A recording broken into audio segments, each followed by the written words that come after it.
What if the true battlefield lay not in the fog of war, but in the shadows of ambition? What if history's greatest conqueror was merely a pawn in a game far darker than anyone dared to dream? In the year of our Lord, 1805, a storm brews over Europe, but it's not the clash of steel that keeps one awake at night, it's the whispers of a hidden cabal plotting the unthinkable. The British Admiralty has one eye on the horizon, while the French Revolution's echoes claw at the very fabric of power like a ravenous beast. Who holds the puppet strings in this treacherous theatre? Napoleon Bonaparte, a military genius, or perhaps a mere marionette dancing to the discordant tune of fate? Imagine the rulers of Europe as grotesque caricatures, each fueled by a cocktail of madness and ambition, desperately seeking their place in history. Their laughter, a discordant symphony, reverberates through the chambers of power. But behind the masks lies something insidious, a conspiracy thick enough to choke on. Reports of an enigmatic artifact, an infernal machine, surface amid the chaos, as elusive as the whispers of a lover in the night. What is it? A weapon? A curse? Or the key to a power beyond comprehension? Napoleon's generals are torn between loyalty and ambition, their eyes glinting with the promise of glory or the spectre of ruin. Trust? A luxury long abandoned on the blood-soaked fields of Austerlitz. As the artillery roars and the cannonballs scream through the sky, each explosion reveals layers of deceit so intricate they could ensnare the sharpest minds. Alliances fracture like brittle bones in war's embrace. Soldiers march, yet it's the strategists who dance the deadliest ballet, orchestrating a chaos of blood and betrayal. Who lives? Who dies? Who profits from the ashes? But what if you have stumbled upon a truth that could shatter empires? A prophecy hidden in the folds of a soldier's tattered journal, ink barely dried, words scrawled in desperation. They speak of a final confrontation, an event that could change the course of history. The last man standing, it warns, will not be the victor, he will be the last soul claimed by a darkness no army can face. And just as you think you've grasped the threads of reality, they slip through your fingers. The shroud of mystery thickens like a fog rolled in from the North Sea.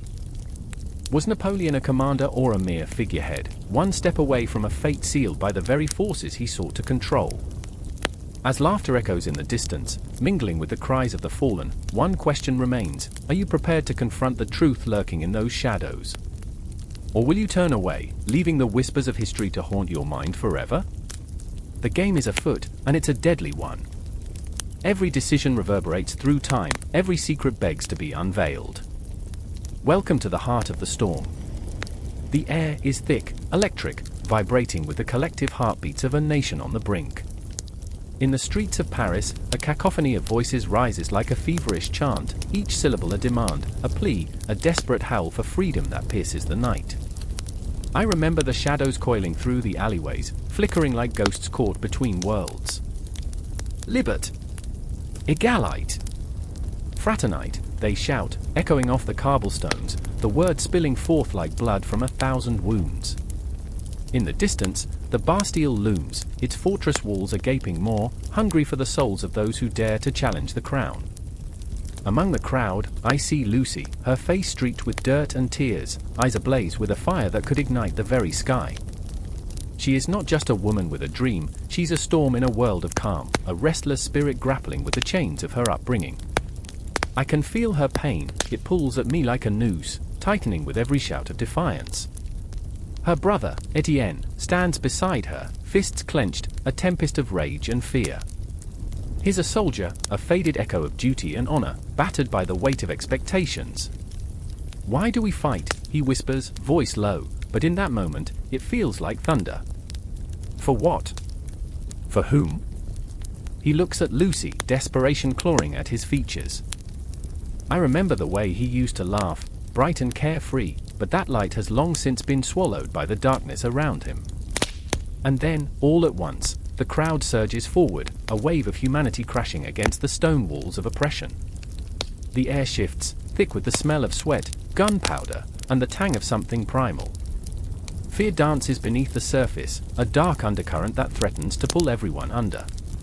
The guards, clad in their uniforms, a grotesque parody of power, fire their muskets into the throng, but the bullets find no flesh, only the pallid echoes of their own cowardice. I remember the moment Lucy raises her voice above the chaos, shrieking for justice, for the lives stolen by tyranny. I remember the way the sound cuts through the din, sharp and piercing, a blade slicing through the fog of despair. Her words are a balm and a battle cry, a promise that the past will not dictate their futures. She steps closer, unarmed but unyielding, and for a heartbeat, the world holds its breath. "Do you think they can silence us?" she shouts, and every letter ignites something in the hearts around her. "Do you think they can take our dreams and our lives? We are more than their slaves. We are the architects of our destiny." Then it happens, an explosion of fury, a tempest unleashed. The gates of the Bastille shudder, rattled by the surge of souls fighting for a future that feels more like a fevered dream than a possibility. Etienne's eyes widen, a reflection of the terror and hope swirling within him. He has seen horrors that twist the soul, the grotesque dance of death that lingers in the back of his mind like a specter, but here, in this moment, he finds a flicker of purpose. I see him move, driven by a force greater than himself, and the street becomes an inferno of movement. It's chaos, a wild, beautiful chaos, the clash of swords, the shouts of the brave, the cries of the fallen, all knitting together into a tapestry of rebellion. Lucy is swept up in it, her voice rising, intertwining with the fervor of the masses, and I can feel her heartbeat sync with the pulse of the crowd. The night transforms, electric, shimmering with possibilities. But shadows linger. Shadows that whisper of betrayal, of the inevitable price of freedom. For every cheer, there's a sob; for every triumph, there's a loss. I remember the faces of those who have fallen, the mothers clutching their children, the lovers torn apart in a single breath. The revolution is not just a spark, it is a raging fire that consumes everything in its path, a cycle of life and death, creation and destruction. Lucy searches for Etienne amidst the chaos, her heart racing, the world spinning like a top. "Where are you?" she screams, but her voice is swallowed by the tumult. She feels the weight of dread settling upon her shoulders, like a funeral shroud. In that moment, her determination falters, and I feel the chill of uncertainty wrap around her like a shroud. How does one fight for the future when the present is a storm of anguish? And like a bolt from the blue, there's Etienne, caught in the fray, grappling with a guard, the clash of metal echoing through the night. The moment stretches, a cruel eternity, and I can feel the fear clawing at both their hearts. Lucy's pulse quickens, a primal fear igniting within her. "No," she screams, but the cry is lost amid the roar of battle. The weight of history presses down like a mountain, the air thick with the scent of gunpowder and desperation. As the Bastille falls, bricks crumble under the weight of hope and despair, the cries of the oppressed swirling into the night sky, merging with the stars that seem to mock their plight. The ghosts of the past rise with every cheer, reminding everyone that revolution is a two-edged sword, and the taste of blood is bittersweet.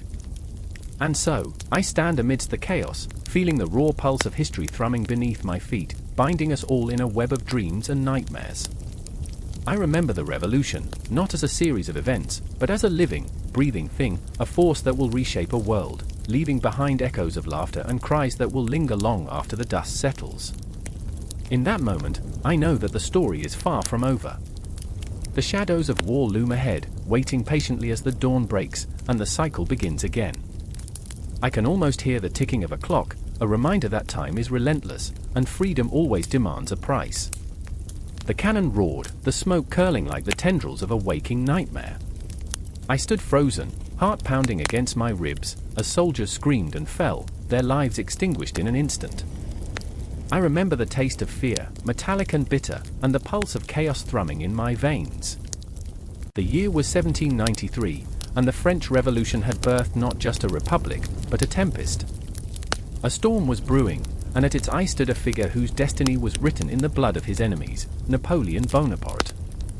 With each blast, I felt the weight of ambition pressing down on my shoulders, a cloak woven from the fabric of dreams and nightmares. Napoleon was no ordinary man, he was a man forged in the crucible of conflict, nurtured by the flames of his desire for glory. Growing up on the windswept Corsican hills, he was not destined for greatness. The shadows of his lineage whispered of mediocrity, but he was a child of revolution. I remember the way he would gaze at the horizon, eyes ablaze with visions of conquest, dreams crashing against the shores of reality like restless waves. In the flickering glow of candlelight, the young Corsican boy hunched over books, devouring tales of military strategy, history, and the grandiosity of empires.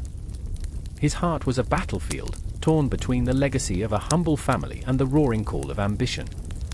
I remember his mother, Letizia, a fierce matriarch, eyes sharp as daggers, commanding respect even from the shadows of men. She saw the fire in him, and in her silence, she nurtured it, her own dreams bound in the chains of societal expectations. The pain of her sacrifice echoed in Napoleon's heart, a haunting reminder that greatness exacts a price. Then there was Josephine, his beloved, a woman as captivating as she was flawed. She danced through his mind like a ghost, her laughter a melody that lingered long after the music faded. But she was a woman of the world, caught in the throes of her own desires. I remember the tension in their embrace, the juxtaposition of love and ambition clashing like swords in the night. A bond entwined with longing and betrayal, each glance a testament to what could never be fully realized. As he waged war on distant fields, she became a constant reminder of everything he fought to protect, and everything he might lose. The battlefield was no mere canvas, it was a living beast, howling and clawing at his soul. The First Italian campaign was a crucible, a test of will and resolve. Napoleon led his men, hearts pounding in sync with the rhythm of war, the clash of steel and the cries of the wounded swirling around him like a tempest. I remember the sight of him, eyes narrowed, brow furrowed, a lion among sheep, unyielding even as the world crumbled. The whispers of doubt clawed at his mind, the fear of failure an ever-present spectre. Yet, in the chaos, he was reborn, each victory a pulse that surged through him, igniting the flames of his ambition. But with each triumph, shadows loomed larger. Every battle won was a step further away from the man he could have been. The ghosts of fallen comrades haunted him, their faces twisted in silent reproach. I can almost hear their whispers, a chorus of regret that haunted the corridors of his mind. "What have you become?" they seemed to ask, as he stood drenched in glory yet thirsting for more. Nights turned into a fever dream, where the warmth of Josephine's touch felt like a distant memory, and the cold steel of ambition gripped his heart with icy fingers. I remember the moon hanging heavy in the sky, casting an eerie glow over the battlefield, a silent witness to the horrors etched into the fabric of time.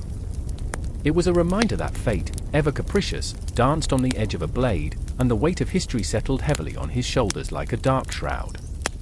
As the campaign raged on, he became a man of paradox, loved and loathed in equal measure. The people of France rallied behind him, their hearts entwined with his destiny.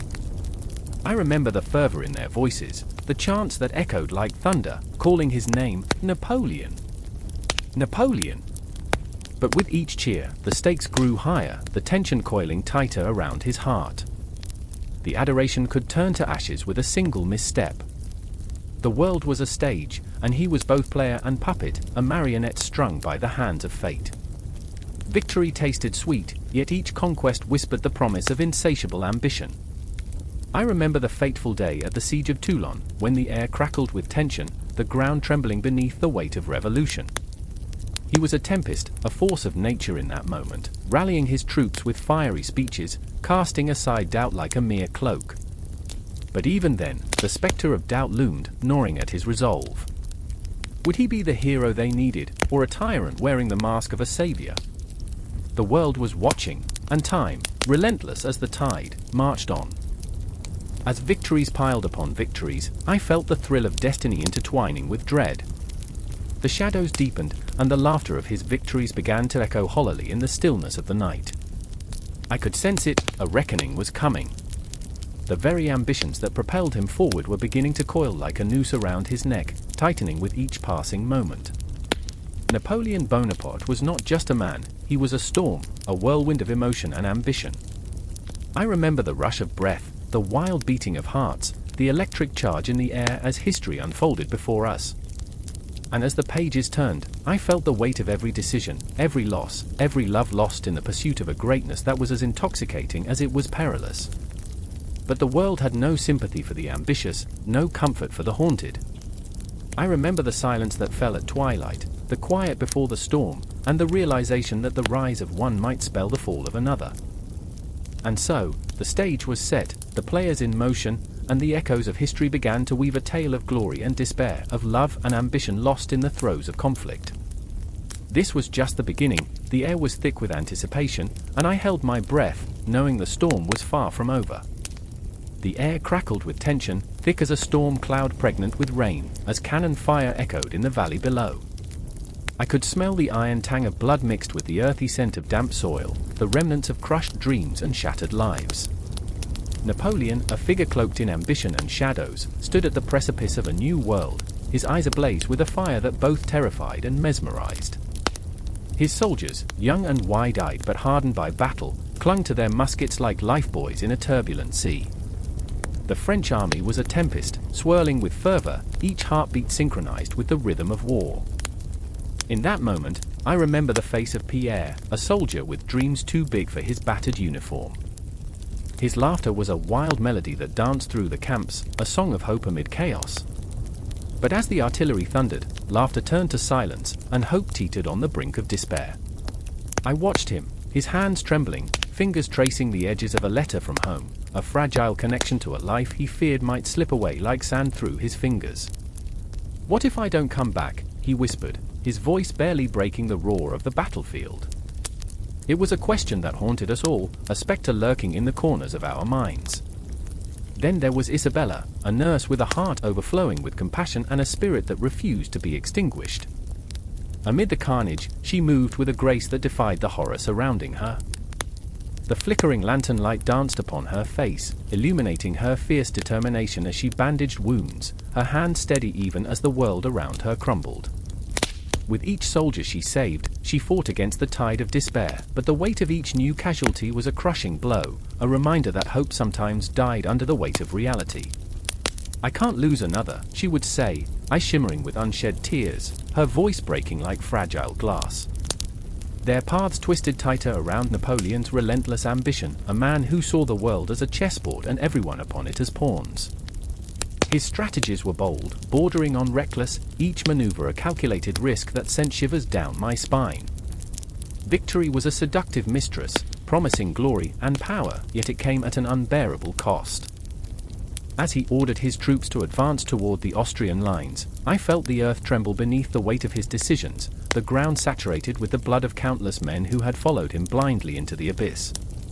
Onward, he roared, but each command felt like a knife twisting deeper into the very soul of the empire he sought to build. I could see the fear painted on the faces of those around him. They were soldiers, yes, but they were also sons, brothers, and lovers.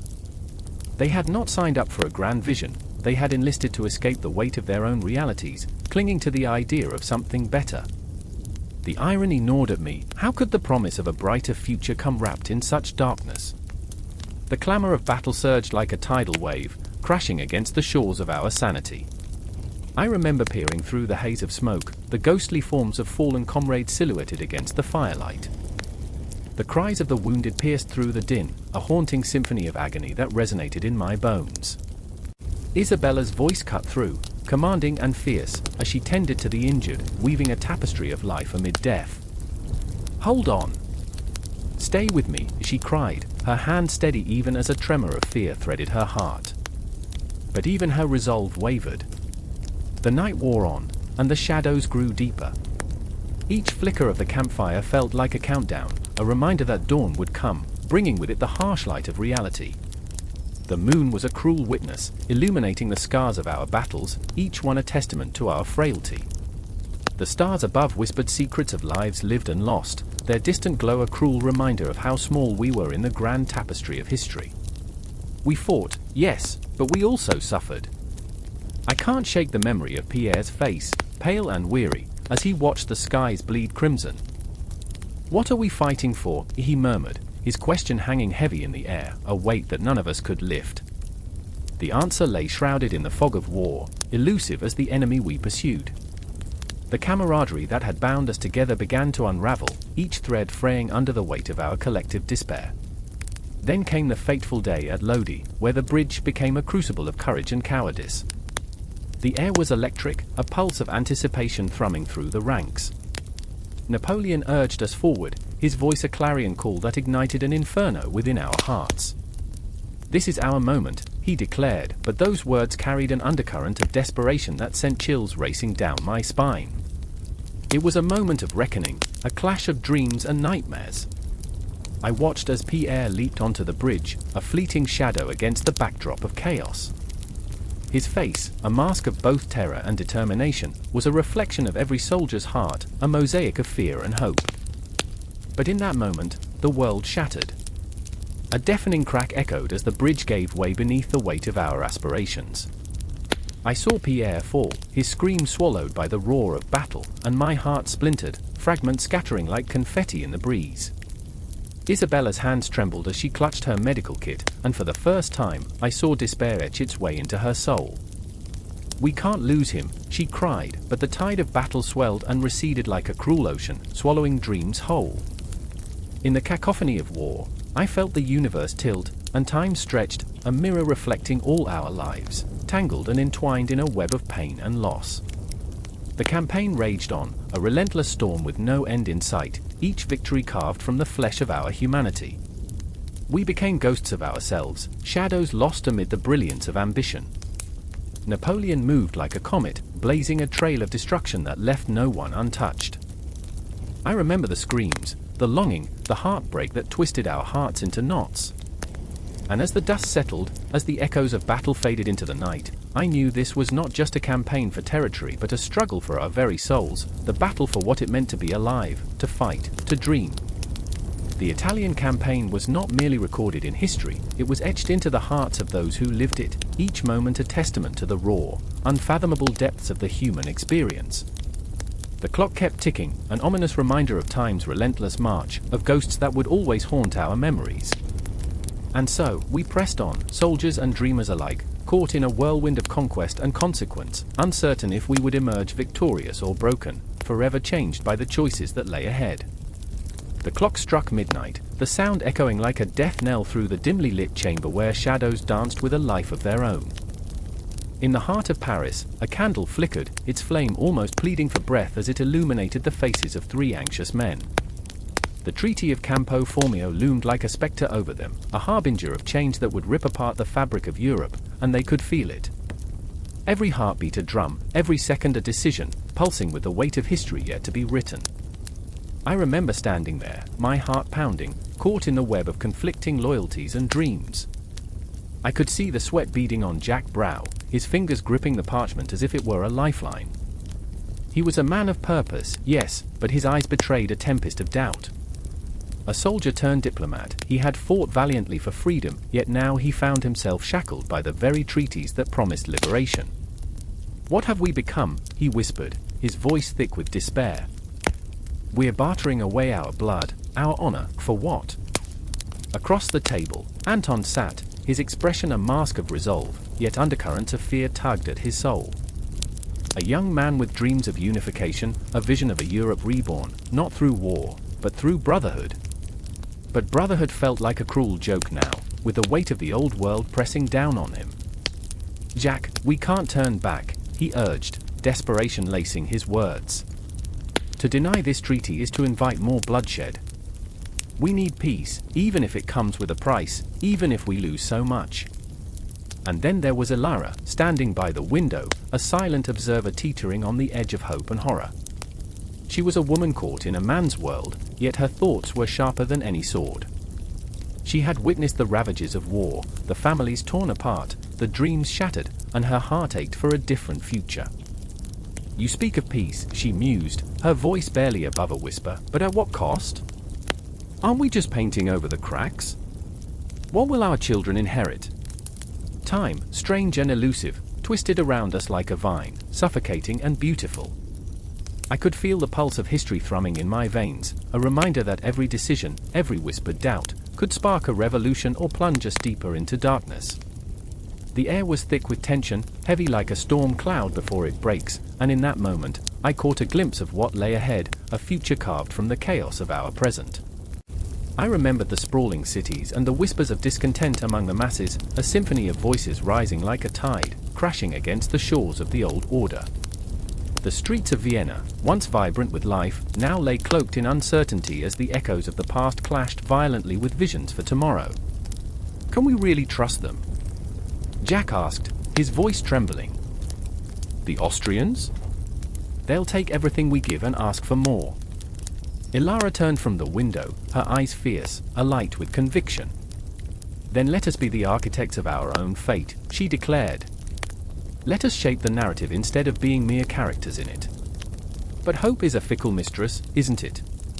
She dances tantalizingly close, only to slip away, leaving us grasping at shadows. In the back of my mind, I could feel her slipping, the weight of their despair pulling me down, drowning me in the depths of what was and what could never be. I had come to this treaty with the belief that change was possible, but the closer we crept toward the final signature, the more I felt the cold grip of fate tightening around us. The candle flickered again, and the shadows whispered secrets that made the walls tremble. Outside, the world mirrored our despair, a distant rumble of thunder, the darkened sky pregnant with the promise of rain. It was as if the universe itself was holding its breath, waiting to see if we would choose the path of destruction or redemption. Remember what we stand for, Anton urged, his voice lifting against the weight of the impending storm. We cannot lose sight of our ideals, even if the reality feels like a punch to the gut. We have fought too hard for this. And yet, ideals can be as slippery as the rain that begins to fall, turning cobblestone slick and treacherous. I could almost taste the bitterness, the dread mingling with fleeting moments of elation. Decisions were being made, lives altered in the blink of an eye, and we were mere spectators trapped in a theater of madness, players in a game scripted by forces beyond our control. Do you think it's worth it? I asked, my voice barely a whisper. All of this, the treaties, the power struggles, will it really lead us to peace? Jack looked at me, his gaze piercing through the veil of uncertainty. Peace is an illusion, my friend. But sometimes, we must grasp at illusions to find a path through the darkness. Just then, the wind howled outside, a mournful cry that sent a shiver racing down my spine. The candle sputtered, and for a brief moment, the room was swallowed in darkness, just as the world outside was losing itself in a storm of turmoil and change. In that shadowed silence, I could feel the ghosts of history swirling around us, whispering their warnings, beckoning us to consider the weight of our choices. The walls seemed to pulse with the breaths of those who had come before, every sigh a lament, every heartbeat a reminder of the cost of ambition. And as the rain began to fall, drumming against the cobblestones like 1,000 echoes of regret, I realized we stood at the precipice of something monumental. This treaty, this fragile pact, it could either be our salvation or our doom. With each breath, the tension thickened, the stakes rising higher, drawing us closer to an inevitable confrontation with our own fears. We were not just negotiating borders and alliances, we were wrestling with our very souls. And somewhere in that storm, history was waiting, poised to strike, ready to reshape not just Europe, but the very essence of what it meant to be human. In the end, we weren't just signing a piece of paper, we were carving our names into the annals of time, a desperate plea for a future that was both hauntingly beautiful and terrifyingly uncertain. And with every flicker of the candle, I felt the weight of history shift, the echoes of our choices reverberating through the ages, intertwining our fates with those yet to come. The air crackles with tension, thick as the smoke rising from the smoldering ruins of Cairo. I stand there, feeling the shadows stretch and twist like whispers of ghosts, reminders of the lives once lived, now extinguished. Smoke stings my eyes, but it's nothing compared to the turmoil raging in my chest. I remember the moment of impact, the sound of cannon fire, the screams of men and beasts, the thundering echo of ambition clashing against despair. I remember how hope and fear tangled in my gut, a relentless knot I could not untie. Napoleon Bonaparte strides through the chaos, his silhouette a dark promise against the flickering flames. His eyes glint with a fervor that confuses me. I see both a visionary and a madman. Ambition radiates from him, igniting something deep within me. I want to believe in this cause, in the grandeur of empire and glory. I want to forget the broken men lying in the streets, their dreams snuffed out like the candlelight flickering in the distance. But how can I look at the blood-soaked sand and see anything but a tragedy? And then there is Josephine, waiting in the shadows of my memory like a ghost I can't shake. I can see her face, illuminated by the soft glow of the moon, a haunting beauty framed by the weight of her expectations. "You must be strong, my love," she urged before I left France, her hands trembling as they slipped away from mine. "The world is vast, but it's filled with dangers." The words echo in my mind like the haunting refrain of a forgotten song, a melody of love and loss that haunts every step I take in this foreign land. Across the street, a soldier collapses, the thud of his body hitting the ground echoing in my bones. I want to scream, to shout at the sky, to demand that it makes sense again. But I choke on the words, the silence so loud it becomes a physical weight pressing down on my chest. Around me, men shout orders, their voices mixing with the cries of the wounded, forming a cacophony of despair that shatters the night. I want to reach out, to grasp someone's sleeve and pull them back from the brink of madness. But I know they will not listen, they are lost to the fire of ambition that blazes through their veins. The Nile flows behind me, a silent observer to the chaos, the stars above twinkling like indifferent spectators to our suffering. I remember when I first laid eyes on that mighty river, its waters glinting under the sun like liquid gold, promising everything and nothing. It was a romantic notion, the idea of conquest, but now it feels like a curse. What have we done to deserve this? What honor is there in bloodshed? I see Pierre, my closest companion, his face twisted in pain as he cradles a fallen comrade. He looks at me, eyes wide with confusion and fear, and I sense his despair like a tangible thing. "Is this what we fought for?" he whispers, the question piercing through the chaos like a dagger. "Is this the glory we dreamed of?" I want to tell him about dreams, about the splendor of conquest, about Napoleon's laughter echoing in our ears like a battle cry. But how can I convince him when I can barely convince myself? As the night stretches on, I feel the weight of the world pressing down, the burden of our ambition sinking into the depths of my soul. I remember the stories of the pyramids, the whispers of ancient kings and queens who once ruled with power unmatched. The remnants of their civilization loom like phantoms, and I wonder if they too gazed into the abyss and felt the pull of darkness. In the distance, the city burns, flames licking the night sky as if trying to reach for the heavens. I see the flames reflected in Pierre's eyes, and I know he is losing faith. "We chased dreams across the sea," he murmurs, voice breaking, but all we found were ashes. Napoleon's voice cuts through the haze, rallying men around him, turning despair into fervor. The promise of glory is as intoxicating as the sweet wine we once shared in Paris. I feel the pull of his charisma, a magnetic force that draws me in, but just as quickly, the clarity of my own doubts floods back. I want to believe in something grand, in the idea of a new empire, but the cost weighs heavily on my heart. Time slips away, a thief in the night, casting shadows on my resolve. I can almost hear the ticking of a clock, each second a reminder of the lives we are destroying, the dreams we are shattering. I see Josephine's face again, the way her smile flickered, a candle threatened by the wind. I want to go back to her, to hold her in my arms and forget this madness, but the fire of ambition grips me tighter, a chain I cannot break. I look to the horizon, where darkness meets the light, where dreams and nightmares entwine. I remember the tales of pharaohs, the weight of their crowns, the burden of their legacies. Do they know the price of their ambition? Do they feel the weight of eternity pressing down on their shoulders? A shout rings out, pulling me from my reverie. The confrontation is inevitable, a reckoning of ideals and realities. I can feel the air shift, tension coiling like a serpent ready to strike. The clash of swords and cries of the wounded fill the air, and I stand frozen, caught between the man I admire and the man I fear becoming. In that moment, I know there is no escape from this cycle of ambition and destruction.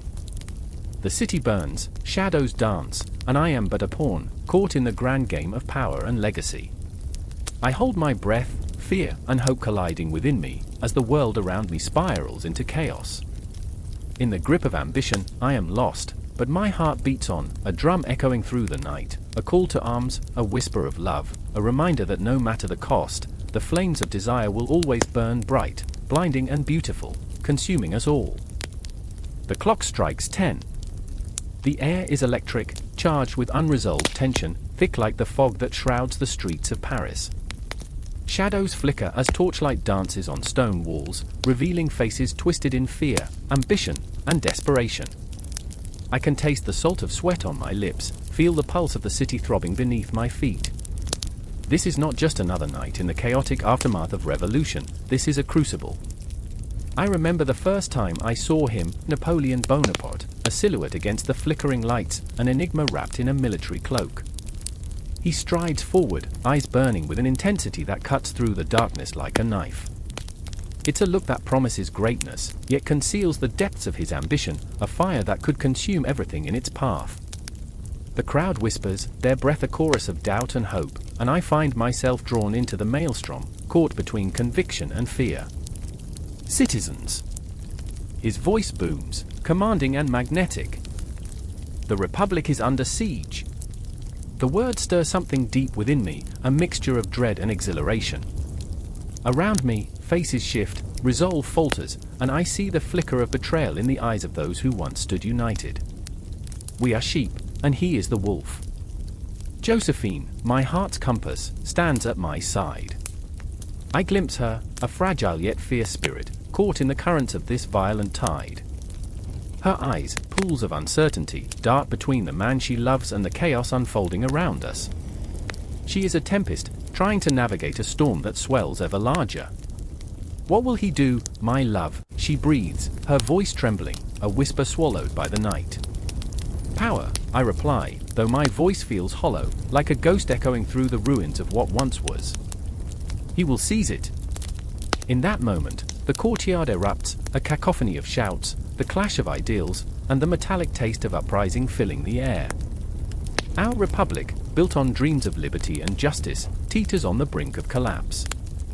I can feel the ground shift beneath me, the weight of history pressing down, a ghostly hand guiding my thoughts. I remember the days of glory, the hopes of a nation rising from ashes. But tonight, the sky is a darkened veil, and I cannot shake the feeling that we are on the precipice of something terrible. Napoleon, the dissenters cry, their voices a discordant symphony, you will be our savior or our executioner. And I shudder as I watch him step forward, each stride filled with purpose, a man born of struggle and ambition. The shadows peel away from him, revealing a leader forged in the fires of war, yet marred by the sins of man. In the dim light, I see the faces of my comrades, young men with fire in their bellies, old souls disillusioned by revolution. Each one reflects a piece of me, a mirror of my own conflict. Can we trust him? The question lingers like a spectre, haunting us as Napoleon rallies his troops, igniting fervor with promises of salvation. I watch as he raises his sword, a symbol of both hope and tyranny, and my heart races. Together we shall restore order, he declares, and the crowd swells, a tidal wave of desperation crashing against the rocks of reason. Their chants pierce the air, First Consul. First Consul. Each syllable shatters the night, reverberating in my chest. The sweet taste of power lingers on his lips, and I wonder, at what cost? Josephine's grip tightens around my arm, her nails biting into my flesh, grounding me in a reality that feels increasingly surreal. What will he sacrifice? She whispers, her voice trembling like a candle flame in a gust of wind. Fear coils within me, as potent as the belief that this man could reshape our destiny. We stand at the edge, poised between chaos and order, between freedom and subjugation. As the echoes of the crowd swell, Napoleon lifts his hand, trembling with the weight of it all, the hopes, the dreams, the betrayals. Tonight, my brothers and sisters, we take fate into our own hands. The words resonate, and I feel a strange kinship with the darkness gathering around him. What is it to be human if not to fight for control over our own narratives? But at what price? I remember when power was a distant dream, an abstraction discussed in the dim corners of taverns. But here it is, raw, alive, a living entity throbbing in the hearts of men. I feel the pulse, the rhythm of ambition, and I am terrified and exhilarated, caught in the web of a dream that could either elevate or destroy us all. The moment hangs, suspended in time, the clock ticking mercilessly onward. Then it happens, like a snap of a twig in the silence of the forest, the air thickens, the tension crystallizes. The moment bursts, and Napoleon strides forward, a lion ready to claim its territory. I can see it in his eyes, a hunger, a ferocity that chills me to the bone. He is not just a man, he's an idea, an unstoppable force set on reshaping the world. And as I stand there, trembling between the weight of history and the pull of my own heart, I know this is not the end. It cannot be. Because in the shadows of this coup lies the promise of hope and the spectre of despair, a dichotomy that will ripple through time, echoing in every heartbeat, in every whispered promise of a future that remains tantalizingly out of reach.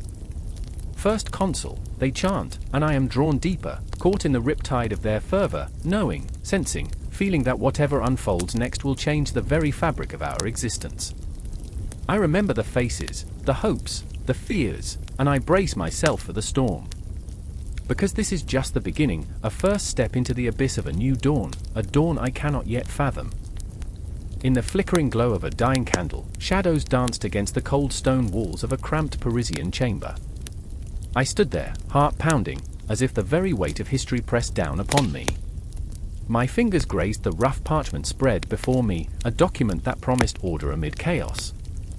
Outside, the muffled cries of revolution echoed in the distance, a haunting reminder that the old world was slipping away like grains of sand through desperate fingers. Do you even understand what you're proposing? Marie's voice broke through the silence, sharp as glass, as she leaned over the table, her brow furrowed with determination. The fire in her eyes was a storm, it could consume or illuminate. She was both fierce and fragile, an embodiment of the age itself, and in that moment, I felt the pulse of revolution coursing through our veins. But all she saw in me was uncertainty, a coward in the face of change. It's not just about the law, Marie, I replied, my voice steady but laden with doubt. It's about what comes next. What happens when we strip away the old ways? Will people embrace this new order, or will they tear it apart? Yet, as I spoke, I could feel the creeping dread of a momentous shift, a tide rising that promised to drown us all. Through the window, I glimpsed the moon, full and unyielding, as if mocking our attempts to shape a society under its indifferent gaze. In that instant, I remembered my father, a man whose life was defined by the very laws we now sought to transform. I was nothing but a spectre, haunted by his rigid beliefs, an echo of a world where justice was a privilege, not a right. I could still hear his voice, heavy with disappointment, as he berated the very notion of change. You want to bring chaos, boy. It's a fool's game, he'd said, his words like shackles around my heart. I needed to prove him wrong, but with each breath, I felt the weight of the Napoleonic Code pressing upon me, its promise both intoxicating and terrifying. It was a blueprint for equality, a structure amidst the rubble of feudalism and privilege. Yet, how could I reconcile the ideal with the brutal reality of power? Think of the people, Lucien. Marie implored, her passion igniting the air between us. They are suffocating under the weight of oppression. The code could deliver them. It could define property, rights, family. I interrupted, the word bitter on my tongue. What of love? What of the heart? Laws do not govern the soul, Marie. My chest tightened as I thought of our friend Henri, a nobleman in love with a commoner, a love that would be forever stifled by the rigid hierarchies we sought to dismantle. Would the code grant him freedom, or merely replace one set of chains with another? Perhaps you're right, she conceded, her voice softening, but the fire in her eyes did not dim. But every revolution requires sacrifice, Lucien. We are at the precipice of history. Don't let fear dictate your choices. And there it was, the flickering candlelight revealing more than mere shadows. It illuminated our fears, our dreams, and the deep rift between our ideals and the world that lay before us. I felt the weight of her gaze, a challenge that pierced through my heart. She wanted me to believe, to fight alongside her, but I was caught in a tempest of conflict, torn between loyalty to my father's legacy and the promise of a new destiny. The moment stretched like the gnarled branches of a winter tree, laden with tension. I could almost hear the distant clang of the guillotine, a ghostly reminder of the price of change. What if we became the very monsters we sought to dismantle? Would we, in our quest for justice, condemn ourselves to the same fate as those we sought to replace? Suddenly, a loud crash echoed from the street. My heart raced as the pounding footsteps drew closer, the urgency palpable, a prelude to the unknown. It was chaos incarnate, a reminder that we were mere mortals dancing on the edge of revolution. "They're coming!" I hissed, fear creeping into my voice. Marie's eyes widened, the fire of determination flickering dangerously low. "We must stand firm. If we falter now, all is lost." But as I stared into her fierce resolve, my thoughts spiraled into the abyss of history. The ghosts of those who had come before us whispered warnings, their voices a cacophony in my mind.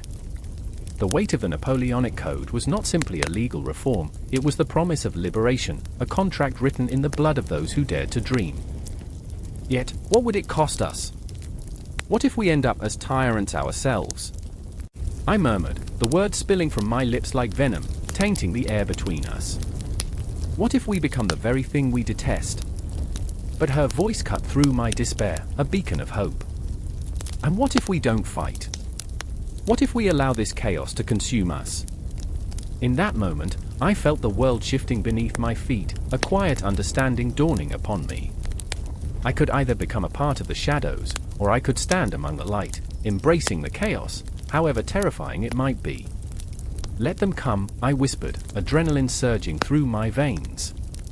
The weight of the past and the fear of the future collided, leaving me breathless. "Let's rewrite the narrative." And as the door burst open, a surge of voices flooded into the room, a tumult of hope and fear. I knew that whatever lay ahead, be it freedom or tyranny, would be born from this very moment. The Napoleonic Code was just the beginning, a prelude to a legacy that would echo through time, and we were mere players in a grand, chaotic symphony of history. I didn't know if I was ready, but I knew one thing, the dance of shadows and light was about to begin. The thunderous roar of cannon fire echoed across the fog-drenched fields, drowning out the cries of men as they clashed in a desperate ballet of iron and blood. I stood there, heart racing, pulse quickening, as the world around me blurred into a cacophony of chaos. Smoke curled like a serpent, and the stench of gunpowder clawed at my throat. I remember thinking, this is it. This is the end, but the end was yet to come, lurking like a wolf in the shadows of the night. Count Franz von Pagen, a man caught in the clutches of duty and desire, stood amidst the tumult, eyes wild as he gripped his sword.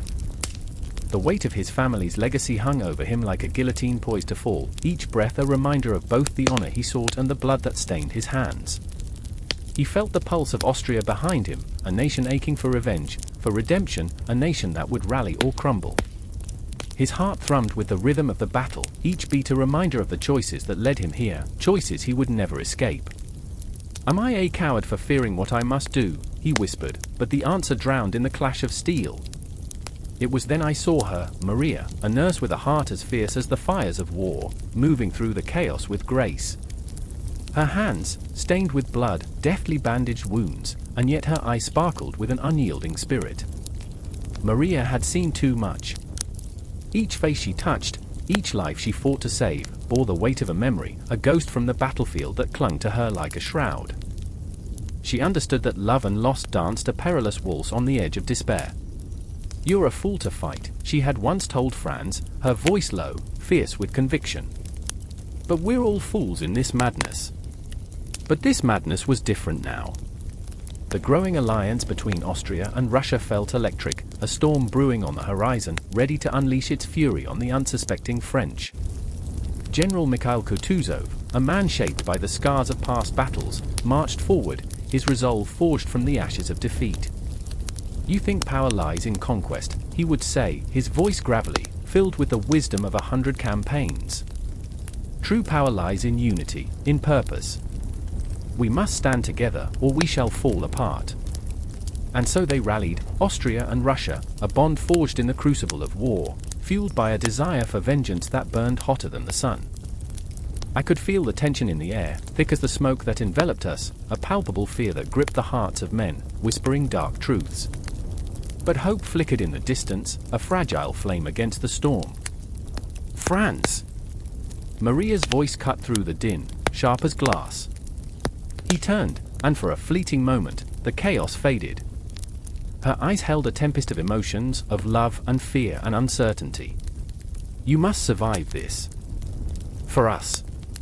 Her hand reached out, fingers trembling, a bridge across the chasm of war that threatened to swallow them whole.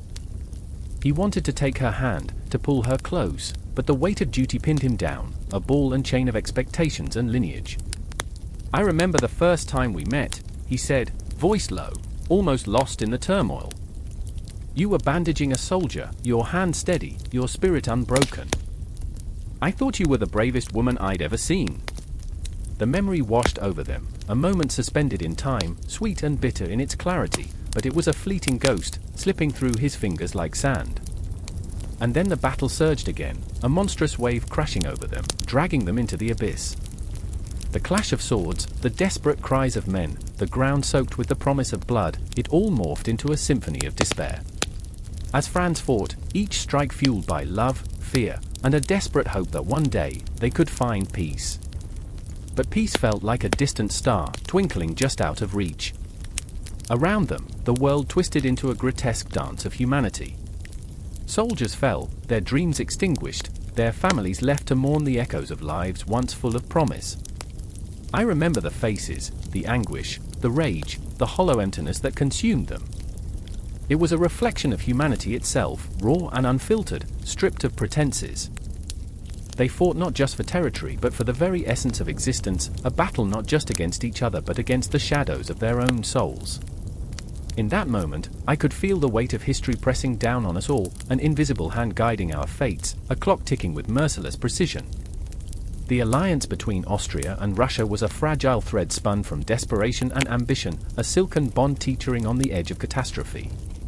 The earth trembled beneath the weight of their choices, each decision, each act of defiance pulling them deeper into a chasm of conflict.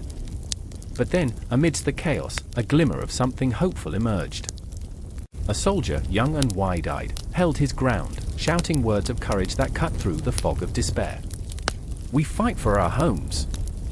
For our families." And the men rallied, a wave of fervor igniting their spirits, binding them together in a tapestry of bravery woven from fear. Franz felt that spark ignite within him, a flicker of resolve that pushed him forward, toward Maria, toward a future that felt impossibly distant. The battlefield became a crucible, a place where the heart broke and healed, where love intertwined with loss in a dance as old as time. The blood-red sun sank beneath the horizon, casting long shadows that whispered their secrets to the night. The war raged on, a tempest that would shape the fate of nations, and yet within that storm, a fragile connection between two souls flickered, a fierce, stubborn love that defied the very essence of destruction. The war was far from over, and as the cries of the fallen echoed into the abyss, I knew that this was only the beginning. A cold mist hangs over the fields of Austerlitz, a ghostly veil where shadows dance in the twilight, whispering secrets of fate and folly. The air is electric with anticipation, a tension that grips the heart like a vice. I can feel it, the raw fear coiling in my stomach. Today, empires will clash, and the world will tremble. Somewhere in that swirling fog, the distant rumble of cannon fire awakens a malevolence, a reminder that with every heartbeat, men are preparing to leave this earth forever. I remember Josephine's face, the way her eyes pulled me in, like twilight beckoning the stars. The love we shared was an ember in the dark, flickering against the winds of war. I can almost hear her voice, soft yet fierce, begging me to seek peace, to turn away from this path. But how can I? The weight of glory thrums through my veins, intoxicating and cruel. I am destined to carve my name into history, to make my mark upon this world, even if the price is blood. Lieutenant Pierre Deschamps stands at the edge of the encampment, his fingers trembling around the hilt of his sword. He's a young man caught in the web of ambition and doubt. He remembers home, the sweet scent of freshly baked bread from his mother's kitchen, the laughter of siblings who look up to him. But here, at Austerlitz, those memories feel like distant stars, flickering in a sky that threatens to swallow them whole. He feels the ghosts of soldiers past, their faces haunting him with every breath. He grips his sword tighter, willing himself to be brave. Fight for glory, they told him.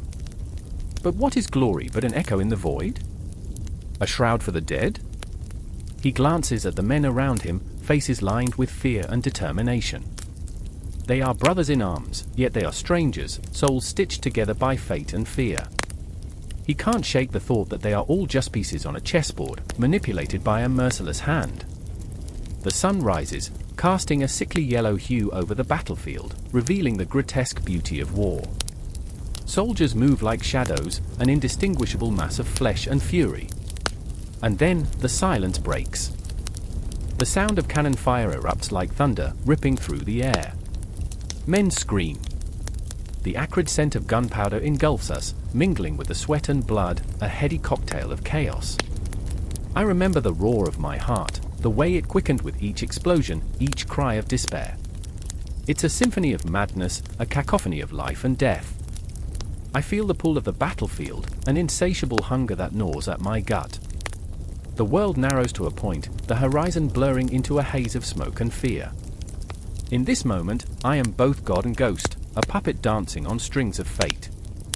As the smoke clears, the sight before me is a grotesque tapestry woven from the threads of humanity, men lying broken, hopes extinguished in an instant. Pierre is there, thrusting forward with a wild ferocity, his youth ablaze in the chaos. But I can see the doubt creeping in, gnawing at him like a wolf at the edges of a campfire. Will he be remembered, or will he be just another name lost to the winds of time? Advance! Forward! The command rumbles from my lips, a roar that echoes through the carnage. I am a lion among lambs, fierce and unyielding. I feel it, the tide of battle turning, the current shifting underfoot. The Austrian lines falter, confusion spreading like a plague.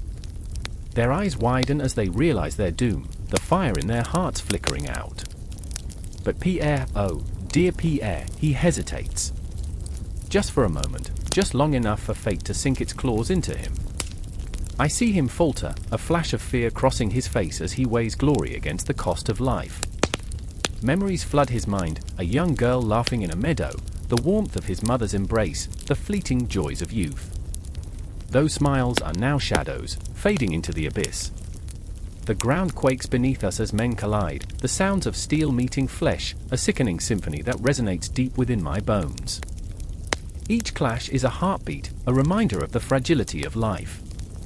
And at that moment, I am struck by the weight of my own choices. I am the architect of this chaos, the hand that molds fate. I had sought power, a crown of laurels, and yet, with each fallen brother, I feel the crown turn to thorns. The battle rages on, a tempest of despair and rage, and I find myself face to face with the enemy commander, a man who mirrors my own desperation, who fights for his own glory.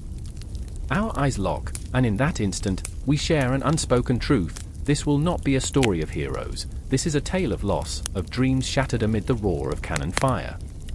And then, just as quickly, I am swept away from that moment, the battle swirling around me like a cyclone. I stumble through the chaos, my heart pounding, each thud a drumbeat of impending doom. I glimpse Pierre again, charging forward, courage swelling in him like a tide. But I see the shadows in his eyes, the ghosts that linger behind him. I want to scream, to reach out and pull him back, to tell him that glory is a treacherous mistress, but the words die in my throat. The ground beneath us is soaked with blood, soaking into the earth, mingling with the remnants of what once was. The cries of the fallen echo in my mind, a chilling reminder of the price we pay for power. And there, in the thick of battle, I am reminded of Josephine, of her soft laughter, the warmth of her embrace. Does she know what I've become? Does she understand the darkness that looms over me? As the sun begins to set, painting the sky in hues of crimson and gold, I know the battle is nearing its end. But this victory is not sweet, it is tainted, a bitter elixir that clogs my throat. The cries of the wounded, a chorus of anguish, fill the air, drowning out the cheers of the victors. Every cheer is laced with regret, each shout suffused with the knowledge of lives lost. I remember the day, the moment, when I sought glory above all else, and now, here we stand, victorious, yet hollow. With every soul that falls, a piece of me disintegrates, lost forever in the echo of war.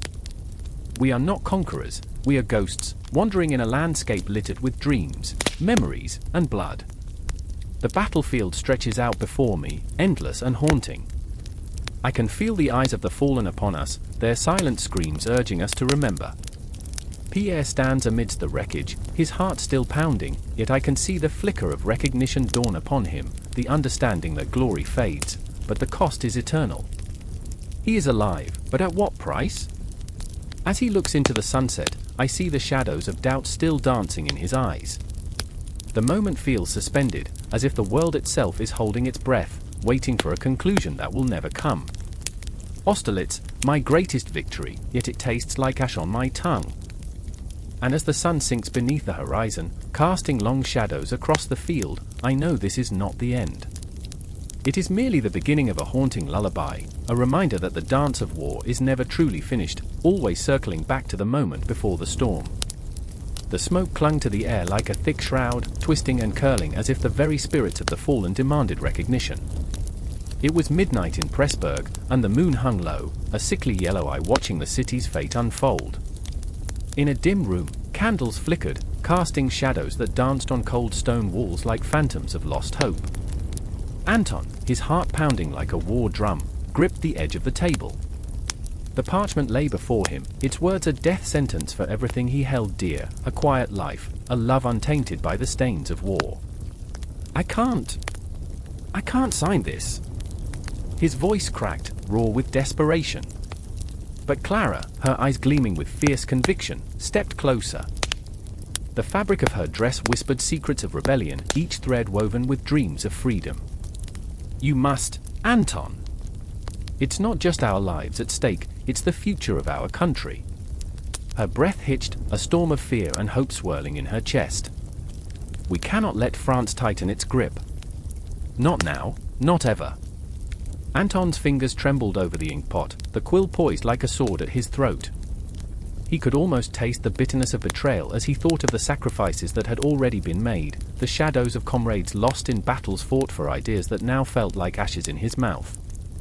His brother, Mikhail, had fallen at Austerlitz, a soldier in the endless march of ambition. Would he be signing away his brother's blood with this stroke of ink? I remember the nights at the tavern, where laughter flowed like wine and dreams were still alive, he whispered, heart aching. We were supposed to be the ones who changed the world, Clara. Not serve at the feet of the French. Clara's expression softened, but the fire in her chest remained unquenched. And what are we now, Anton? Ghosts of who we wanted to be? Or will we step into this storm and fight? We can rebuild, we can create something beautiful from this chaos. Outside, the distant echoes of cannon fire punctuated the silence, a grim reminder of the turmoil that loomed over them. A tremor ran through Anton as he thought of the cities that had fallen before the relentless tide of French ambition. Would Pressburg be next? His thoughts spiraled, colliding against the walls of despair. Every heartbeat reminded him of the clock ticking away their chances, their lives weighed against the looming spectre of Napoleon's empire. I can't betray our people. I won't be a pawn, he said, but doubt crept in, gnawing at the edges of his resolve. Do you think this is betrayal? Clara challenged, her voice fierce, vibrating with the urgency of their moment. This treaty could be our lifeline. It could stabilize what's left of our nation. It was in the eye of this storm that the door creaked open, and in stepped Victor, Anton's old friend turned spy, shadowed by the sins of his choices.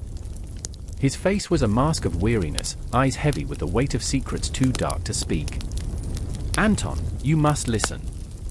The French offer us a chance, but it comes with a price, he said, stepping into the room's fragile light. They want your loyalty and your soul. They want you to forget who you are. Forget! Anton spat, the word like venom on his tongue. You think I can forget my brother? My home? This treaty is a chain, Victor, a chain that will bind our people to their will. Or set us free, Clara interjected, her voice rising like the sun breaking through a dark night. It's a chance to breathe, to survive this nightmare. There's no easy choice here, but sometimes, survival demands compromise. Victor leaned in closer, urgency creeping into his tone. What choice do you have? To fight an enemy that outnumbers us? The Austrians are already faltering. This treaty, its terms are harsh, yes, but they keep us alive when others have fallen. Tension crackled in the air, a fierce wind threatening to tear apart the fragile web of hope that Clara wove with her words. Anton's heart raced as he stared from one friend to the other. Clara, like a beacon, urging him toward the light. Victor, a dark reminder of the choices that slipped like sand through fingers, inevitable and cruel. Everything is at stake, Clara pressed, her voice low, fierce. You think of your brother, but what would he want? Would he want you to fight a losing battle?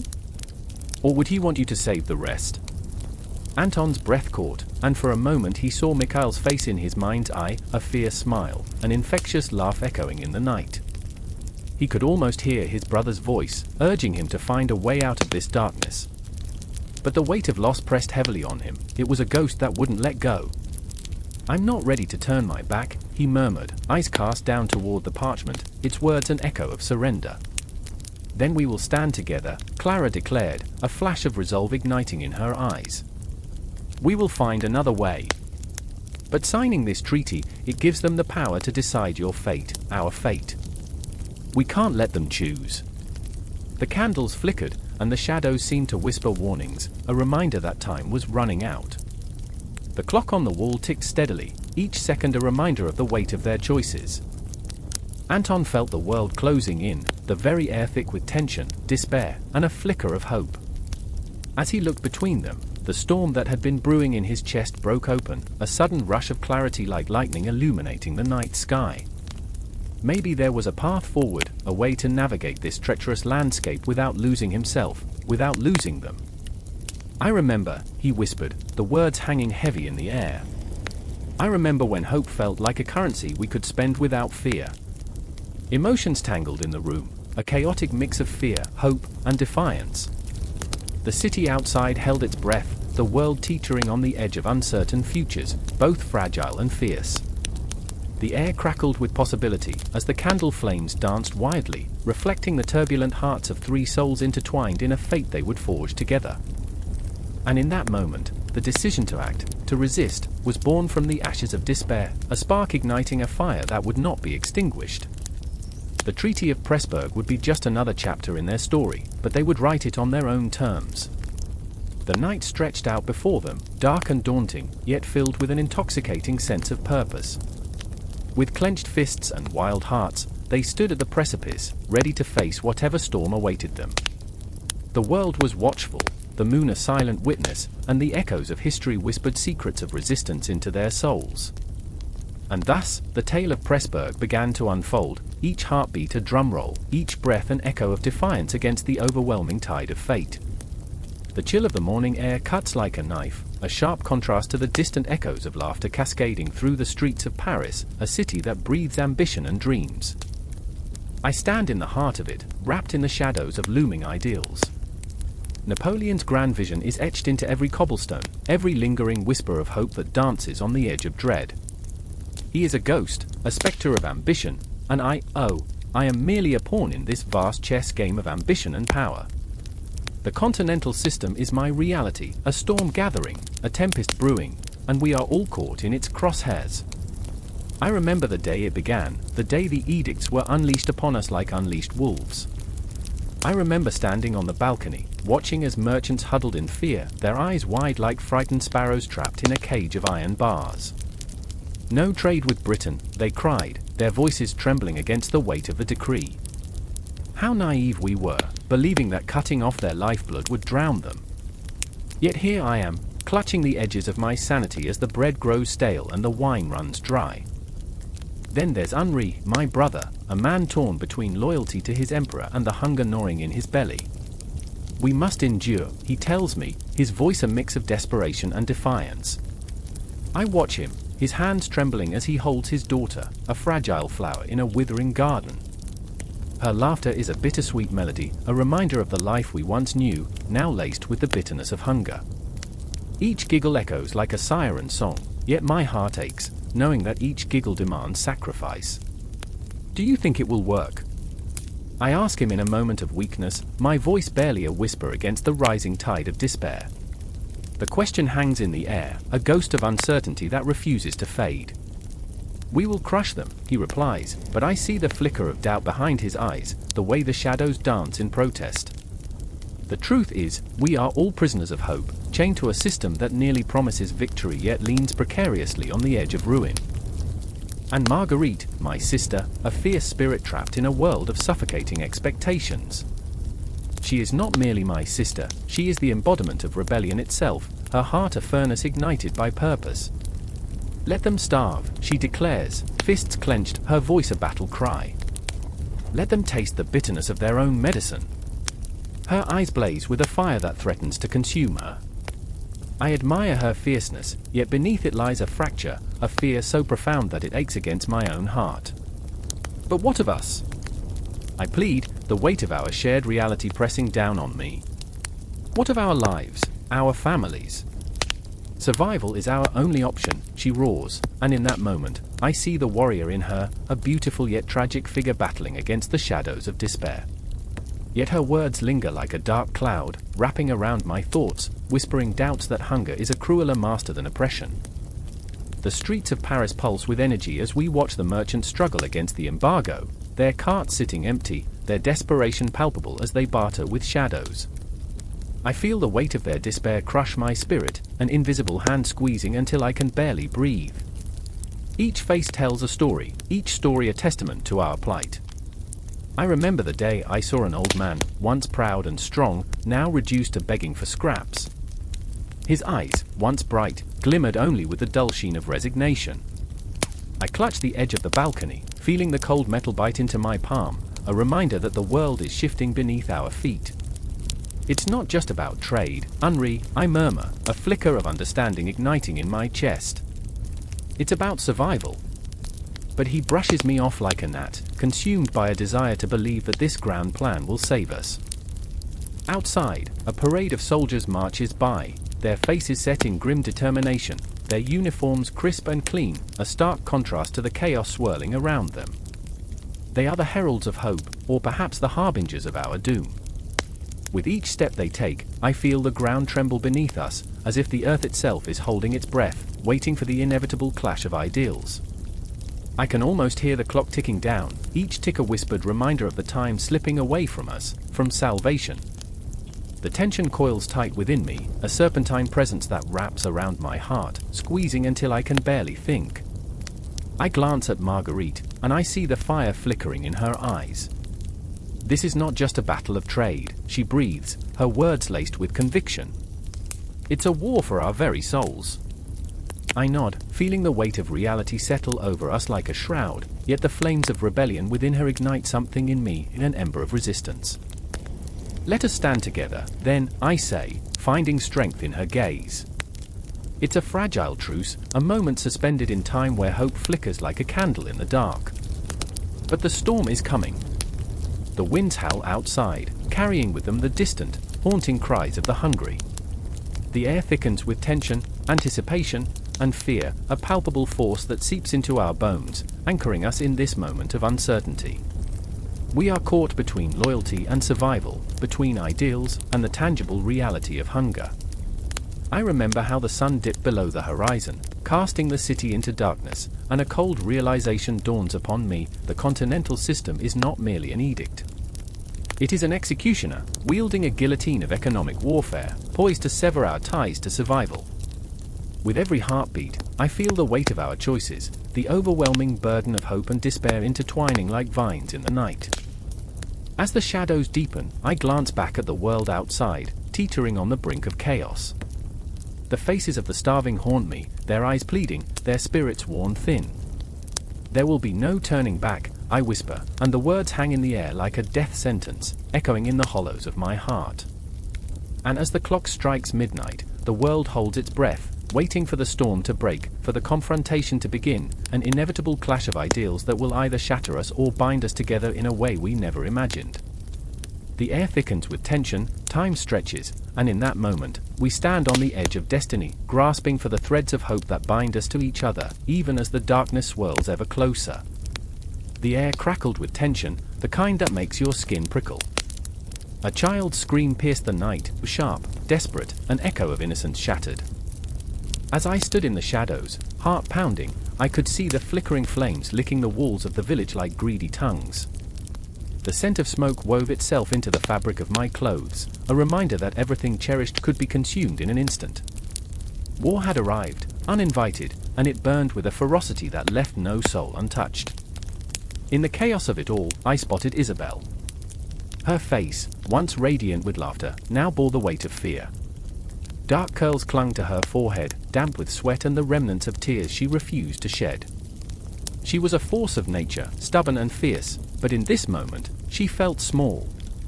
I could almost hear the ticking clock of her heart, racing against time, against fate. Diego, she called, the name like a prayer, a lifeline thrown into the abyss.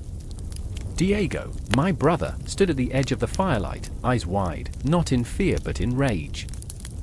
He clutched a makeshift weapon, a crude club he'd fashioned from a fallen branch, and with every heartbeat, I could feel his anger pulse like a drum.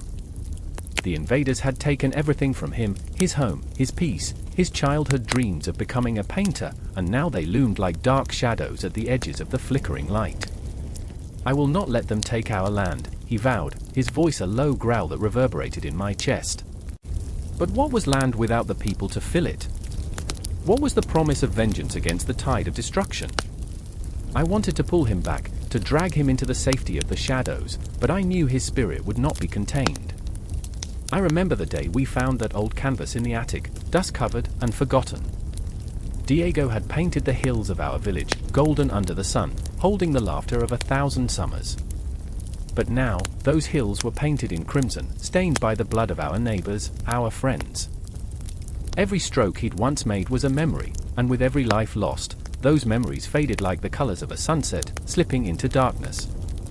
Isabel! I shouted, my voice a tether in the chaos. She turned, her eyes glassy, reflecting the flames. We have to go. We can't stay here. But just as the words left my mouth, the ground shook beneath our feet. A thunderous roar echoed as soldiers stormed into the village, their uniforms a grotesque parody of honor, a mockery of the life we once knew. They charged forward, shadows of death, and I watched as they trampled the remnants of our former lives. In that moment, time fragmented. I remembered the laughter of children playing in the streets, the scent of fresh bread wafting through the air.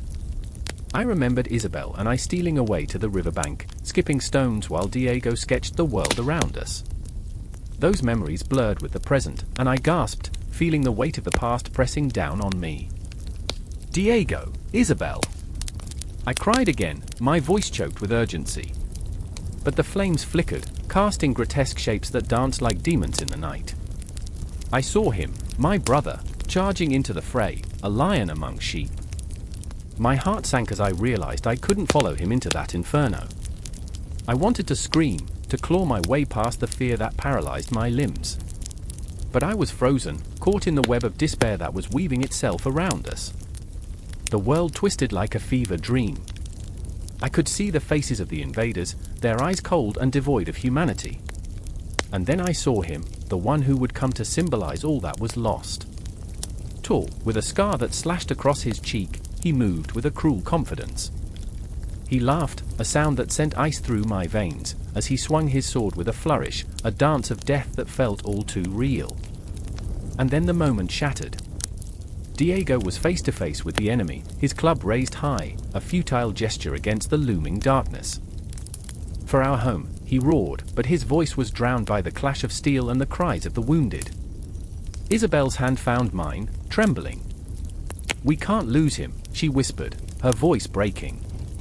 I could feel her heart, racing in sync with mine, two souls tethered by fear and love, teetering on the brink of a precipice. We can't! But how do you hold on to someone when the world is crumbling? How do you fight against shadows when they loom larger than life? I felt the helplessness wrap around us like a shroud, an all-consuming darkness. In the chaos, I caught a glimpse of the clock tower, its face illuminated by the inferno below. The hand seemed to mock us, ticking away precious seconds as if time itself was laughing at our despair. Everything we had ever known was slipping away, lost to the flames and the clamor of war.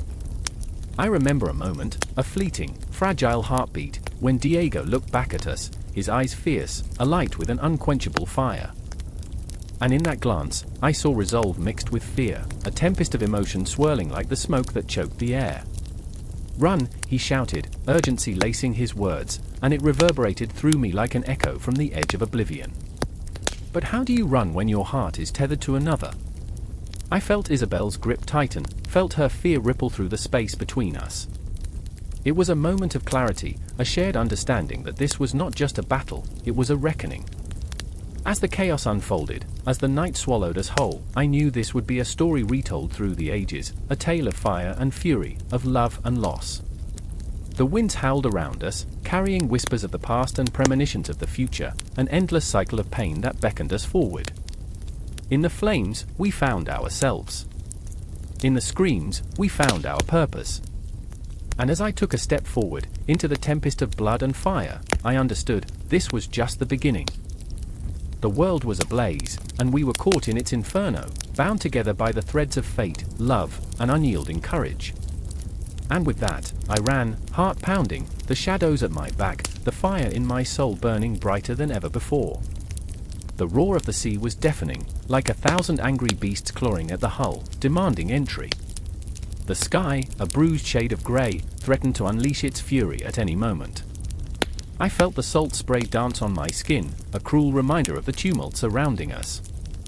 Ships loomed on the horizon, their silhouettes sharp against the darkening clouds, a gathering storm that promised annihilation. "It's just a game," I whispered to myself. "Just a game of ships." But the tremor in my voice betrayed me. Then, there was Horatio. He stood at the helm, a figure carved from stone, eyes fixed on the horizon with unwavering determination. But beneath that stoic facade, I could feel the tempest of conflicting emotion swirling, the fear, duty, the heavy weight of responsibility. He was a captain, commanded by the ghost of his own ambition, yet haunted by the faces of the men he led into the maw of death. "This is for England," he would chant, but under his breath, I heard the refrain of doubt, the haunting echo of what it meant to lead men to their demise. "God help us," he muttered, clenched fists betraying his calm. I stood beside him, grappling with my own inner maelstrom. I had once dreamed of adventure on the high seas, of glorious battles and triumphant returns. Now, as the ships of the enemy closed in, I understood the grotesque reality of war. It wasn't glory, it was a nightmare dressed in the guise of valor. The tension in the air felt palpable, charged with the electricity of imminent doom. And then there was Thomas, the boy who once laughed at the idea of battle, who thought himself invincible with nothing but dreams and a wooden sword. I saw him in the rigging, swinging from line to line, every moment a testament to youthful audacity. The spark in his eyes was dimming, replaced by a stark realization. "This isn't a game, is it?" he whispered, and the questions hung heavy in the air like cannon smoke. The innocence of his laughter was peeling away like paint from an old ship. As the ships drew closer, their cannons gleaming menacingly, I watched Thomas shudder beneath the weight of his own courage. "I remember the stories," he said, voice trembling. "Men like us, legends born from battles." His words sliced through the chaos, and in that moment, I felt the fragility of hope. But what if we're just forgotten? There was a finality in his tone that sent a ripple through my heart. I wanted to reassure him, to cradle those trembling words and transform them into something fierce. But what could I say? The sea was hungry, and we were nothing but morsels. A horn sounded, a clarion call that sliced through the wind, vibrating through our bones. It felt like the universe itself was holding its breath, waiting for a tragedy to unfold. "Brace yourselves!" Horatio shouted, a battle cry that echoed like an incantation. The crew scrambled, adrenaline coursing through their veins, eyes wide with fear and fury. The clash was electric, waves of sound crashing against each other, the air thick with gunpowder and the cries of men. I remember looking into the eyes of a dark-haired sailor as he loaded the cannon. They were wide, terrified, yet burning with a fierce resolve.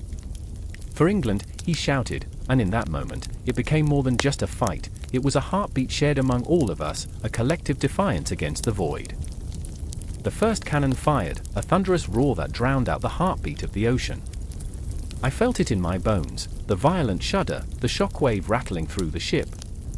The enemy vessel trembled under the force, a crack in the hull like a wound, and for a fleeting moment, we cheered. But then came the return volley, a deafening explosion, and suddenly the air was thick with smoke and the acrid scent of death. I saw men fall, their bodies mere shadows against the chaos, and my heart clenched. "Thomas!" I screamed, but my voice was lost in the cacophony. I fought through the smoke, desperate to reach him. I remember the way the world slowed, each heartbeat echoing my dread as I searched for that familiar face, a flicker of hope in a sea of despair. But then I saw him. He lay there, crumpled against the splintered wood, the boy I knew replaced by a ghost.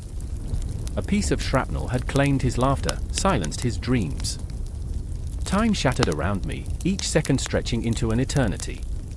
"No, no, no," I whispered, cradling his head in my lap, the warmth slipping away. The world around me blurred, the battle became a distant roar, a haunting symphony of chaos. Horatio fought on, the weight of the world pressing down on his shoulders. I could see him, still standing, a lone figure against the backdrop of despair. But there was a fire in his eyes, a fierce resolve that refused to be extinguished. We fight," he roared, and I felt that spirit surge through me, igniting a flicker of defiance in the depths of my sorrow. The battle raged on, the clash of metal against metal, the cries of men dancing with the waves. Each moment felt like a lifetime, the echoes of cannon fire stitching themselves into the fabric of my memory. I remember the fear, a living thing that clawed at my throat, but intertwined with it was a fierce loyalty, a bond forged in the chaos of war. And then, in a moment that felt like a cruel jest of fate, the enemy ship began to falter. Horatio's determination had become a beacon, drawing strength from the ashes of despair. For England, he bellowed again, and the crew surged, a wave of resilience crashing against the despair. But the price was steep. As the sun dipped below the horizon, casting an orange glow over the bloody sea, I felt the weight of loss settle deep within my bones. The battle had transformed us, we were no longer boys, we were shadows of warriors, forever marked by the ghosts of our choices. "Victory," Horatio breathed, but his voice was hollow, the weight of the moment pressing against him like a shroud. I turned to him, my heart breaking with the knowledge of what we had sacrificed, the lives extinguished like candles in the wind. In the fading light, we stood together, a trio of souls forever altered. The ocean whispered secrets of the fallen, and as the stars began to emerge in the darkened sky, I understood that the Battle of Trafalgar was not the end but a beginning, an echo of choices yet to come, the promise of a world forever changed. The air crackled with an unholy silence, the kind that swallows the clamor of life whole, leaving only the heartbeat of fear. A lone crow cawed in the distance, the sound echoing like a death knell across the frozen expanse of the Russian steppe. The ground, a thick, stubborn blanket of mud, felt alive, hungry and restless beneath the boots of worn soldiers. They seemed like ghosts, tangled in their own shadows, a ragged army bleeding dreams into the earth, their hopes buried deeper with each step. I remember the eyes of Ivan Petrovich, wide and hollow, his breath coming in ragged gasps as he faced the endless horizon. He was a man with a heart too tender for war, a constant internal conflict raging within him like storm clouds gathering before a tempest. He had joined the army out of a sense of duty, to follow the emperor, to prove his worth, yet here he stood, drenched in misery, questioning every choice that had paved his path to this unforgiving land. The cold bit into his skin, but it was the dread of the unknown that seeped into his bones, chilling him to the marrow. "I can't remember the last time I felt warmth," he murmured, more to himself than to the men around him. I could see the ghosts of his past flickering in his eyes, the laughter of a child, the embrace of a mother, the soft glow of a fire that once filled his tiny home with light. Now, it was all darkness, an encroaching void, and the weight of the world pressed down on him like a heavy shroud. Beside him, Sergei, his childhood friend, stood resolute yet trembling. A soldier forged in the fires of conflict, Sergei carried the scars of battles won and lost. He had learned to mask his fears with bravado, to laugh when the world shattered around him. But I knew the truth. Beneath that hardened exterior lay a man teetering on the brink of despair, a restless spirit haunted by the specter of death lurking just beyond the reach of his sword. He clenched his fists, the knuckles white, each heartbeat echoing like a war drum in the stillness. "I'll take down 100 men if it comes to it, Ivan," he boasted, though his voice trembled like a fragile leaf in a storm. "But I don't think I can take down the cold." I remember the way he looked at the approaching clouds, dark and brooding, looming like an ominous omen. The sky seemed to open its maw, swallowing the last remnants of sunlight, plunging the world into a twilight of dread. Each soldier felt it, the tightening in their chests, the unshakable feeling that doom was drawing near, and they were merely pawns in a game far greater than themselves. As the days stretched on, the tension thickened like fog rolling in from the sea. The sounds of the camp were punctuated by whispered fears, a cacophony of uncertainty that echoed among the men. Each crackle of the fire became a warning, each gust of wind a harbinger of despair. In the distance, wolves howled, their cries a chilling reminder of the savage brutality that nature could unleash. "I remember when we used to sit by the river and dream," Ivan said, his voice barely above a whisper, yet it cut through the air like a knife. "Now look at us. We've become shadows of our former selves." Sergei didn't answer, his gaze fixed on the horizon, where the vast, empty expanse seemed to mock them. "Dreams don't matter here, Ivan." "Not anymore," he said, his voice laced with bitterness. "In this world, dreams are only the ghosts of what we've lost." Somewhere deep within the forest, a clock ticked, an incessant reminder of time slipping away, each second a step closer to an inevitable confrontation. The men felt it, an unspoken tension that hung in the air, palpable and suffocating. They were not just fighting for a country but against an invisible enemy that gnawed at their very souls, a creeping madness that threatened to consume them whole. Ivan and Sergei shared a bond forged in the fires of brotherhood, yet the specter of war loomed between them, casting shadows that twisted their friendship into something fragile, something uncertain. Each day brought with it the weight of decision. Would they face the oncoming storm together, or would the chaos of war tear them apart? "I remember the warmth of home," Ivan murmured again, as if the thought could somehow shield him from the cold reality surrounding them. "I remember the sound of laughter." Suddenly, there was a rustle in the brush, a snap of a twig that shattered the fragile silence like glass. Instinct kicked in, and the soldiers shifted, hands gripping weapons, hearts pounding like war drums. The horizon blurred, the world spun, and in that moment, time stretched into eternity. A shadow emerged from the darkness, a figure cloaked in night, a specter of fear. It was but a messenger, a harbinger of what was to come. The news spread like wildfire, igniting the men's hearts with icy dread. The French were advancing, a relentless tide sweeping across the land, and they would be caught in the waves, drowning in the chaos. A visceral gut reaction surged through me as Ivan and Sergei exchanged glances, their fates intricately woven together by threads of loyalty and fear. The air thickened with the scent of smoke and despair, a suffocating shroud that clung to their skin. "I can't go back," Ivan said, his voice trembling, and speaking it out loud felt like admitting a truth that was both liberating and damning.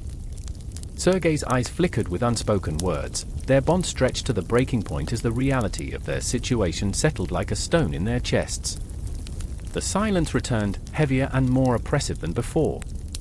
Each soldier was alone in their thoughts, haunted by memories, by dreams that slipped further away with each passing moment. The night loomed, colder than death, and the ghosts of their past whispered warnings through the trees, remorseless and unforgiving.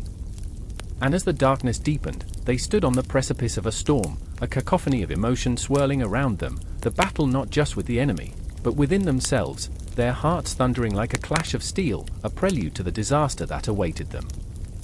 The air was thick with the scent of smoke, a grim reminder of the villages they left smoldering behind them. The Grande Army marched through a landscape that was as unforgiving as it was beautiful, a canvas splashed with frost-bitten greens and the churning grey of a coming storm. The sky brooded like an old man whose patience was wearing thin, and beneath it, men shivered, not just from the cold, but from a deep-seated fear that had nestled into their bones, whispering of betrayal and blood. I remember the way Pierre's breath hung in the air, visible and stark, like a ghost of the youthful dreams he'd spoken of before this madness began. "We'll be home for winter," he said, eyes bright with an innocence that clashed with the steel of his bayonet. Now, that innocence was fading, replaced by the haunting realization that home was a distant mirage, slipping away with every weary step. It was a march of shadows, shadows of men and shadows of their choices, stretching long across the frozen earth. I could see it in the way Antoine gripped his rifle, knuckles white and strained, as if the weapon itself was a fleeting hope.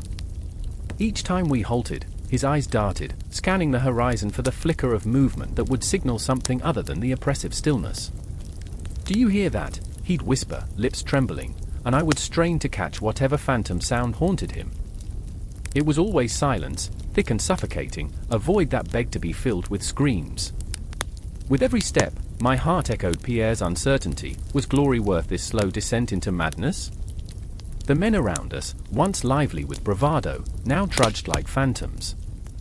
I watched them, hollow-eyed and gaunt, as if the very essence of their souls was being drawn out with each frost-bitten breath. They were not warriors anymore, they were shadows of men, their dreams buried beneath layers of ice. "Remember Paris?" Pierre said one night as we huddled around a flickering fire, its flames dancing like memories long lost. I can still hear his laughter, a sound so pure it seemed foreign in this desolation. The lights, the music. The women, his voice trailed off, a wistful sigh that hung in the air and melted away, leaving only the chill of reality. "Do you think they'll remember us?" he asked, eyes suddenly distant. Antoine scoffed, his bravado a thin veil over the trembling fear inside him. "They'll remember us as bones in the snow," he shot back, more irritated than cruel, and yet I sensed the truth lurking beneath his words. The snow would cover our sins, our ambitions, our failures. We're nothing but a memory, just like the last man who tried to take this land.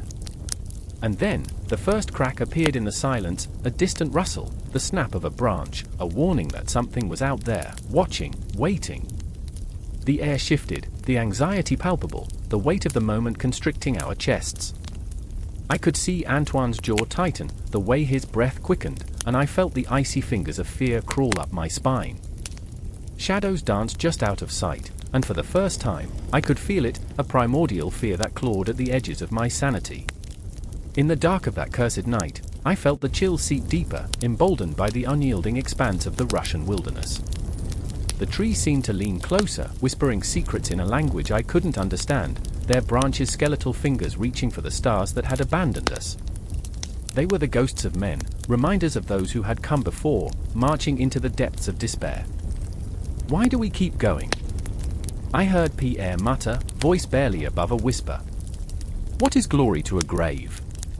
The question hung in the air, heavy and bitter, and I felt the tremor of truth in his words shake my very core.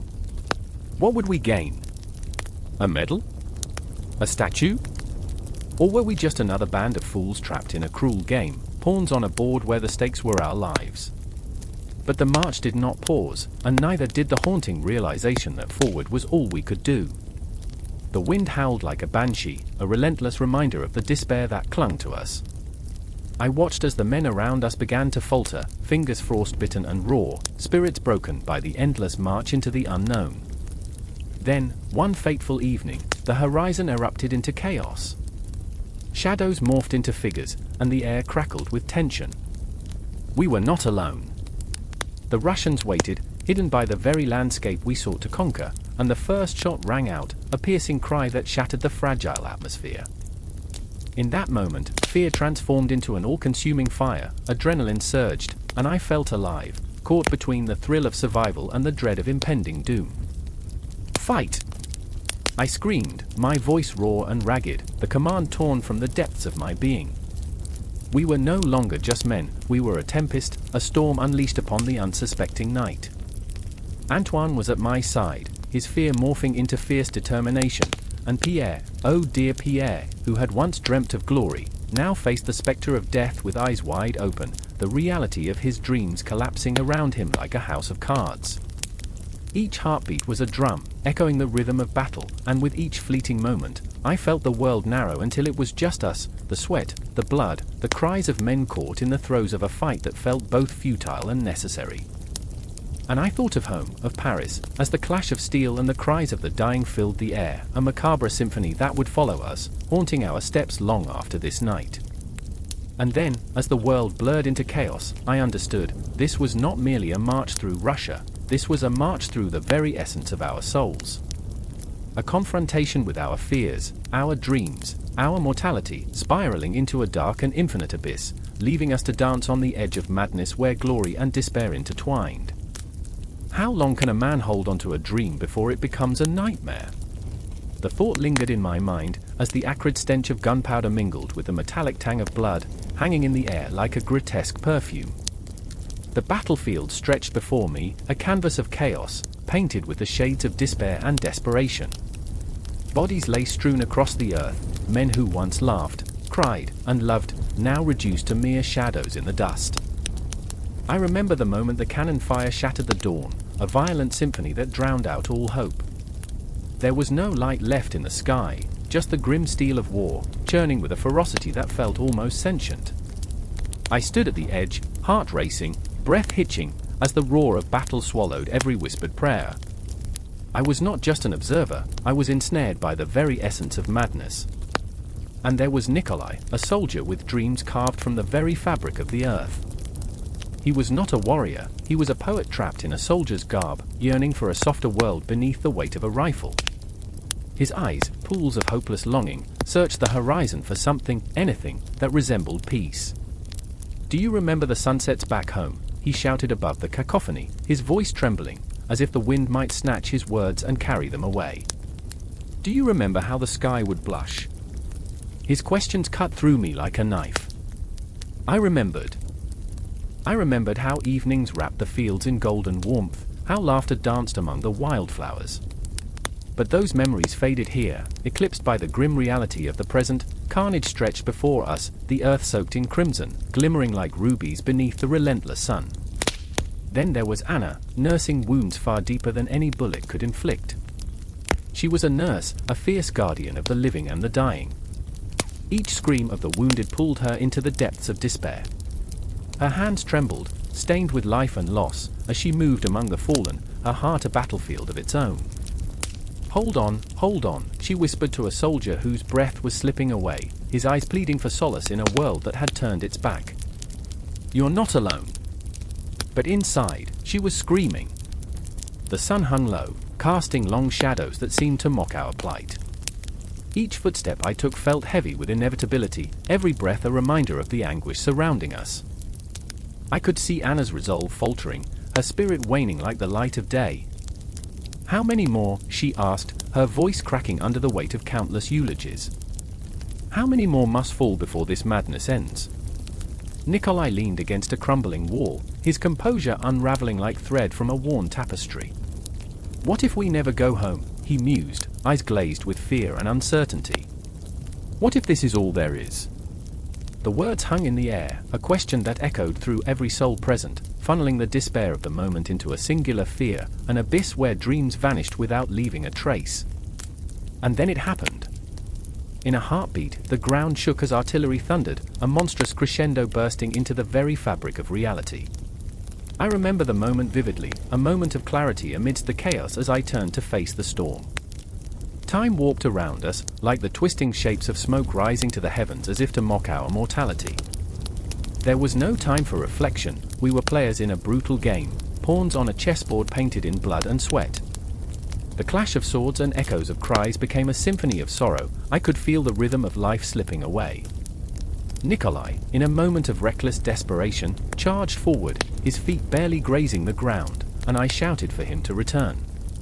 "Stay with us! Don't lose yourself!" But he was lost, swept into the chaos like a leaf in a tempest, his dreams shattered under the weight of cannon fire. In that instant, I understood the depths of his despair, the haunting question that had echoed within me: how long could a man cling to a dream before it consumed him whole? The answer was written in blood and tears, in the ghostly cries of the fallen that would haunt the earth for generations to come. The battlefield, a grotesque theater, played its final act as the sun began to set, casting an eerie glow over the destruction. The horizon, once vibrant with possibility, now lay heavy with despair, painted in shades of grey and crimson. I felt Anna's hand grip mine, a lifeline in a sea of chaos, as we watched Nikolai's figure disappear into the smoke, a fleeting silhouette against the backdrop of nightmare. "Do you think he will find peace?" she asked, her voice barely a whisper, a fragile echo in the cacophony of despair. "I don't know," I replied, my voice thick with emotion.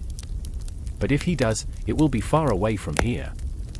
The silence that followed was deafening, punctuated only by the distant sounds of suffering and loss. As the last rays of light slipped beneath the horizon, the darkness wrapped around us, a shroud of uncertainty cloaking the battlefield in sorrow. We were left with ghosts of dreams unrealized, of lives extinguished prematurely. I remember standing there, both of us tethered to our fading humanity, staring into the abyss of possibilities that had slipped through our fingers like sand.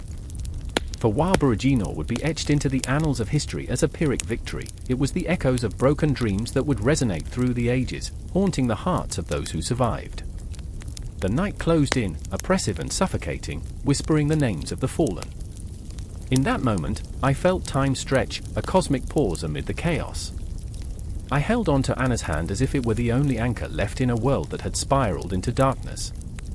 We were alive in a world that had lost its meaning, yet the fight within us flickered, a stubborn flame refusing to be extinguished. With every breath, we knew, the battle was far from over. And somewhere in the shadows, Nikolai fought on, a distant drumbeat echoing through the night, a reminder that even in the depths of despair, hope clings stubbornly to life. The flames licked the sky, a furious dance of orange and red, illuminating the faces of soldiers and civilians alike, twisting their features into masks of horror and disbelief. I stood amidst this chaos, smoke curling around me like ghosts grasping for their lost lives. The air crackled, thick with the scent of burning wood and the acrid tang of despair, a scent that would haunt me long after this night. In the heart of the inferno, I caught sight of Ivan, a man who once wore the weight of his country like armor, now stripped bare and trembling. "Ivan!" I called out, my voice barely piercing the cacophony. He turned, eyes wild, reflecting the flames that consumed his beloved city. "What have we done?" The question hung between us, heavy as the ash falling like snowflakes, settling on our shoulders, on our hearts. "I should have known," he gasped, breathless, as if the fire was stealing his words. "I thought we could take it." I thought, his voice trailed off, lost in the roaring sound of destruction. Memories flooded back, strategic maps sprawled on wooden tables, voices arguing, hopes ignited like the torches that once illuminated our way. What a cruel twist of fate that those very flames now swallowed the streets where laughter once echoed. Across the courtyard, I saw Elena, a fierce spirit with the heart of a lioness, darting through the smoke. She was a force of nature, her determination blazing brighter than the conflagration around us. But even she faltered, her face a mask of fury and fear. I remember the nights we spent sharing dreams, whispering of a future that felt so vivid and attainable. Her gaze, now locked on the horizon, was filled with something darker, a prophecy of loss. "It shouldn't have come to this," she screamed, the flames casting long shadows across her features. "We should have retreated." I remember the arguments, the stubbornness of leaders who believed Moscow could withstand anything, even the relentless tide of an invading army. I remember the pride that filled their chests, blinding them to the truth. This was not a game of chess, but a brutal battle played with flesh and blood. I felt the knot of regret tightening in my stomach, an ache that mirrored the destruction around us. "We thought we were invincible," I murmured, my voice trembling. A momentary silence enveloped us, as if the world held its breath, watching. The embers swirled in the air, teasing us with memories of a city that once thrummed with life. Each flicker reminded me of youth, of love, of dreams that flickered like candle flames, flickering but never extinguished, until now. "Look at what we've become," Ivan whispered, his voice breaking. "We are the architects of our own demise." In his eyes, I saw the reflection of everything we had fought for, and everything that was slipping away. The weight of his words pressed down on me. Could we claim any victory when our home lay in ruin? A woman stumbled past us, clutching a child to her chest, her eyes wide with terror. For a moment, I saw the ghost of hope in her gaze, the desperate wish that maybe, just maybe, this would all end and they would find safety. But the inferno raged on, devouring dreams and lives alike.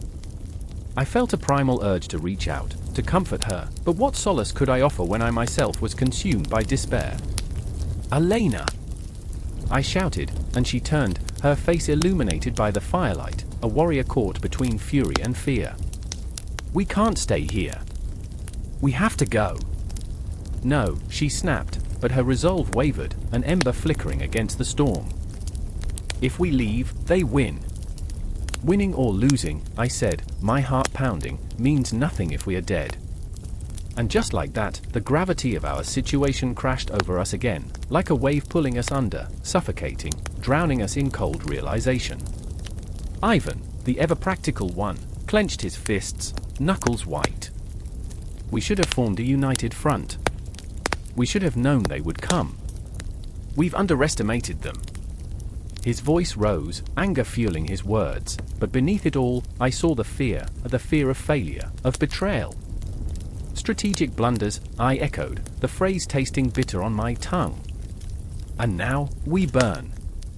We lingered in that moment, a fragile triangle of hope and despair, each of us grappling with our own demons. I held my breath, the world slowing, time stretching like the shadows around us. My heart raced, drumming against my ribs, a frantic reminder that we were still alive, still had time to act. With a sudden rush, the flames soared higher, casting ghostly silhouettes against the night sky.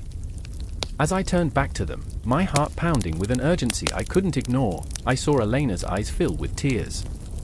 "What if we're too late?" she whispered, the vulnerability in her voice cutting deeper than the flames. And in that moment, I felt the weight of history pressing down on me, the choices made, the lives lost, the paths not taken. "Then we do what we must," I said, not fully believing it myself. "We make our own path." Together, we stepped forward, through the curling tendrils of smoke and the heat that threatened to consume us, facing the inevitable confrontation with fate.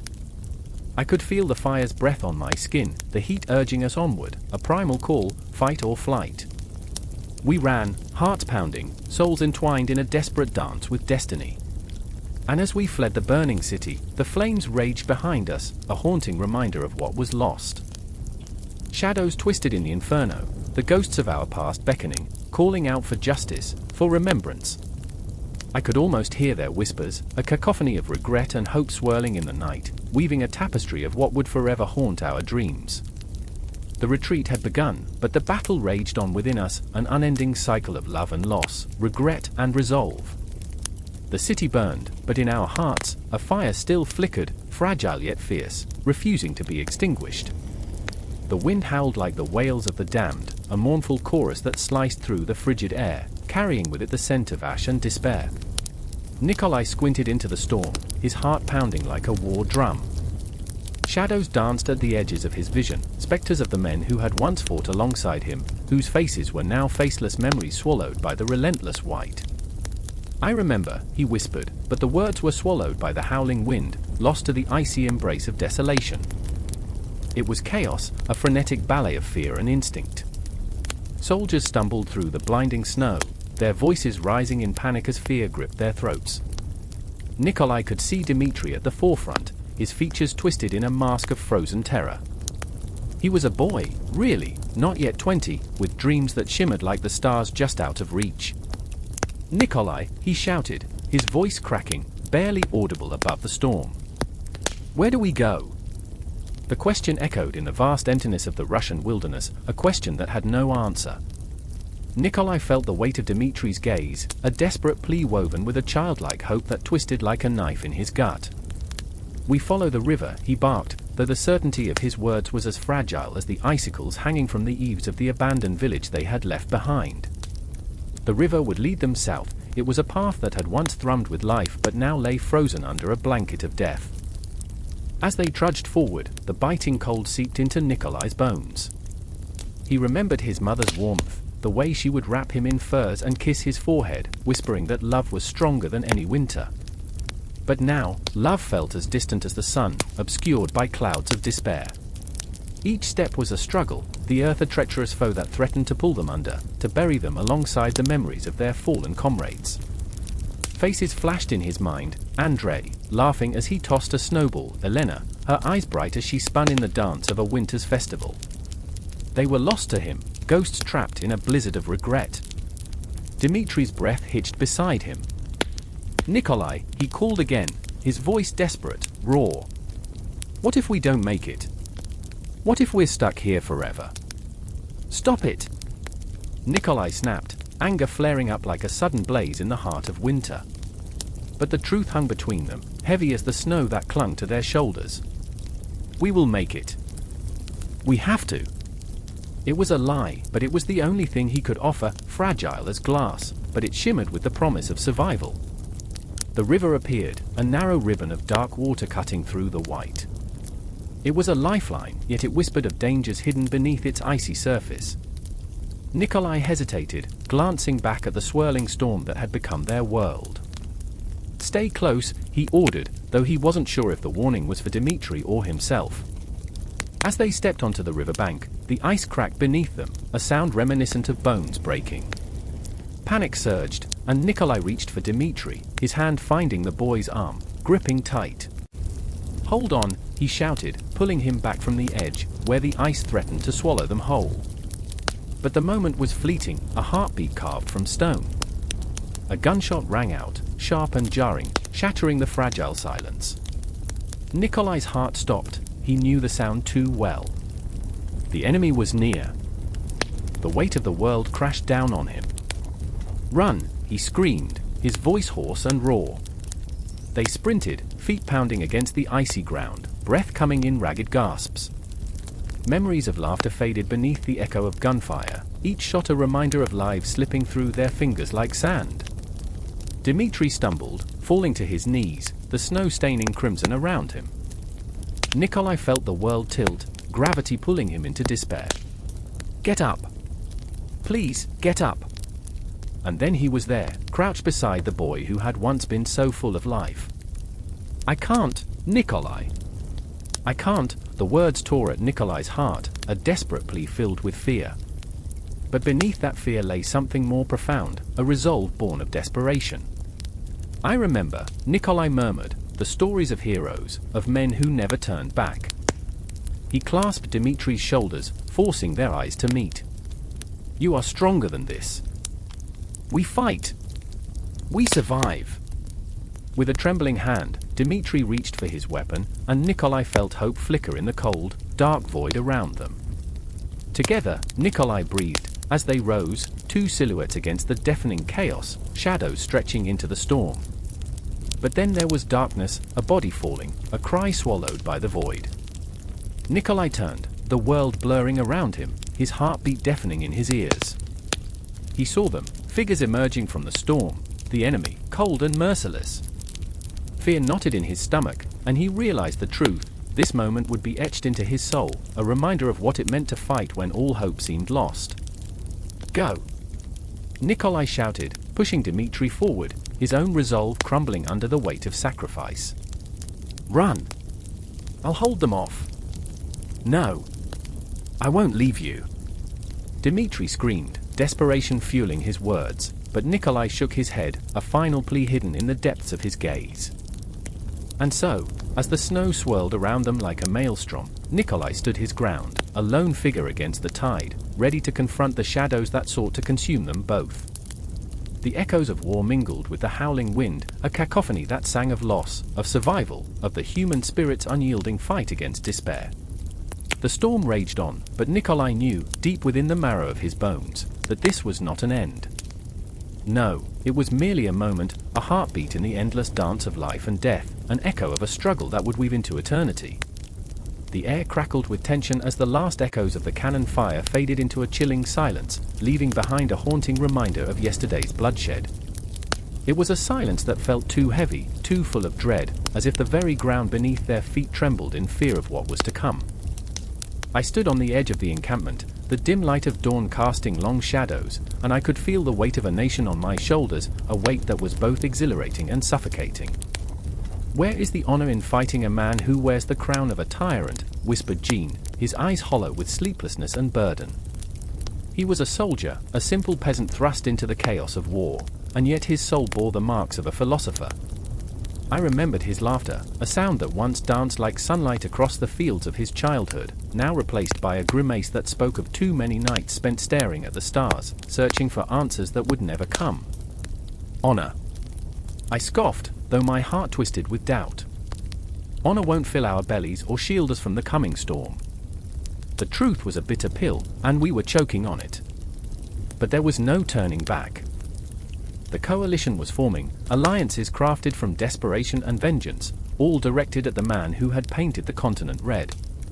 In the distance, the sun hesitated, casting the world in hues of grey and gold. It felt like a ghost, a memory of warmth that had long since vanished.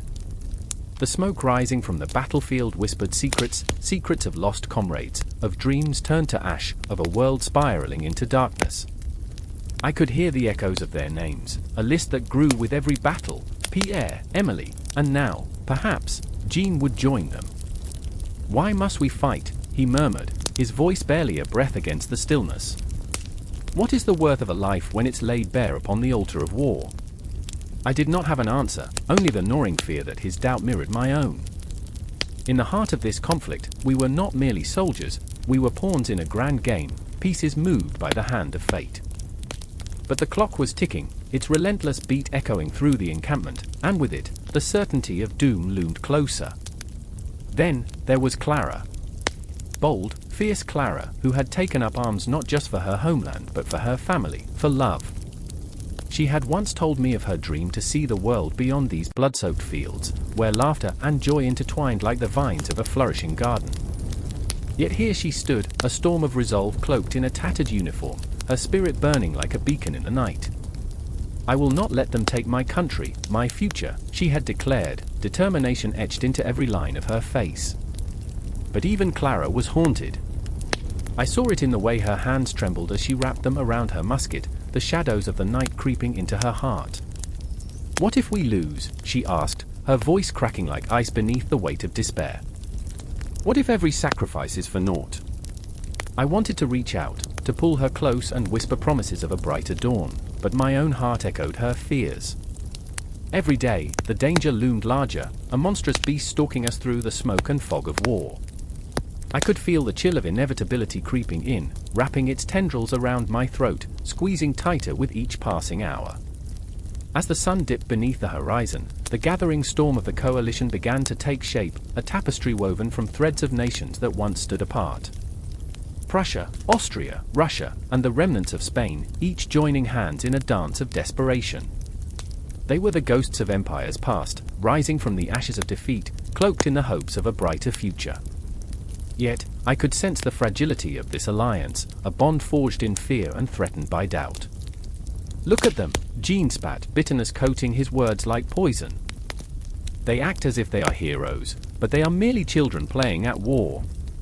Yet, deep down, I understood the truth. This war was not merely a confrontation of armies, it was a battle of souls. Each side clung to their beliefs, their dreams, like ships lost at sea searching for the light of dawn. I could feel their desperation, a wave crashing against the shores of my heart, as I wrestled with my own conflicted feelings. We were all haunted by the spectre of our choices, the ghosts of those we had left behind clamoring for attention in the recesses of our minds. And then came the night of the meeting, the air thick with the weight of destiny as leaders gathered in a dim hall, voices rising and falling like the cadence of a heartbeat. I took my place among the soldiers, the hushed whispers of expectation swirling around us like a tempest. Clara stood beside me, her eyes fierce and determined, yet beneath that steel exterior lay a flicker of fear. "The weight of history is heavy," she said softly, as if speaking to the shadows that danced on the walls. "But we must carry it, mustn't we?" I nodded, though my heart trembled at the thought. The meeting began, proclamations of unity and strength filling the air, but all I could hear were the echoes of broken promises. Each word, a dagger poised to plunge into the heart of hope.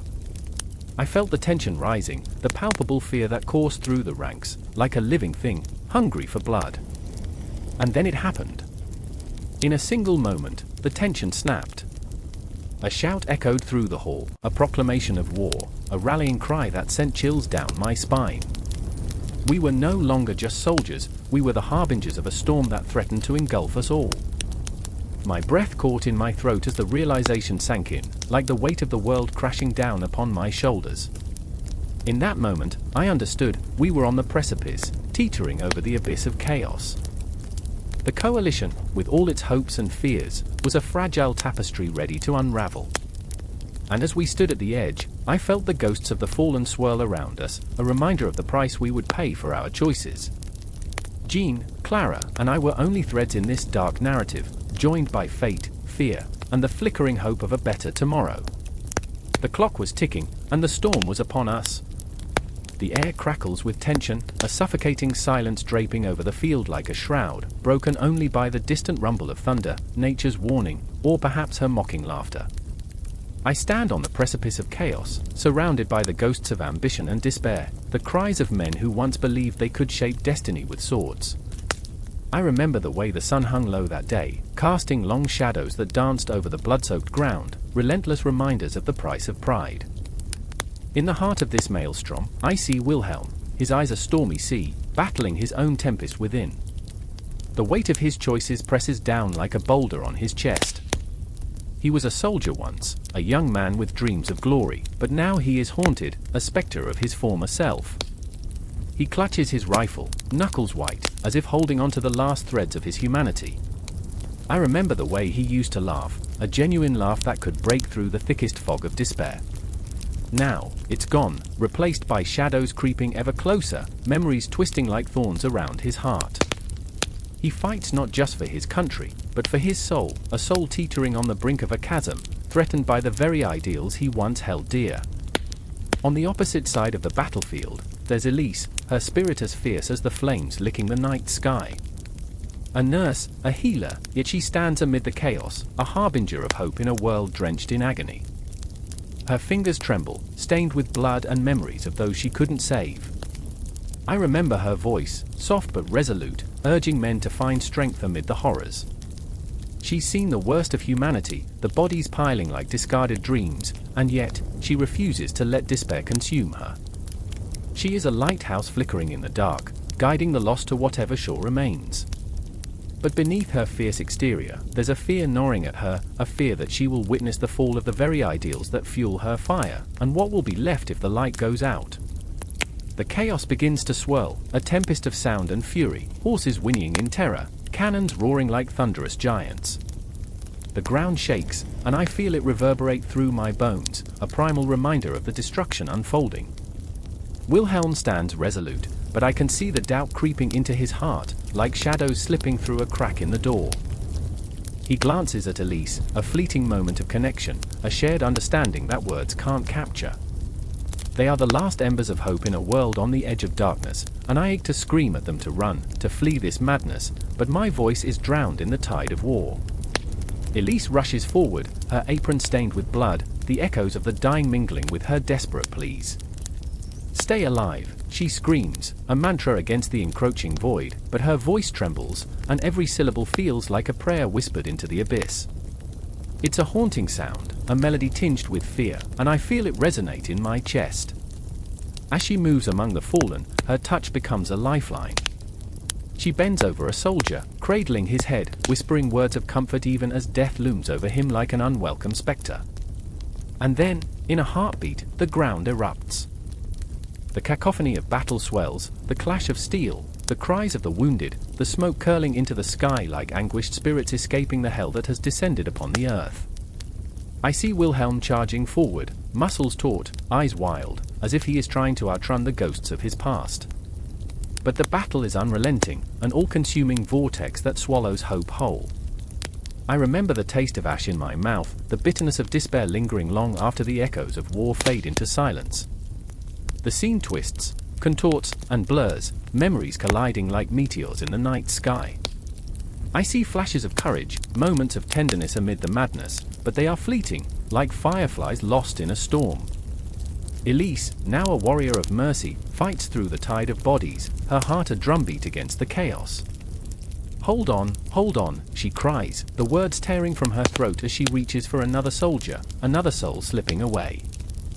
Each face she touches sparks a flicker of hope, a desperate grasp at life, but she knows every flicker is also a reminder of the inevitable darkness. With each passing moment, the battlefield morphs into a nightmarish tapestry of pain and valor, woven together by the threads of humanity. Wilhelm and Elise become intertwined, two souls desperate to find meaning amidst the obliteration. I can feel their anguish, a palpable force that draws me in, each heartbeat syncopating with the rhythm of their lives. I remember the fleeting moments, how they exchanged glances filled with unspoken promises, how their laughter once echoed through halls now stained with memory. And then, in the eye of the storm, they confront each other amidst the chaos. Wilhelm, panting, blooded hands gripping his rifle, looks at Elise, his eyes wide with fear, desperation clawing at him. What if I don't come back? He breathes, and in that moment, the world narrows to their shared uncertainty. Time hangs suspended, fragile as glass, and I feel the weight of his question pressing into my chest like lead. Elise's reply is a whisper, an elegy to everything they've fought for. You will come back. We will fight together. But I can see the tremor in her hands, the flicker of doubt in her eyes. Each word is a prayer cast into a void, and I feel the tension coiling tighter, a noose of fate weaving around them. They share a moment, a heartbeat, a breath, each second stretching into eternity, fraught with the promise of a tomorrow that may never come. As the battle rages on, the cries of the wounded and the dying merge into a symphony of sorrow. I can't look away. I remember the horror, the beauty, the terror. It all collides, a whirlwind of emotion spiraling into a dark abyss. I am trapped in this moment, a witness to their struggle, bound to the bittersweet dance of life and death. I remember the inkling of hope flickering in the distance, a candle in the wind, but it's swallowed by the shadows that threaten to consume them all. The ground shakes once more, a new wave of destruction crashing down, a reminder that destiny is a cruel mistress, and in the end, we are but leaves in her storm. The clock struck midnight, its echo resonating through the empty halls of the Tuileries Palace like a death knell. Shadows danced on the walls, elongated figures flickering in the dim light, whispering the secrets of a world unraveling. I stood there, heart pounding, eyes darting, feeling the weight of history pressing down on my soul. They say time is a river, but in this moment, it felt like a chasm, a yawning abyss that threatened to swallow us whole. I remember the cold stone beneath my fingertips, the chill of betrayal sharp in the air. Napoleon, once a titan, a man who carved his name into the annals of time with the fury of a tempest, was now a ghost of his former self. I could see it in his eyes, a flicker of desperation, an ember of fear. His brow furrowed as he paced, the once commanding strides now faltering, the air thick with disbelief. I am the emperor, he bellowed, but the walls absorbed his words, offering no solace, no validation. I could feel the tremor in his voice, the echo of a man trapped in a fading dream, and I wanted to scream in response, to shake him awake from this nightmare that was folding in around us. Then there was Josephine, my heart aching for her as she hovered in the doorway, a spectral figure caught between love and despair. The scent of her lavender perfume lingered in the air, a haunting reminder of better days, days when laughter filled the halls and hope soared like the lark at dawn. Now, she stood there, her face pale, eyes wide as they searched for a glimmer of the man she had loved, the man she longed to save from himself. Napoleon, she whispered, her voice cracking like fragile glass, please. But what could he do? The world was collapsing, and the weight of defeat pressed heavily on his shoulders. The whispers of the coalition swirled around them, foreign powers eager to strip away his crown, to drag him down into the depths of obscurity. It was not just about power anymore, it was about identity, about the very essence of who he was.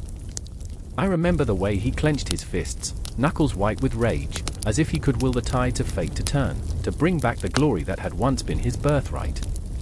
Elba is a prison, he spat, the bitterness in his voice like acid. I will not be a pawn in their game. But how long could defiance sustain him? I saw the flicker of doubt in his gaze, the creeping realization that the tides had turned against him, and in that moment, my heart broke for him. For both of them. Josephine stepped closer, desperation in her movements, her fingers trembling as she reached toward him. We will find a way, my love. You must believe. But her words hung in the air like a fragile thread, wavering in the storm of their reality. I felt my chest tighten, the choking weight of what was unsaid, the desperate need to cling to a hope that slipped through their fingers like sand. And then came the news, reverberating through the palace like a trumpet of doom. The Allies had gathered, an army of shadows at the gates, and Napoleon was to abdicate. The air crackled with tension, a palpable force that made my skin prickle. I could sense the icy fingers of fate wrapping around his throat, squeezing, choking the breath from him. I remember the silence that fell, a heavy shroud as all eyes turned to him, waiting, pleading, as if willing him to conjure a miracle. I will not bow to them, he said, fierce defiance clashing with the tremor in his voice. I refuse to surrender? But the resolute declaration sounded hollow, echoing off the cold stone walls, as if even the stones themselves had lost faith in their master. The reality was sinking in. This was it. The end. Josephine's tears fell silently, glistening like stars against the darkness of the room. She reached for him, her fingers grazing his arm, and in that touch, I felt the weight of their shared history, 1,000 nights wrapped in passion, dreams whispered under moonlit skies. But those dreams were slipping away into the void of lost power and fading glory, and I felt the ache in my own chest, a pang of loss that resonated deep within me. "Is this how it ends?" she asked, her voice trembling with anguish. "Is this all we fought for?" He turned to her, eyes blazing with a flicker of the old fire, a spark that ignited hope before snuffing it out. "No, my dearest. This is but a chapter. I will return." But even he could feel the lie hanging in the air, heavy and oppressive. I could see it in his eyes, the dawning realization that Elba would not be a mere exile, but a tomb for his ambitions, a grave where dreams would be buried. The decision weighed on him, and the room felt suffocating, the walls closing in with every passing second. I could sense the ghosts of the past circling us, the echoes of battles fought and lost, the laughter of a nation that once revered him now replaced by the murmurs of betrayal. Then it happened, his shoulders fell, a shuddering breath escaped his lips, and in that moment, I felt the fracture rip through the very fabric of their love. "I abdicate," he whispered, the words almost lost in the shadows, a surrender that echoed like a gunshot in my heart. The silence that followed was deafening, a chasm of despair. Josephine collapsed into his arms, the weight of the world pressing them down, and I could see in that embrace the raw, unfiltered pain of goodbye. I was a mere witness to their unraveling, a voyeur to the heart-wrenching scene of a king being stripped of his crown, of a lover losing the man who had once been invincible. And so he would go, an emperor exiled to a forgotten island, a remnant of glory reduced to a wisp of smoke. The weight of the cosmos bore down upon us, the stars bearing witness to this moment of profound loss. I stood there, breathless, as the world shifted once more, and the shadows loomed closer. Elba awaited, a prison and a promise, an empty horizon that stretched out like a cruel joke. I could feel the pulse of history in the air, the inevitability of it all swirling around us like fog. The clock continued to tick, but it no longer mattered. Time had become a mere illusion, an endless loop that would carry this heartache into the future. In that moment, I was not just an observer, I was entangled in their shared sorrow, feeling the agony of loss like a cold blade against my skin. And as they stood at the precipice of their fate, I understood that this was only the beginning, a dark prologue to a saga steeped in longing and regret, a tale that would echo through the ages, leaving us haunted by what could have been. The sun dipped low in the sky, a blood-orange orb sinking beneath the horizon, as the unsettling sound of distant drums echoed through the quiet streets of Grenoble. I stood there, heart pounding, breath caught in my throat, each thud of the drum reverberating through my bones like a warning bell.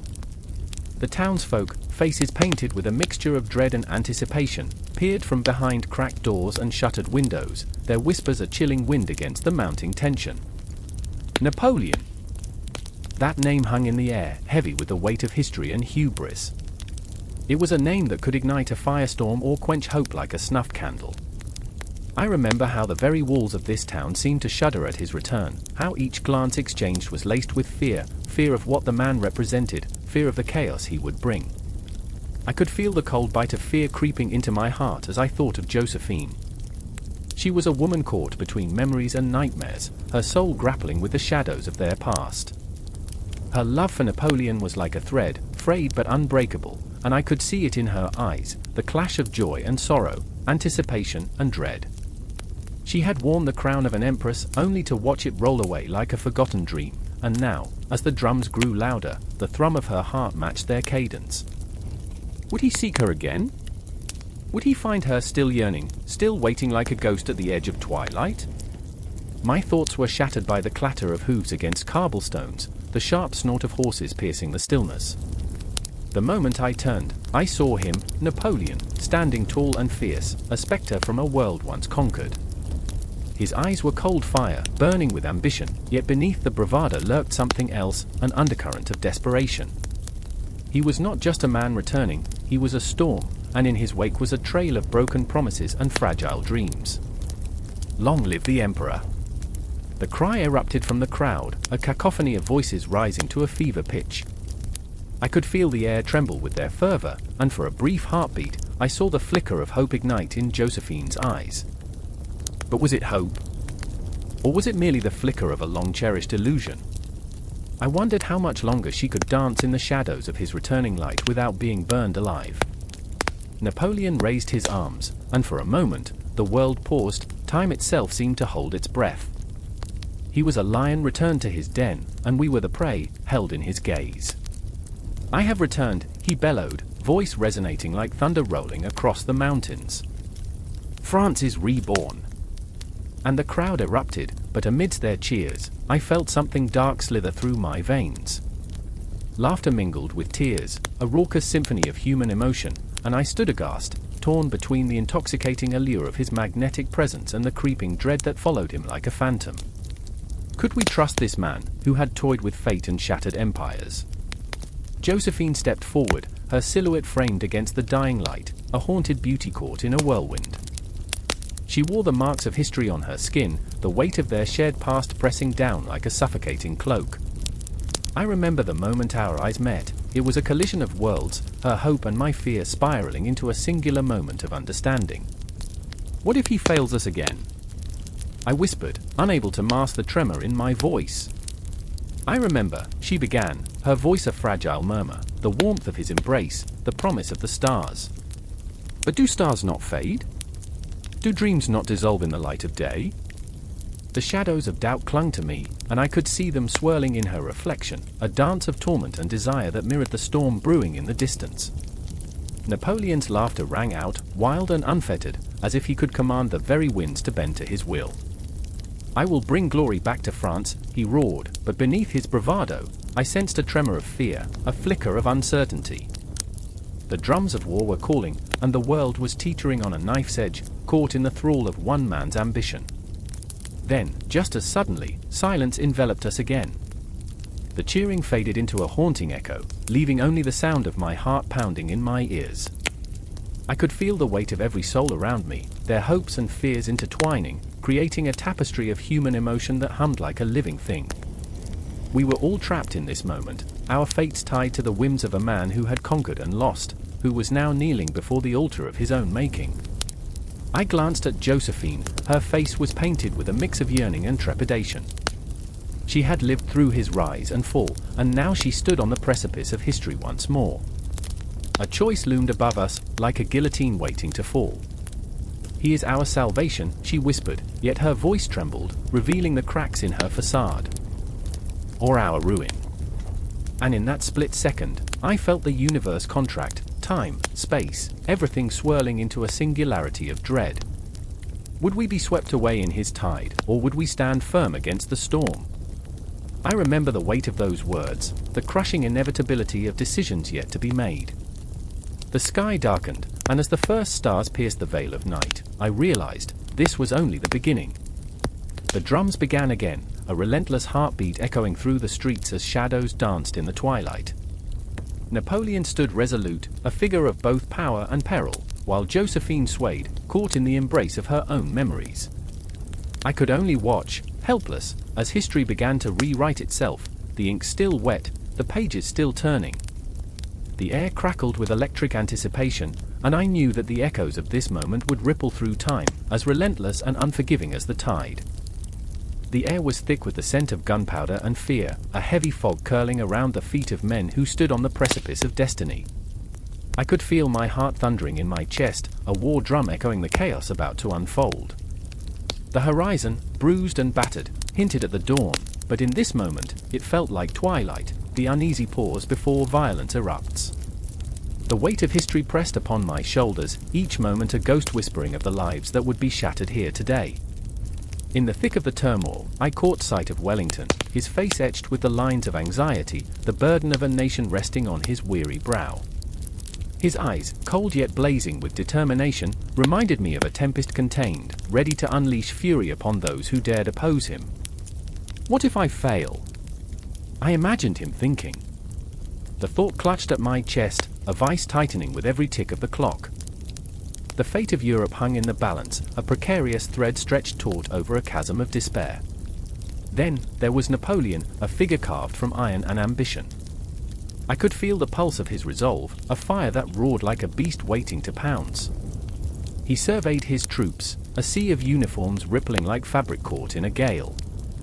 I will not be forgotten, I could hear him roar, a promise steeped in arrogance. But arrogance, I thought, is a fragile shield against the anvil of fate.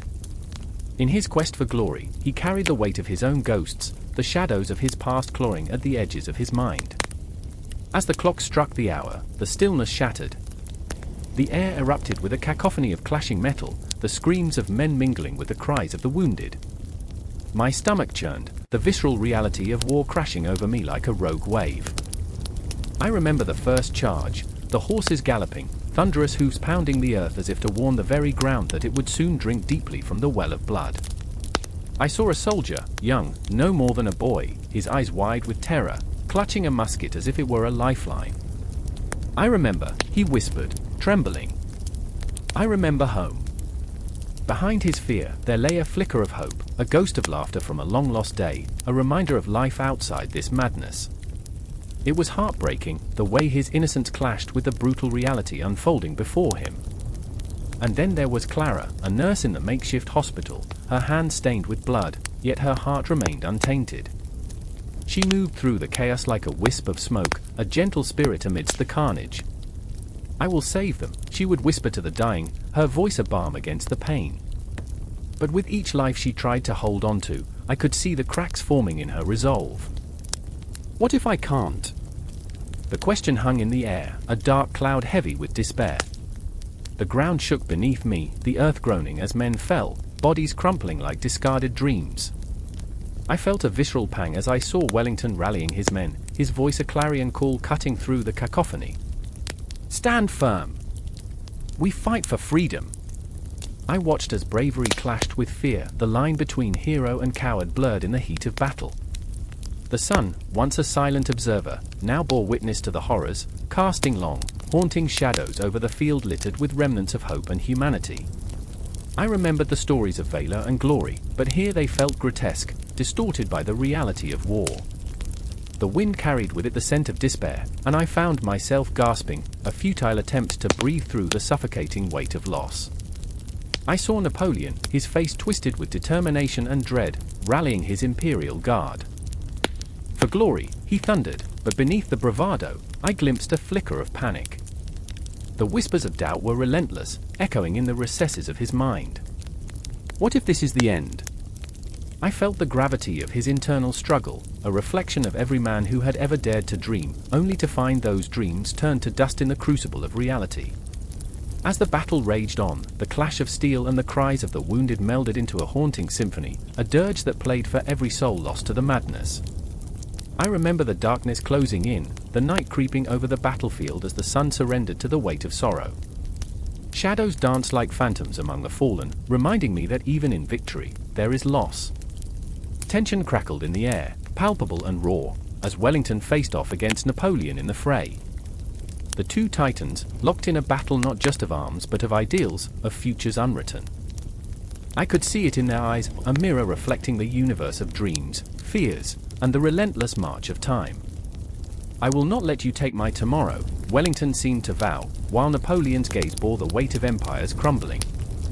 Then came the moment, a heartbeat stretched into an eternity, as the two armies collided with a ferocity that sent shockwaves through the very ground. Bodies entwined, cries mingled, and for a moment, the world narrowed to the pulse of conflict, the rhythm of life and death spinning around me like a cyclone. I could taste the metallic tang of blood in the air, feel the pulse of fear and desperation thudding against my chest.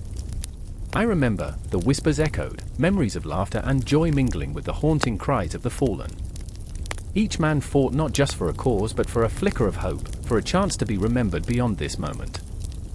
And as the sun dipped below the horizon, spilling its last light over the battlefield, I realized that this confrontation would etch itself into the annals of history, not as a single battle, but as an emotional crucible where dreams and nightmares collided, shaping the very fabric of our existence. The echoes of battle lingered, reverberating through time, and as the dust settled, the world was forever changed. In the silence that followed, I felt the weight of what was lost and what was gained, the hearts that would forever beat in memory of this final confrontation. The clock continued ticking, but for those who witnessed the fury of Waterloo, time itself would never be the same. The air crackled with tension, thick as the smoke billowing from distant fires. Night descended like a shroud, and the world felt suspended, teetering on the knife's edge of catastrophe. I stood in the shadows, watching the flickering flames dance, casting long, lonely shadows against the cold earth. The distant clang of metal echoed, a grim symphony of clashing swords and the anguished cries of the wounded. The Battle of Waterloo was not merely a line on a map, but a throbbing pulse of fate, a moment that would reshape the very fabric of history. Here, beneath a blanket of stars that felt too far away, I could feel the heartbeat of uncertainty. And there he was, the Duke of Wellington, standing tall, a silent sentinel amidst chaos. His eyes were sharp, cutting through the darkness with the precision of his strategies. But behind that steely facade, beneath the polished exterior, lay a tempest of dread. I remember the way his jaw clenched, the flicker of doubt that could momentarily crack the resolute mask he wore. What if I fail? It was a whisper that gnawed at him, a ghost that haunted him in the quiet moments between battles. Beside him stood Major General Sir William Ponsonby, a man whose bravado often overshadowed his insecurities. I remember Ponsonby's laughter, a carefree sound amidst the carnage, though his eyes betrayed a deeper fear. Wellington knows what he's doing, he'd jest, but I could see the tremor in his hands as he adjusted his sword, the facade crumbling. It was a thin veneer over a heart that quaked at the thought of leading his men into the maw of death. "If we don't charge now, we'll be forgotten," he muttered, his bravado fading to a whisper. Each word was a weight, a fluttering hope that fell into the abyss of despair. The ground trembled under the march of thousands, each footfall a heartbeat echoing in the night. Wellington's mind raced like a wild stallion, plotting, calculating. He envisioned the battlefield as a chessboard, the lives of men mere pieces to be sacrificed for a greater gain. But these were not just pieces, they were fathers, brothers, sons. He remembered their faces, the grim smiles of men who would charge into the unknown, who would embrace the chaos, believing in the promise of victory. I remember their hopes, he thought, each face etched in his memory, a haunting gallery of sacrifice. With each passing moment, the tension mounted, a taut string ready to snap. The night was alive with the murmurs of fate, shadows shifting, a prelude to violence. Wellington's heart thudded in his chest, a drumbeat of inevitability. "We must hold the line," he proclaimed, his voice steady, yet soaked in the gravity of what was to come. "We cannot waver. We cannot falter." The weight of leadership pressed down on him like a suffocating fog. He was their beacon. What if that light extinguished? A whisper of wind rustled the leaves, a spectral reminder of time's relentless march. The clock was ticking, each tick a heartbeat, each tack a reminder of mortality. I remember the faces of those I've lost, Wellington thought, an ache in his chest, a wound that time could not heal. Each man who fell in battle was a story, a life extinguished too soon, and he carried that burden like a crown of thorns. His strategies, his leadership, they were not merely tactics on a battlefield, but a desperate bid to protect the dreams of those who followed him into hell. Then there was Ponsonby again, his heart a storm of conflict. "We charge into darkness, but what if it consumes us?" he questioned, a crack in his armor revealing the vulnerability beneath. "What if my men die for nothing?" The very thought clawed at him, a ravenous beast. I remember the day I first held a sword, the thrill that coursed through my veins," he lamented, longing for that innocent excitement, now tainted by the grim realities of command. In the silence of the night, he felt the weight of every choice, every command, every life balanced on the edge of oblivion. The ground shook violently as a cacophony erupted, the clash of steel and the shouts of anguish mingling in a haunting melody. Wellington's eyes narrowed, a fire igniting within him. "This is our moment," he roared, the sound reverberating through the hearts of men. It was a rallying cry, a lifeline thrown into the tumultuous sea of doubt. The battlefield transformed into a swirling vortex of chaos, men charging into the abyss, their courage igniting the air around them. I watched as Ponsonby surged ahead, fear fueling his steps, a ghost dancing at his heels. For glory! For honor, he shouted, but the words felt heavy on his tongue, burdened by the price of valor. In that single moment, he became both hero and coward, a man wrestling with his own demons with each swing of his sword. I felt his heartbeat, the rhythm of his fear and courage intertwining, a delicate balance on the edge of fate. And Wellington, oh, how I felt his soul laid bare. The weight of leadership bore down upon him, the essence of every soldier's life resting on his shoulders. Each command, each strategy was a prayer thrust into the void, and he could only hope someone, anyone, would answer. The darkness loomed, but he stood, unyielding, a lighthouse in a storm, a beacon of hope amid the encroaching shadows. In that cataclysmic moment of collision, where courage met despair, I felt the air grow thick and heavy. The battlefield roared, a symphony of chaos, and yet there was a silence in my heart, a stillness that spoke volumes. Here lay the essence of leadership, raw, unfiltered, a pulse that echoed through the ages. They were not just soldiers, they were dreams, fears, and aspirations colliding in the grand tapestry of fate. As the battle raged on, a continuum of sweat, blood, and resolve, I understood that this was not just a confrontation of armies, it was the collision of souls, Wellington, Ponsonby, and the many who followed them into the unforgiving night. Each heartbeat was a story, every breath a prayer whispered into the void, and the echoes of their choices would resonate long after the dust settled. And time twisted, blurred into the infinite, what came before, what lay ahead, it all felt interconnected, a cosmic ballet of despair and hope. I held my breath, locked in the grip of history, uncertain of what tomorrow would bring, but knowing that the choices made tonight would linger, haunting and beautiful, like the stars scattered across the darkened sky. The thunderous roar of cannon shattered the stillness of dawn, a portentous crack that splintered the thick fog of uncertainty. I stood there, heart racing, salt sweat stinging my eyes, breath hitching in my throat as chaos erupted around me. The air was heavy, pregnant with the scent of gunpowder and the bitter tang of fear. Gebhard Lebrecht von Blücher, a towering figure in the chaos, his face etched with rugged determination, was a whirlwind of energy. His presence commanded respect, a palpable force that surged through the ranks of weary soldiers who had come to trust him like a lifeline in a tempest. I remember the way he focused on the horizon, the steel-grey clouds mimicking the brewing storm in his heart. Blücher was not just a commander, he was the embodiment of their hopes, their fears, and the desperate wish for victory against the ever-looming spectre of Napoleon. Each beat of his heart resonated with the echo of 1,000 souls, each one tethered to the thin thread of fate that seemed to dangle precariously above the battlefield. Then there was Wellington, his steady gaze cutting through the haze of panic, a man weighed down by the burden of expectation. He was a rock in a swirling sea, but even rocks can crumble under pressure. I remember the fleeting moments of doubt that flickered across his face, a shadow passing over the steadfast resolve. He was a brilliant strategist, but even the sharpest mind can falter when the world seems to bend toward chaos. The weight of coalition command pressed down on him, a relentless force that threatened to crush his spirit. And in the thick of it all, there was Mika, a mere observer, a chronicler of this fierce ballet of war, desperately trying to stitch together the ragged emotion swirling in the air. I had come to document history, yet I found myself immersed in a living nightmare, a canvas painted with the raw hues of fear, bravery, and unrelenting uncertainty. I could almost hear the heartbeat of the earth, echoing the tension that coiled tightly in the air, waiting to strike. Blücher! Forward! The screams of orders blended with the cries of the wounded, a cacophony that surged and pulled at my heart like the tide. I remember the moment Blücher turned, his blue eyes aflame with purpose.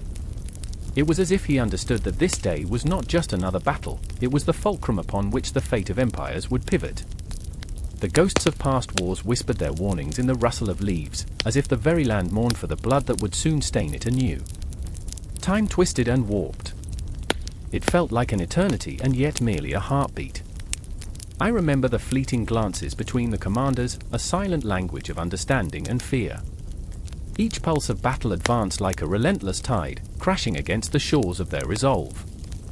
Blücher could feel it, the weight of every man behind him, every mother praying, every child dreaming of peace. He was a warrior, yes, but more than that, a father, a brother, a desperate man fighting for a future that seemed ever more elusive. With every order, every rallying cry, I felt the tremor in his voice, the fragility of hope hanging in the balance. The sight of him charging forward, sword raised against the tide of French soldiers, was both inspiring and heartbreaking. He wasn't just fighting for victory, he was fighting against despair, against the gnawing realization that in war, there are no true victors, only survivors bearing the scars of what was lost. Wellington, steadfast yet haunted, took a breath that felt weighted with the memories of those who had come before him. He knew the price of leadership, the lonely path of command that often walked hand in hand with crushing isolation.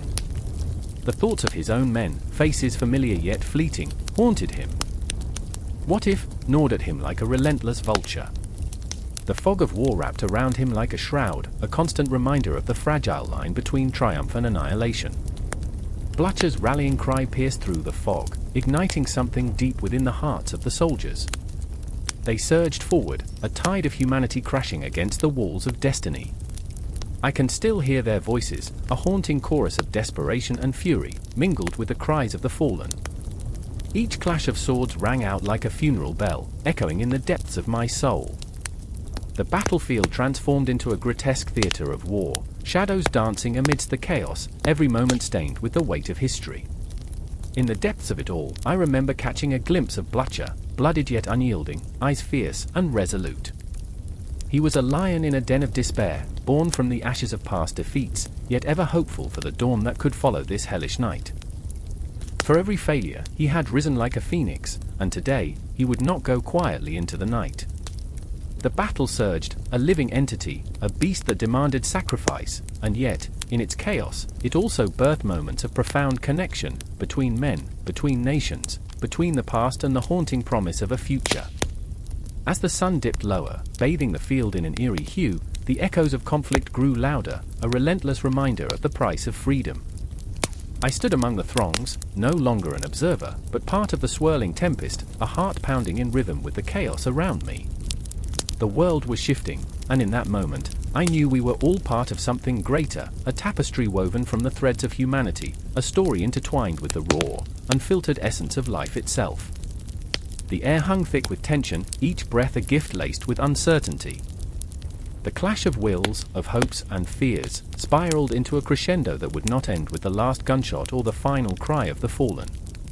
It would linger, echoing through the halls of history, reminding us of the fragility of peace and the unbreakable spirit of those who dared to stand against the tide. Blücher, Wellington, and I are mere specks in the vastness of time, yet together, we were part of a moment that would be whispered about in generations to come, a testament to the undying human spirit against the overwhelming darkness. A clock ticks, its hand slicing through the thick silence of a dimly lit room.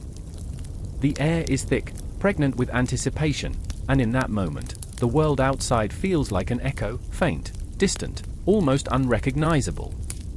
I remember standing there, my heart pounding like a drum in the midst of a battle, the weight of history pressing against my chest. The fate of nations hung in the balance, and I could almost taste the tension, the metallic tang of conflict swirling around me. In the center of this tempest stood Prince Clemens von Metternich, his eyes dark and stormy, reflecting the remnants of a world torn asunder by revolution, war, and the insatiable hunger for power. The man was a puppet master, strings of diplomacy entwined around his slender fingers. I remember how he moved, a wraith through the corridors of power, every whisper a seductive promise, every glance a dagger aimed at the heart of his adversaries. He was there to reclaim order, to stitch together the gaping wounds of Europe with thread spun from tyranny and ambition. But standing opposite him, a flame flickering defiantly in the storm, was Tsar Alexander I of Russia. I could see it in his eyes, a resolve ignited by dreams of glory, fueled by the smoldering ashes of his past. He was a man haunted by visions of a divine mission, of being the architect of a new Europe, yet shackled by the horrors of war that had danced around him like shadows. The ghosts of soldiers, friends, and enemies alike whispered in his ears, urging him toward righteousness, or perhaps madness. I remember the way his hands clenched into fists, the tremor of his fingers betraying a vulnerability that belied his imperial facade. And then there was the dark specter of conflict, France, the cataclysmic force that had raged through the heart of Europe, leaving chaos in its wake.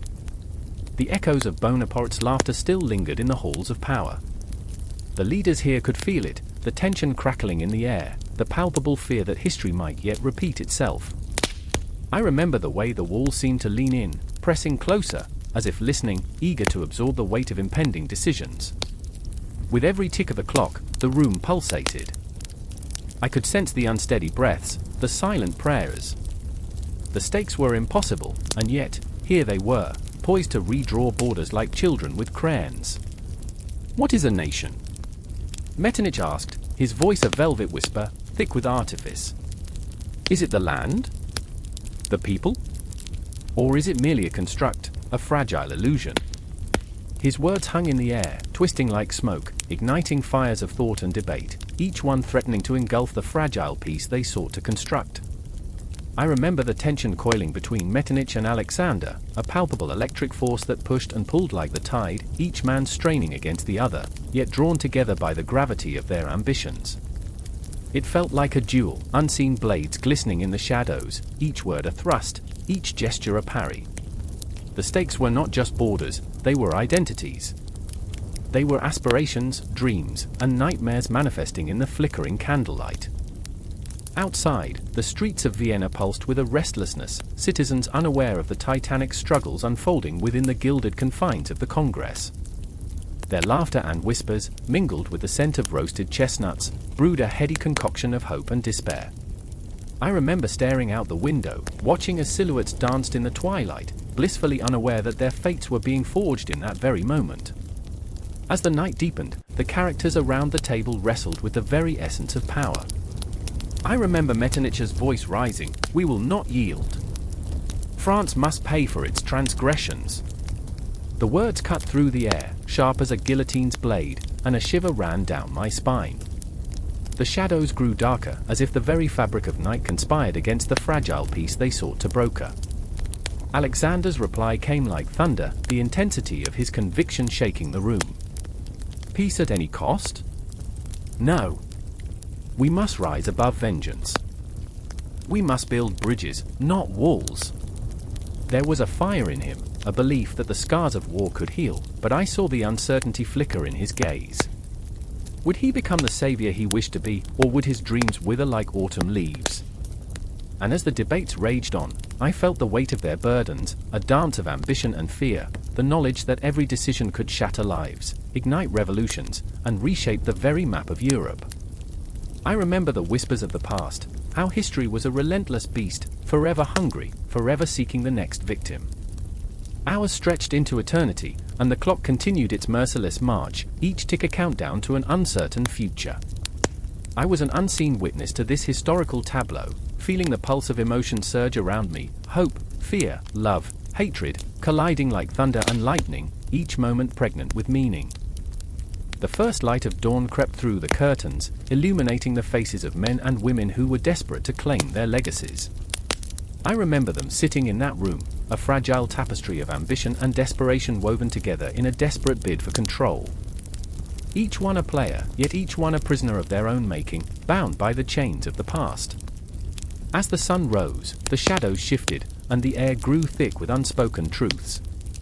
I felt it in the pit of my stomach, a sense of dread, of anticipation, of something vast and unknowable lurking just beyond the horizon. What would emerge from this gathering? A new order? Or a prelude to chaos? And there it was, a single, heart-stopping moment when silence fell, a collective breath held tight in throats. The world seemed to pause, and in that fleeting instant, everything mattered. The map of Europe was not merely lines on parchment, but lives, hearts, dreams, fragile and intertwined. I remember it all, the swell of emotions, the haunting echoes of ambition and dread. As the final decisions approached, I could feel the weight of history bearing down on us, each heartbeat resonating with the fragility of human endeavor. The world would never be the same, yet here we stood, teetering on the brink, poised to carve our names into the annals of time. The air crackled with tension, a silence so thick it suffocated thought. In the heart of the city, under the pale light of a dying sun, a crowd swelled, a mass of bodies thrumming like a single, pulsing heart, hungry, desperate, and ready to explode. I stood at the fringes, my breath shallow, my pulse racing, a witness to the whirlwind that was about to consume us all. I could feel the raw energy around me, palpable and electric. It ignited something primal within. I remember the first time I heard the battle cries echo in my mind, as if the ghosts of our ancestors were clawing their way back into the light. It was a bitter autumn evening, the leaves swirling in a dance of decay. They were speaking of freedom, of identity, and their words ignited a fire in my chest. I was not alone. It was not just me, it was Ali, with his fierce gaze that could pierce through the thickest fog of doubt. He was a man torn between loyalty to his homeland and the relentless pull of a new identity. I could see the struggle etched in the lines on his forehead, the way his fists clenched, as if holding back the tide of his own sorrow. Then there was Maria, too, her spirit wild like the wind, her laughter ringing like a war drum. But even her joy had become a mask, a fragile facade draped over her fear. She grasped my arm, her grip tightening, each heartbeat a reminder that she feared the price we would pay. "What if they take everything?" she whispered, and in that moment, the world around us faded. I could only nod because I, too, feared the shadows lurking at the edges of our dreams. Our aspirations were both a beacon and a curse, shimmering with the promise of something new yet tinged with the blood of the past. This was it, the moment of reckoning. The cries of the people surged, a tidal wave of voices demanding to be heard, to be seen, to matter. I felt the pulse of history in the air, the weight of every life lived in defiance, each heart beating in the shadow of the past. They were not just cries for change, they were the very essence of existence, echoing across the chasms of time. And then chaos erupted. A shout pierced the air, a single, sharp sound that shattered the tense quiet. In an instant, the crowd morphed into a beast, writhing and wild. Bodies collided, anger and fear entwined in a brutal dance as figures clad in uniforms surged forward, batons raised, their faces hard and unyielding. I watched, frozen, my heart hammering in my chest, each thud a question, a doubt. Where do we draw the line between hope and despair? Ali became a whirlwind, his body moving instinctively, pushing against the tide, trying to keep the voices alive. "Stand firm," he shouted, voice raw and urgent. I could see the fire in his eyes, the resolve that belied his fear. Yet, with every step closer to the fray, my gut twisted with an unsettling dread. Each moment stretched like a taut string, vibrating with the potential of what could be lost. Maria screamed, a haunting sound that cut through the chaos. "Come back." But Ali was lost in the storm, swept away by the tide of emotion that surged through the crowd. My heart sank. I wanted to reach for him, but the weight of the world pulled me back, fear, uncertainty wrapping around me like chains. I remember the faces of those around me, some fierce, some shattered, all seeking something they could clutch in their hands like a lifeline. I felt the heat of their anger, the chill of their fear, each emotion a thread weaving into a tapestry of desperation and hope. We were all stitched together in this moment, we were all fighting for a tomorrow that felt as elusive as smoke dissipating in the night air. Then, a flash, a burst of light amidst the chaos, searing through the darkness. A gasp rippled through the crowd as a figure fell, the ground swallowing him whole. My breath caught in my throat, time slowed. I felt the world darken, shadows creeping in, wrapping around my heart. It wasn't just one life lost, it was a ripple that threatened to swallow us all. I could almost hear the whispers of those who had come before, warning us, urging us to remember that every revolution has its cost. And just like that, the crowd erupted again, a primal roar of defiance, as if to push back against the weight of our loss. But what did that loss mean?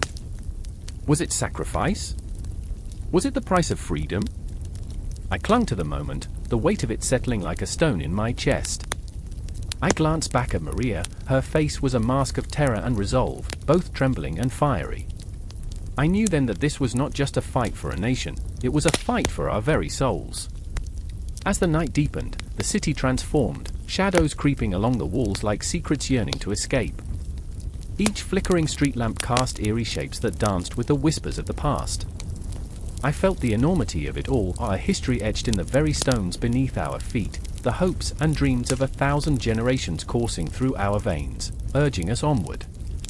The weight of nationalism hung heavy, a double-edged sword, promising unity yet threatening division. Yet, amidst the chaos, I found a flicker of something: resilience. Each voice, every shout, woven into the fabric of a new nation rising from the ashes of the old. I felt it surge within me, a calling that pushed against the chains of fear. I remembered Ali, I remembered Maria, and I remembered why we dared to dream in the first place. And as the night unfurled around us, I stood, heart racing, ready to face the shadows that loomed ahead, ready to confront the ghosts of our past and forge a future that was still unwritten. The confrontation was imminent, but in that uncertainty lay the promise of something powerful, something beautiful, a new dawn rising, one heartbeat at a time. The cannon fire echoed like a heartbeat through the smoky air, a cruel reminder that time doesn't stop for anyone. The sun, a pale spectre hanging low in the sky, cast long shadows over the battlefield where men, once full of bravado and dreams, now lay still, their stories silenced. Amidst the chaos, a woman with mud-streaked cheeks and fierce eyes, Eleanor, crouched behind a crumbling wall. She clutched her tattered shawl like a lifeline, the fabric fraying but holding a warmth born of hard work and hope. She was not a soldier, yet the weight of war bore down on her like an iron cloak, suffocating yet familiar. I remember the laughter, she whispered to herself, a brittle memory that shattered against the roar of musket fire. I remember the days when we were not haunted by the wraiths of battle. There was a time when she would wake to the scent of freshly baked bread wafting through the air, her mother's laughter ringing out like chimes on a breezy afternoon. Now, that laughter was replaced by the haunting wails of the wounded, echoing through the fields like a requiem for the lost. Next to her, a figure emerged from the haze, Clara, her heart as fierce as the soldiers who fought for their very lives. Clara, with her wild curls and fire in her eyes, had become the beacon for many women turned warriors in spirit, if not in name. She ran a makeshift hospital, a sanctuary amid the storm, her hands stained with blood and desperation. Each life saved was a small act of rebellion, a defiance against the tyranny of war that sought to silence them. "Eleanor!" Clara shouted over the cacophony, urgency lacing her voice. "We need to move the wounded. They can't wait." Her eyes darted, a wild tempest of fear and determination.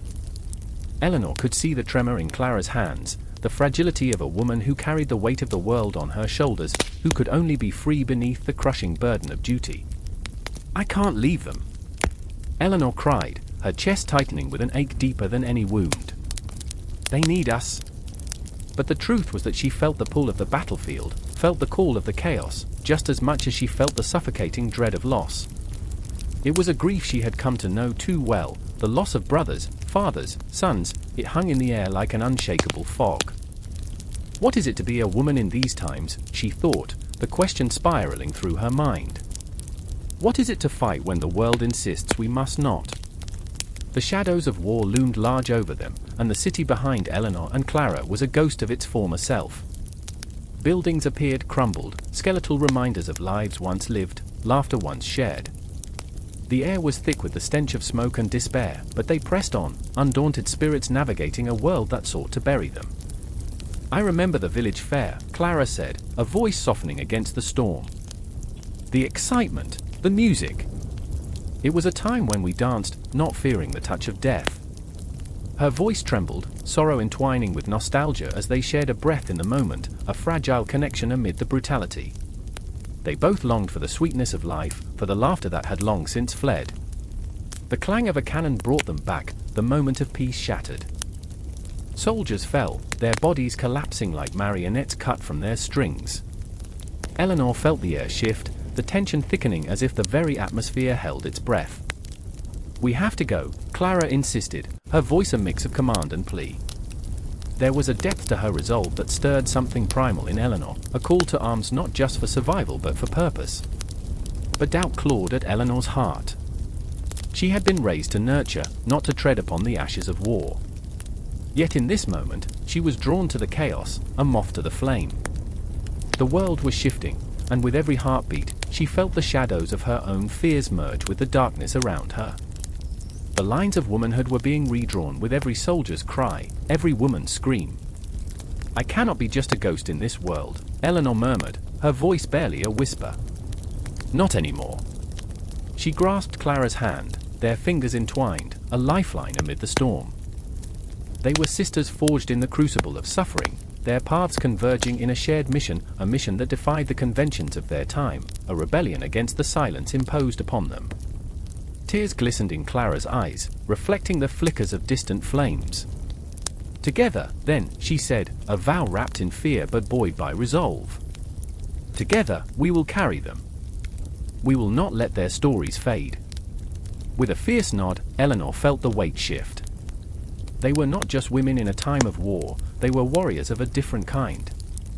Their battle was not on the front lines but within the hearts of every soul they tried to save. The spectre of loss loomed over them, yet within that shadow, they found their light. As they sprinted towards the cries of the wounded, the world around them faded, muffled echoes of gunfire, the acrid smell of smoke, the ghostly figures of those who had come before. They were all there, urging them on, reminding them that every heartbeat counts, that every breath could be a rebellion against the darkness. Eleanor felt the pulse of the earth beneath her feet, a rhythm that matched her own racing heart. The war raged on, but they were not alone. The women of this era, mothers, daughters, lovers, were rising, their spirits intertwining like the threads of a tapestry, each story woven into the fabric of history, each voice demanding to be heard. In the distance, the shadows danced, hinting at the unknown. The air crackled with tension, the kind that clung to the skin and whispered of change. And as Eleanor and Clara forged ahead, they stepped not just into the fray of war, but into the very essence of what it meant to be a woman in a world on fire. The air was thick with smoke, heavy with the scent of gunpowder and betrayal, as the clock tower in Paris struck midnight. Each clang echoed in the soul, a grim reminder of the hour when ambition often greets despair. I stood there, breathless, heart racing, as shadows flickered like whispers of the future. The streets were alive, pulsing with the footsteps of soldiers, men turned into machines of war, clattering armor and muffled cries wrapping around them like a shroud. I remembered the laughter of children playing just a stone's throw away, unaware that history was forging its cruel iron in the distance.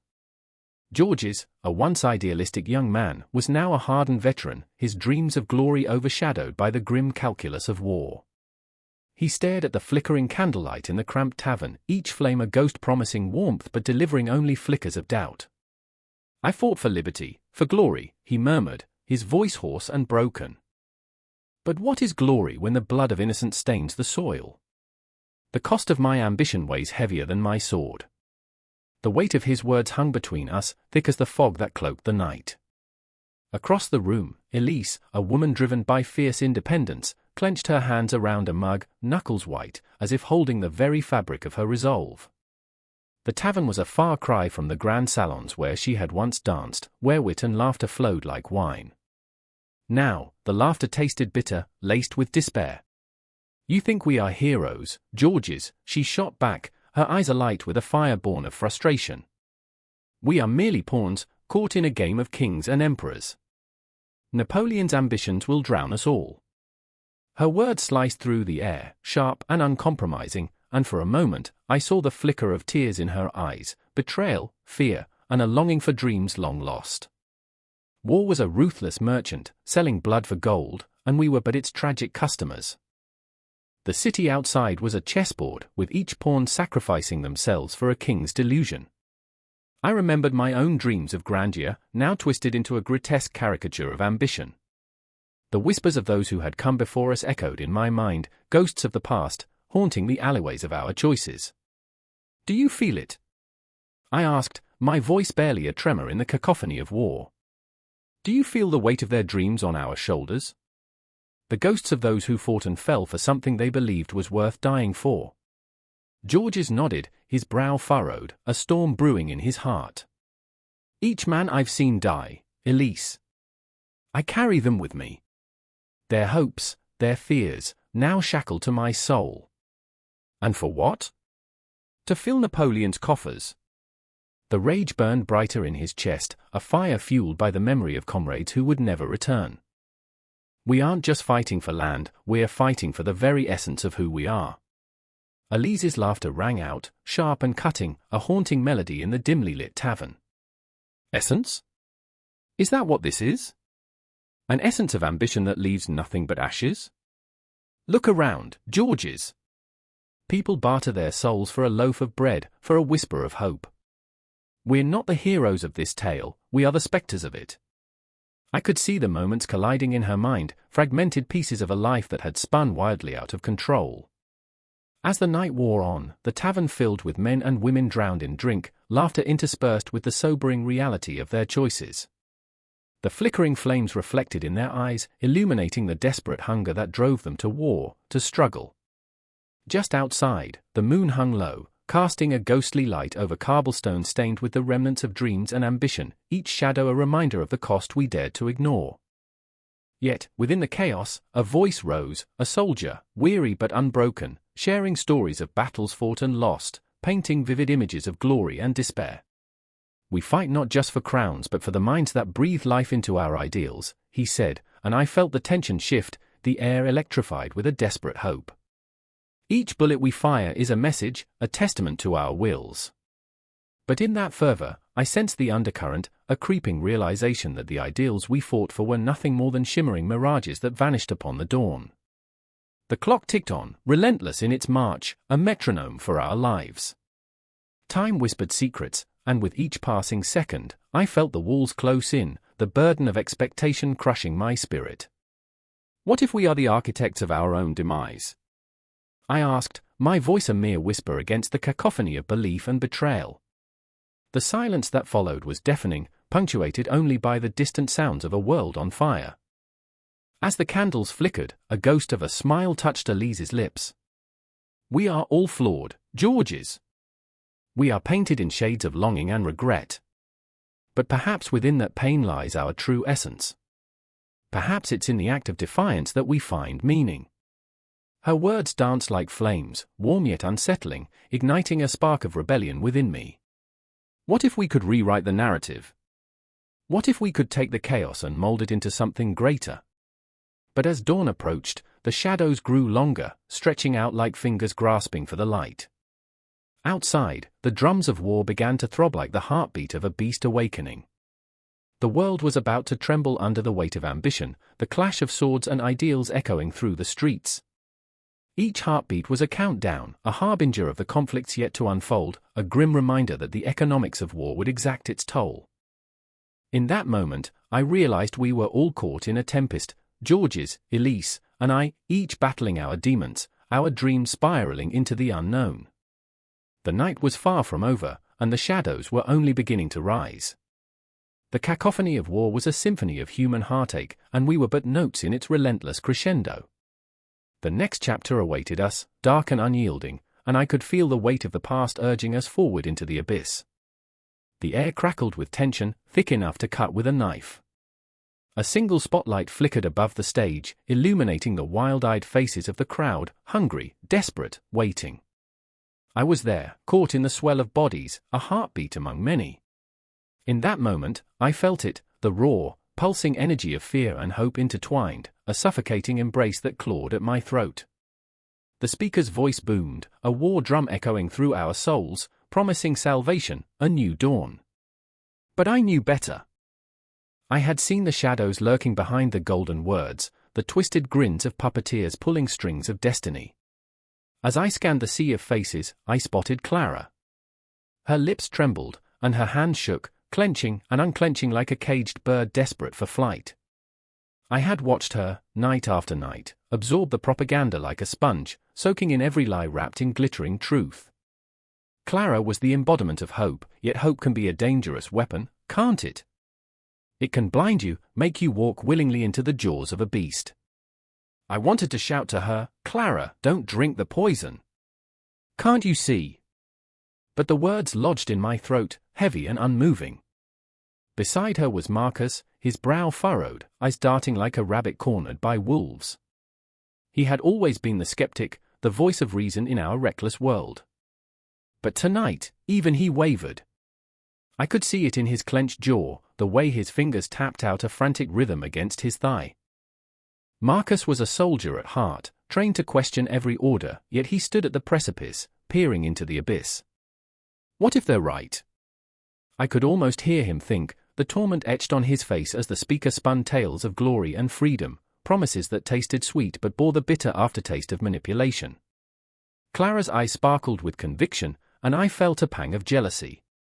How easy it must be for her to believe, to surrender to the siren call of a new world. I wanted to shake her, to pull her back from the edge of that chasm, but she was already drifting into the fog of euphoria. "We're on the cusp of something great," she whispered to Marcus, her voice laced with fervor, igniting a flicker of doubt in his eyes. "Imagine the future we could build." Images of a city reborn flashed through my mind, a utopia birthed from ashes, a vibrant tapestry woven with threads of unity and strength. But lurking just beneath that beautiful facade was a darkness, a chilling whisper that clawed at my sanity. I remembered the whispers in the night, the murmurs of discontent silenced by the pounding of fists against walls, the cries of those who had vanished into the shadows, never to be seen again. "Can't you see?" I wanted to scream, but my voice trembled and faltered, lost in the roar of the crowd. I felt my pulse quicken, drowning in the cacophony of chants and cheers that surged like a tide, uprooting my reason. The speaker raised his arms, a prophet in a deluge of fervor, and the crowd erupted in a frenzy. Clara was swept away, her face alight with a zeal that made my heart ache. I could see Marcus struggling, fighting against the tide of fervor that pulled him under. As the words washed over us, I watched his resolve crack, a fissure of fear and longing. What if I'm wrong? What if this is the only way? I could almost hear him breathe, the weight of uncertainty heavy on his shoulders. I reached for him, but the crowd surged, pulling him away, drowning out my frantic whispers. And in that moment, I realized, propaganda was not just a weapon of the state, it was a dance of dreams and nightmares, a seductive lullaby that could ensnare even the most vigilant souls. It preyed on our vulnerabilities, turning hopes into shackles, dreams into chains. The shadows whispered promises, and we were all too eager to listen, to fall under their spell. I could feel the heat rising in my chest, a mix of desperation and anger. The stage was set, the players in place, but the truth was a ghost that danced just out of reach. This is not what it seems, I thought, the weight of it pressing against my ribs. I watched as Clara and Marcus were swept into the tide, their faces blurring into an indistinguishable mass of fervor. My heart raced, a visceral drum echoing in the chaos, a relentless reminder that the world was not as it appeared. The atmosphere thickened, suffocating, electric. I felt time twist and stretch, the moments bending like a reflection on a broken mirror. Every cheer cut like glass, every shout a dagger lodged in my heart. I was a ghost in that crowd, a witness to the birth of a dream that could just as easily become a nightmare. I remember when hope looked like a beacon, not a noose. As the speaker's voice crescendoed, promising a future bathed in light, I felt a shiver run down my spine. I could see the cracks forming in the facade, the blood seeping through the painted smiles. I wanted to scream, to tear through the veil of lies, but fear paralyzed me. What if I was too late? What if the shadows that lurked behind the promises had already taken hold? The moment stretched, the air heavy with impending doom, and yet the crowd roared, a wave of blind faith crashing against the rocks of reality. I was caught in the undertow, drowning in the weight of their longing, their desperation. And as I stood there, caught in the chaos, I wondered, what price would we pay for our dreams? How many souls would be lost in pursuit of a mirage? The lights flickered again, and for a heartbeat, silence reigned. In that stillness, I felt the universe hold its breath, waiting for the inevitable crash. I caught Clara's eye across the swell of bodies, and in that moment, I saw her, flawed, beautiful, and so achingly human. She was lost, yet so fiercely alive in her belief. I felt the air tremble with the weight of truth, and I knew this was just the beginning. The stage was set, the players were in motion, and the shadows were gathering, thickening around us like a storm on the horizon. And in that moment, I realized a storm was brewing, and we were all caught in its eye. The cannon roared in the distance, a sound that pierced the stillness of the night like a dagger to the heart. A village lay scattered beneath the weight of impending doom, shadows creeping like thieves across cobblestones slick with rain. The air was thick with smoke, promises of glory and horror intermingling, curling around the throats of men and women who stood frozen in fear. I could taste the salt of their sweat, feel the pulse of their collective dread drumming against my chest, as if it were my own. I remember Emmeline, a woman with dreams as bright as the stars yet tethered by the chains of her circumstances. Her hands trembled, not from the chill that seeped into her bones but from the weight of choices that bore down upon her. She looked to the horizon, where the sky bled crimson, a harbinger of the chaos that was encroaching, as if the cosmos itself was heralding the arrival of the end. Her brother, Lucien, stood beside her, a soldier draped in the heavy fabric of duty, the kind that choked the hope out of him with every passing hour. His heart was a battlefield, torn between loyalty to the emperor and a fierce love for his sister, a love that had become a silent scream in a world gone deaf. "Lucien, you can't go back," Emmeline whispered, her voice a fragile thread stretched taut with emotion. "You'll be killed, they won't let you come home." The desperation clung to her, a palpable force that wrapped around us both, suffocating yet electrifying. I could almost hear the heartbeat of her fear, echoing in the stillness, a reminder of everything that could be lost. But Lucien, with eyes that had seen too much, stared into that same horizon, as if searching for answers among the stars. "And what is home without honor, Emmeline? What is a man if he cannot fight for what he believes in?" His voice trembled, a shaky fortress built on the crumbling ground of duty, yet there was a flicker of defiance in him, a spark that refused to be extinguished. The conflict raged within him, each thought a cannonball, each memory a shrapnel wound. Would he be a soldier or a brother tonight? The clash of steel echoed, sharper than a lover's whisper, and the world shifted around us as shadows surged, engulfing the last vestiges of light. I remember how the ground felt beneath my feet, solid yet tremulous, as if it too understood the gravity of the moment. The sky darkened, a shroud of despair and destiny intertwining over the land. The Napoleonic Wars, an orchestra of chaos, playing the symphony of human folly. In this maelstrom, colonial conflicts boiled like a pot on the verge of overflowing, spreading the flames of ambition and destruction across continents. There was a soldier I met once, Mark, stationed in a distant colony, his heart a vessel of dreams that had long turned to dust. The whispers of freedom mingled with the cries of oppression, each day a new chapter in a story that felt written by unseen hands. Mark, oh Mark, lost in the longing for home, his laughter a mask for the sorrow that threaded through his laughter. I remember the taste of fresh bread, he would say, the flicker of longing igniting his eyes. I remember the sun rising over Paris, casting shadows that danced like spectres on the walls. Words that dripped with nostalgia, bittersweet and heavy, as if the very act of remembering was a rebellion against the night. But as the drums of war rolled ever closer, the shadows darkened even more.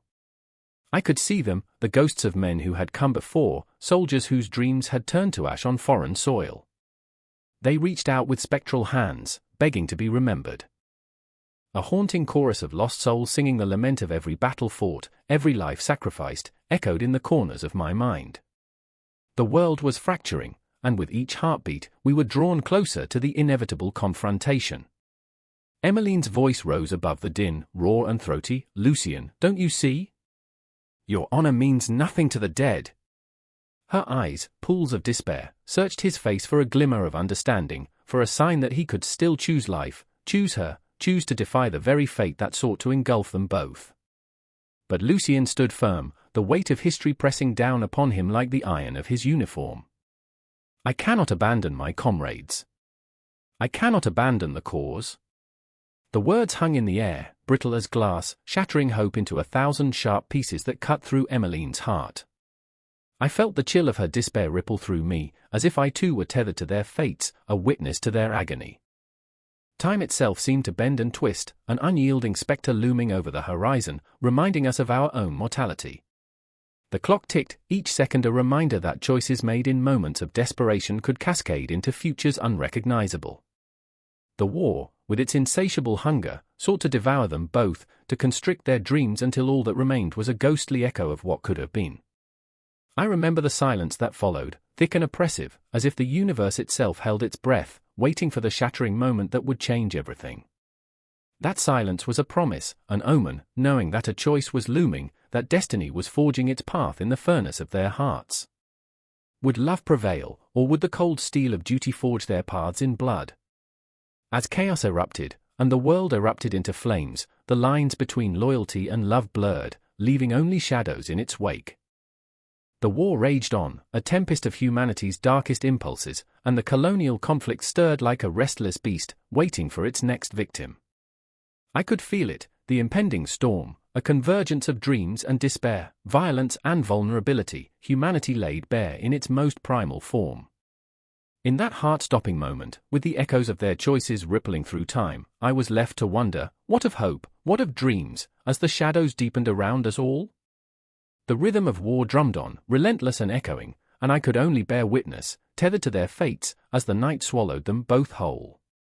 The drones were pierced the heavy air, a mechanical heartbeat echoing in the stillness of the night. Sam felt the vibrato of its wings reverberate through his chest, a dark omen hanging over him as he crouched behind the crumbling wall. The faint glow of city lights flickered in the distance, washed out by the smoke billowing across the horizon. It felt as though the world was holding its breath, a mixture of dread and anticipation swirling in the cool night like a storm waiting to break. He glanced at Maya, her eyes wide, glimmering with fear and determination, a haunting reflection of his own. They had trained for this moment, but reality was a shambolic beast, gnashing its jagged teeth and taunting them. "I remember when this was just a simulation," she whispered, voice trembling like a fragile leaf caught in a gust. "Now it's real." "Sure," Sam urged, the word barely escaping as he strained to listen. He could almost feel the earth pulsing beneath him, sharing its secrets, but all he wanted was to shut it out. The memories of their training surged unbidden, the crispness of the air in the mock field, the camaraderie so thick it felt like armor. They had laughed then, a joy so vibrant. Now? It was just a ghost haunting him, shadowing every decision. He clenched his fists, the weight of a rifle resting heavily against his shoulder. A part of him wanted to run, another part was anchored, rooted in the ground by the sheer force of his duty.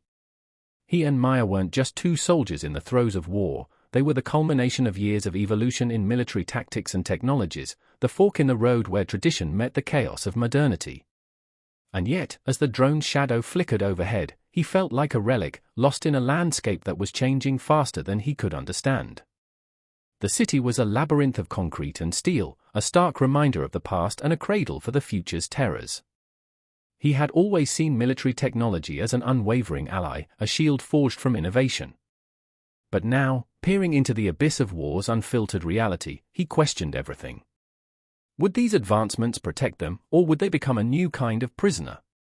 Maya's whisper shattered his reverie. "They're coming, Sam." The urgency in her voice was like a hot knife cutting through the fog of his thoughts. He didn't need to ask who. He could hear the distant rumble of engines, the guttural growl of armored vehicles, a sound that sent shivers skittering down his spine. His heart raced, pounding like a war drum, echoing the rhythm of fate's cruel dance. "Stay low," he breathed, adrenaline sharpening his senses, clearing the cobwebs of doubt. They moved as one, instinctively, primal fear etching its mark on their souls as they slithered through the debris, finding refuge in the shadows that clung to them like old friends. Each step felt like it could be their last, the weight of it pressing against their chests, an invisible hand squeezing tighter with every heartbeat. Why did it feel like they were trapped in a nightmarish cycle? The ghosts of past conflicts loomed around them, the specters of strategies long forgotten mingling with the cold sweat of their current reality. He remembered the stories, the history lessons that dripped with valor but glossed over the price of war. "It's different now," he muttered, half to himself, half to Maya. "We've engineered a new kind of battle." "Is it worth it?" she shot back, a raw edge to her words. "All this technology, all this power, and yet here we are, hiding like rats." He couldn't answer. All around them, the universe felt like it was holding its breath, waiting for the moment when they would either rise or fall, consumed by the tide of history. Above them, the drone circled, a metallic vulture seeking prey, scanning for the two figures that dared defy it. Anxiety gnawed at him, an all-consuming fear that they were nothing more than pawns in a larger game, a chess match played by unseen hands. And then it happened, a flash of light, a deafening roar. The ground shook beneath them, a violent reminder that no amount of training or technology could shield them from the raw power of destruction. Sam's heart lurched in his chest. He heard Maya scream as the shockwave threw them apart, time fracturing like glass, splintering reality into shards of pain and chaos. Sam! The sound of her voice cut through the haze, but it was distant, muffled, as if she were calling from another world. He crawled through the rubble, every instinct screaming at him to find her. Maya! The name echoed back, haunting him, wrapping around him like barbed wire. As he clawed through the debris, memories twisted and turned in his mind, a kaleidoscope of moments, their laughter, the shared dreams of a peaceful tomorrow, the weight of the gear they wore like a second skin. Each heartbeat was a reminder of the stakes they were playing for, of the lives intertwined with their fate. And then, he found her. She was crumpled against a wall, blood trickling from a gash on her forehead, her eyes still fierce, defiant even in the face of despair. "I thought I lost you," she gasped, her breath a ghost of hope in the darkness. "No," he said, gripping her hand tightly, the heat of her skin igniting a flicker of resolve within him. "We're not done." Not yet. They were two warriors caught in the tempest of an evolving battlefield, a place where the ghosts of the past clashed with the relentless march of technology. As the night deepened around them, the echoes of their choices whispered through the darkness, and with every breath, they steeled themselves for the night's uncertain end, knowing that whatever might come, they were in it together. The drone above resumed its relentless hunt, its presence a constant reminder of their fragility in a world rapidly shifting beneath their feet.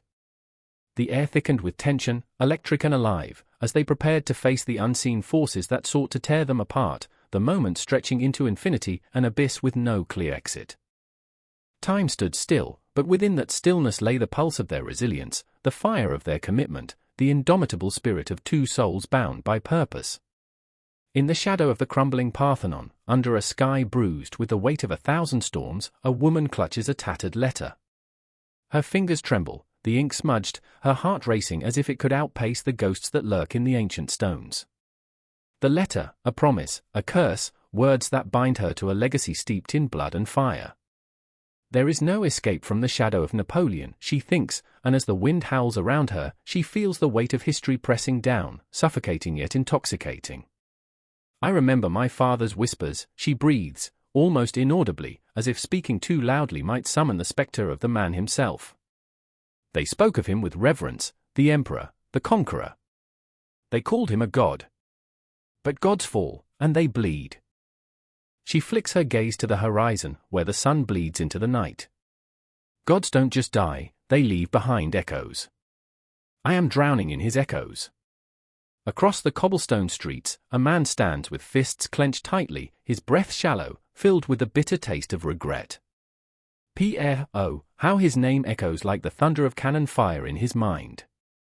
He carries a burden heavier than a cannonball, the weight of betrayal, of choices that left scars deeper than any battle wound. Each step he takes feels like a march toward a fate he cannot change. He remembers the glint of gold, how it shone like the sun's cruel smile, and he grimaces. "I was young," he mutters to himself, bitterness tainting his voice. So damned young. The flawed decisions that brought him to this moment coil around him like a serpent, squeezing tighter with every heartbeat. The cheers of the crowds, the hope of revolution, all for the sake of a dream that vanished like smoke. Napoleon promised glory, but what is glory when it comes at the cost of your soul? And yet, there is a flicker of reverence in his heart. The man, the myth, how can one not feel drawn to the grandeur?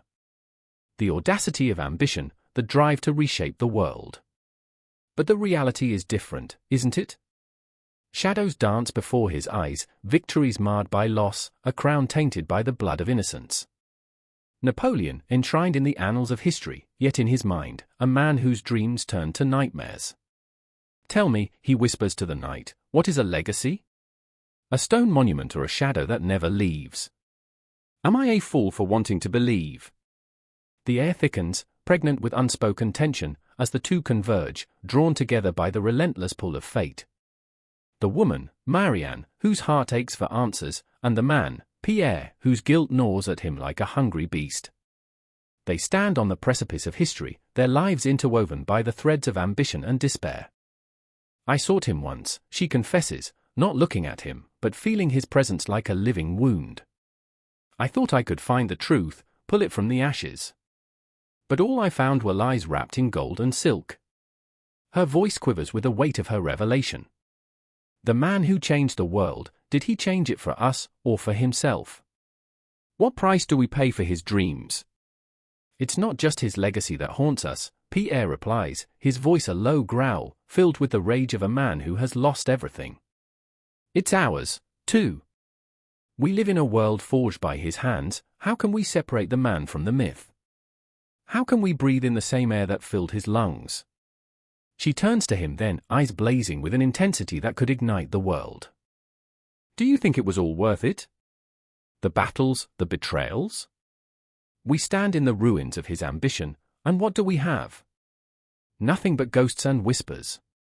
Their breaths intertwine, a dance of despair and defiance, each syllable slicing through the silence like a whip. The echoes of cannon fire linger still, the cries of the fallen still fresh in the air. I remember, she murmurs, the faces of the men he sent to die. They believed in a dream, but dreams crumble, don't they? What is left behind? Only the stench of blood and ash. Ah, blood and ash, Pierre scoffs, the anger boiling to the surface, the frustration of a man who has fought too long and lost too much. And yet we cling to the dream. We are fools for it, both of us. The air between them crackles with unresolved tension, the weight of history pressing down like a thunderhead ready to burst. Do you think it matters? She asks softly, the vulnerability in her voice like a knife drawn, glinting in the fading light. What we think of him. What we feel. The world around them fades, the bustling city, the crumbling buildings, all mere silhouettes against the backdrop of their raging hearts. It matters, he replies, his voice breaking, as if the dam that held back his emotions is finally giving way. Because every victory is built on the graves of the fallen, and every story of glory is stained with the blood of those who believed. I wanted to believe, Marianne. God help me, I did. The night grows deeper, the shadows stretching like spectres clawing for their attention. Around them, the ghosts of history stir, rising like fog from the ground, whispering secrets of ambition and betrayal. Each heartbeat echoes the tension, each breath heavy with the weight of their shared past. I remember when hope was easy, she whispers. When the stories of heroes felt real, tangible. But now, all I see are the ghosts. Ghosts, he echoes, the word heavy on his tongue. What are we but shadows in the wake of his legacy? In that moment, they are kindred spirits lost in the vastness of time. The weight of Napoleon's ambition hangs in the air, a shroud that threatens to suffocate the living in its grasp. They stand at the edge of something vast, something terrifying. A confrontation looms, not just between them, but with the very essence of what it means to be human, a struggle against the legacy forged in blood and fire. And within that tension, within the echoes of their words, the looming presence of a man long gone grows ever stronger, pulling them into a dance with fate they cannot escape. The legacy of Napoleon, myth versus reality, swirls around them, a storm that beckons them to confront their own hearts, their own truths, a reminder that history is never simply written, it is lived, it is felt, and it is never truly over. The echoes of distant gunfire linger like ghosts in the air, a cruel reminder of battles fought and lives shattered. Shadows dance in the flickering light of a dying flame, illuminating the faces of those left behind. I stand in the heart of a crumbling city, the remnants of stone walls whispering stories of glory and despair. The smell of smoke and despair clings to my skin, each breath heavy with the weight of history. A child cries somewhere in the alley, the sound raw and piercing, as if the very universe is wailing for its lost innocence. I remember the first time I saw her, Clara, with eyes like storm clouds and hair that fell like rain. She stood at the edge of the marketplace, clutching a tattered doll to her chest, her brow furrowed in a defiant frown. I remember how her small hand shook, not from fear, but from a fierce determination to survive in a world that had forgotten the meaning of kindness. The war had taken everything from us, yet in her defiance, I found a flicker of hope. Hope had become a dangerous word, a fragile thread in a tapestry of chaos, yet it was all we had. What's the use? Anton muttered beside me, his voice low and gravelly, as if the weight of the world was resting on his shoulders.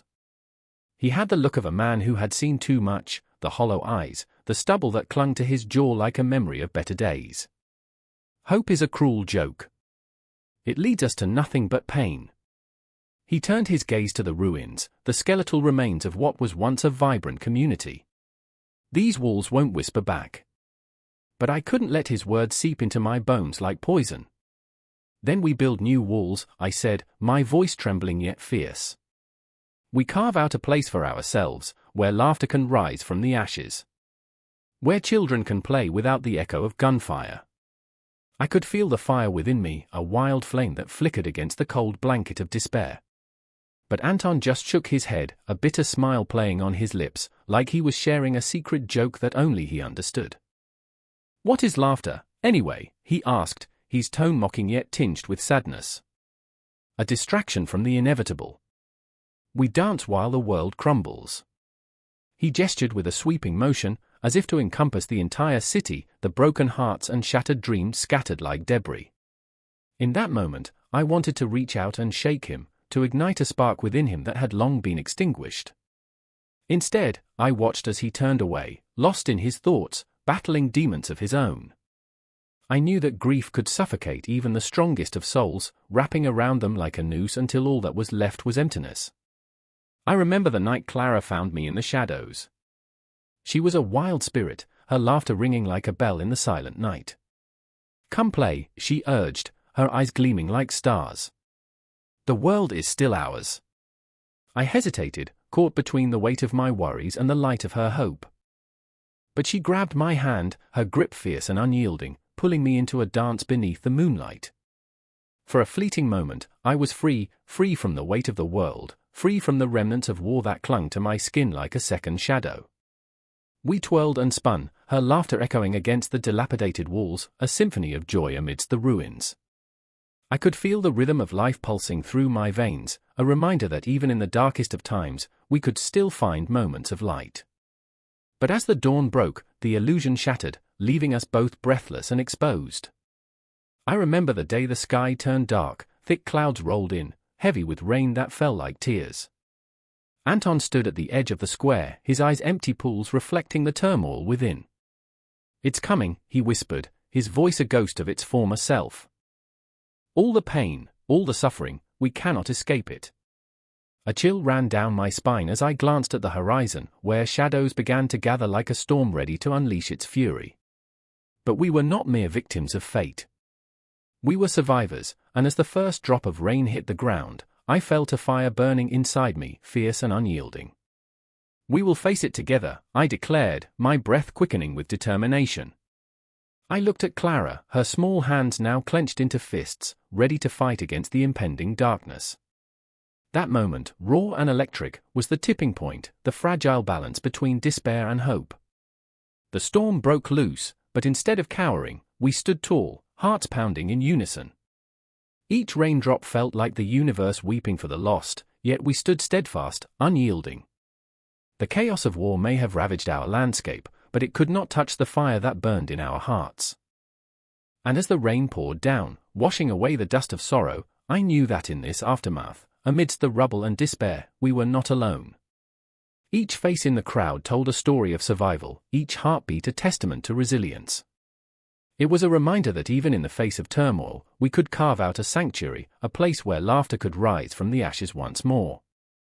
I was not prepared for what lay ahead, the shadows gathering, the echoes of war still lingering.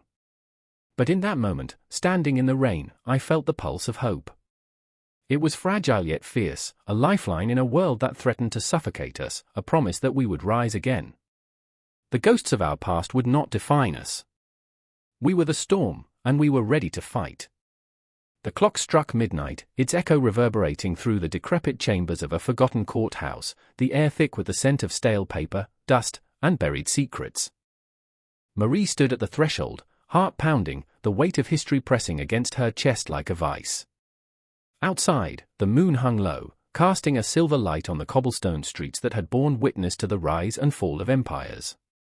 Inside, shadows danced, whispering tales of justice and betrayal, echoing the legacy of a man whose name was etched in both reverence and dread, Napoleon. "I remember the first time I heard of the Napoleonic Code," she murmured, her voice a fragile thread weaving through the oppressive silence. "They taught it like a hymn, an anthem of order in a chaotic world. But I realized the irony too late. Laws are made of blood, and every right is birthed from wrong. Her hands trembled, fingers tracing the faded ink of an ancient book that had seen too much. Across the room, Jean loomed, an embodiment of contradiction, a man torn between his duty as a lawyer and the gnawing guilt of a past he couldn't bury. He had once believed the law was his shield, a righteous weapon in the fight against injustice, yet the haunting memories of lives shattered under the weight of that very code gnawed at his conscience. "Marie," he said, his voice gravelly, like stones grinding underfoot. "It's not just about rules anymore. It's about the people who bend beneath them." Outside, the wind howled like a wounded beast, rattling the windows, carrying with it the echoes of the past, executions, trials, lives extinguished by the flick of a quill. Marie could almost hear the cries of those long gone, their silhouettes dancing in the moonlight like tortured spirits. They were just trying to live, she whispered, fighting back tears. But the code was a prison that set them free only to imprison others. Jean's gaze softened, a flicker of understanding igniting in his stormy blue eyes. "We're trapped in a cycle, you know? The code was meant to liberate, but it has shackled so many. It's a ghost that haunts every courtroom, every decision." His confession hung between them, heavy and palpable, a breathless moment where time stood still, poised on the edge of revelation. "Should we just abandon it then?" Marie challenged, her heart racing, the thrill of confrontation sparking a fire within. "Erase its legacy like it never existed? Or do we seek to reshape it, to weave humanity back into the fabric of law?" The question felt like a match dropped into a powder keg, igniting the tension that surged through the air. Jean stepped closer, his presence a storm, electric and unpredictable. "What if the very act of change dooms us to repeat the mistakes of our predecessors?" he asked, voice low, weighted with existential despair. "You can't just erase the past. It's like trying to unring a bell."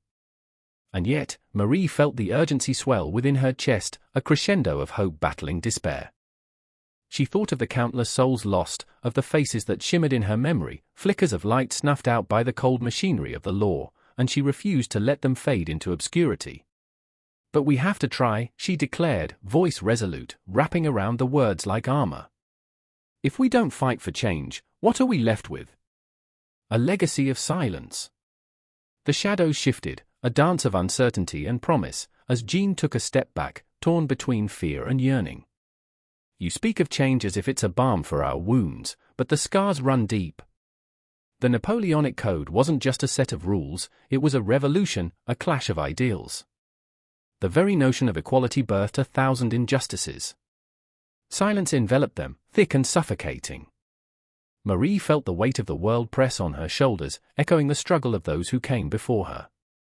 She thought of her own choices, her own missteps, and the burden of the past that threatened to crush her spirit. "I remember," she began, voice trembling. "I remember the faces of those who trusted me, who believed in justice. I can't let their dreams die in the shadow of a law that no longer serves them."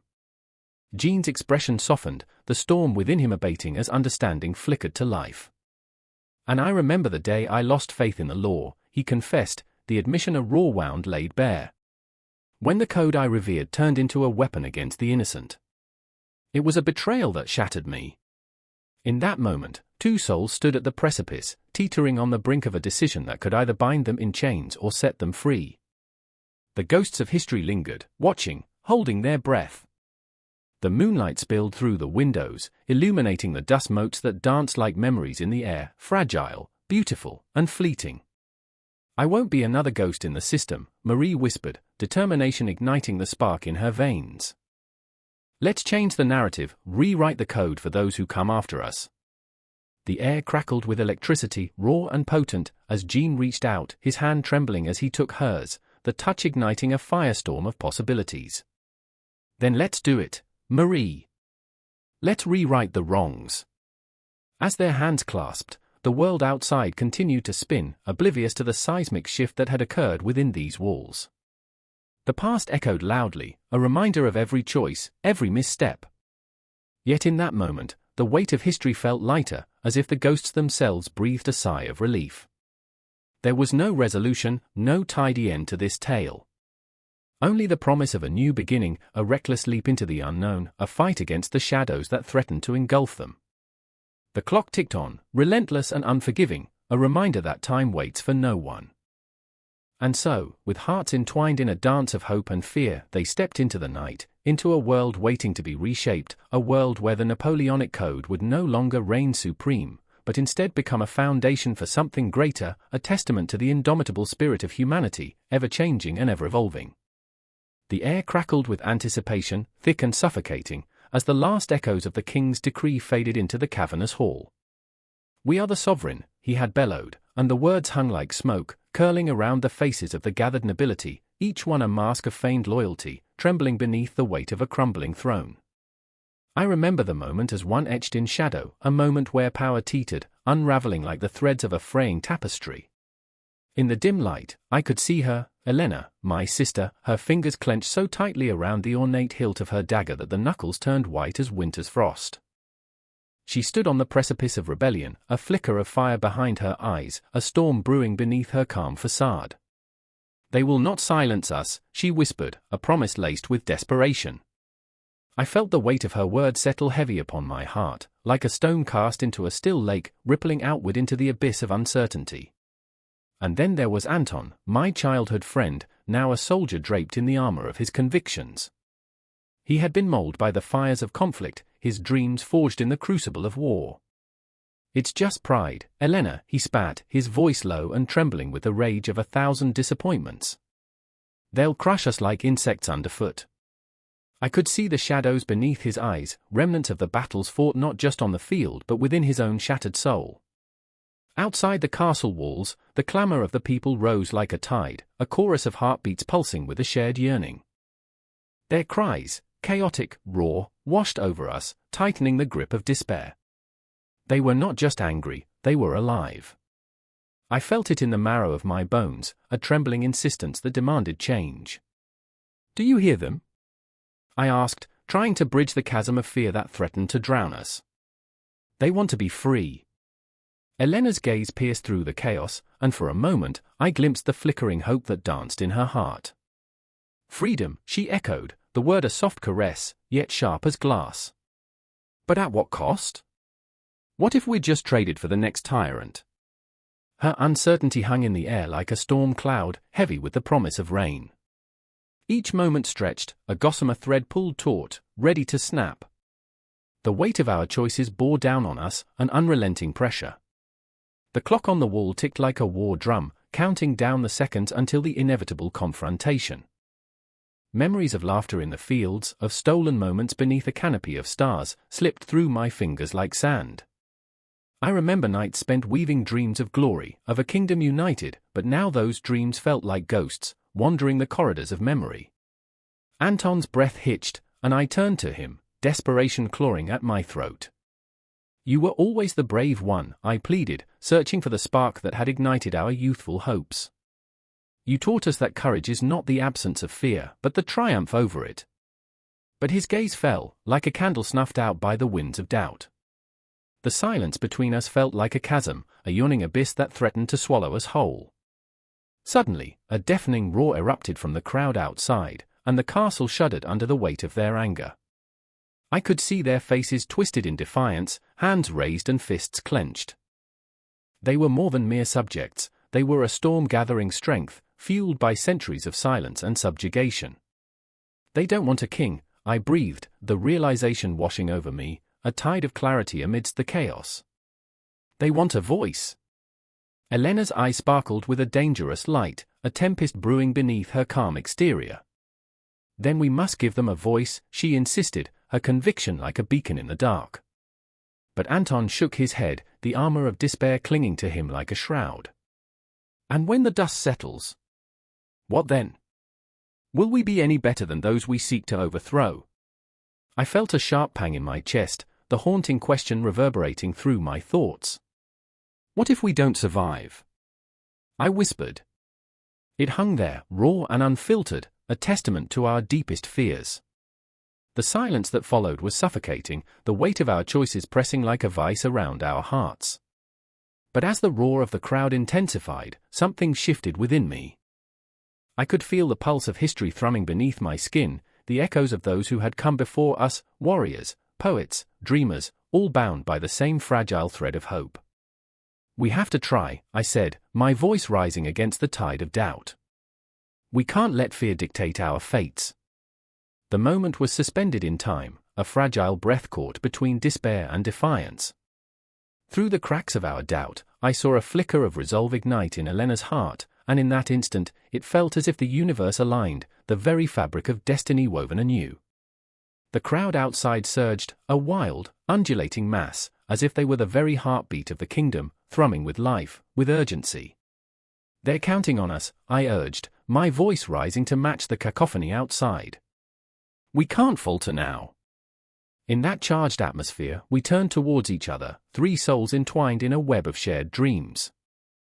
I saw not just the fear in their eyes, but the fire, the unyielding will to fight against a world that had long since turned its back on them.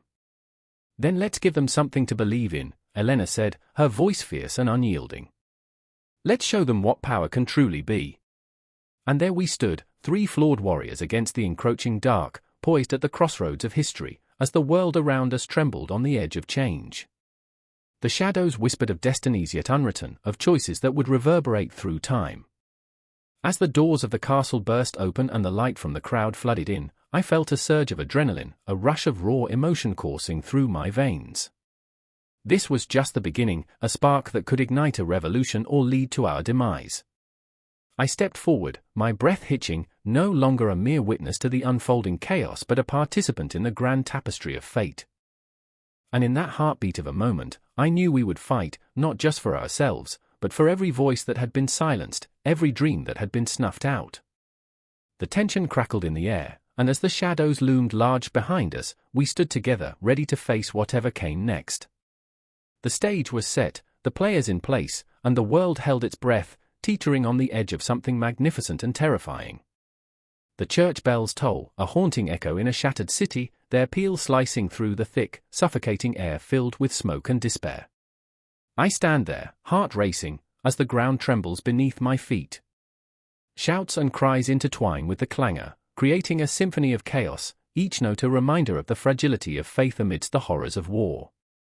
I remember the first time I heard those bells. I remember the promise they whispered, a promise of hope, of salvation. But now, they seem to mock us, ringing out a dirge for the lost.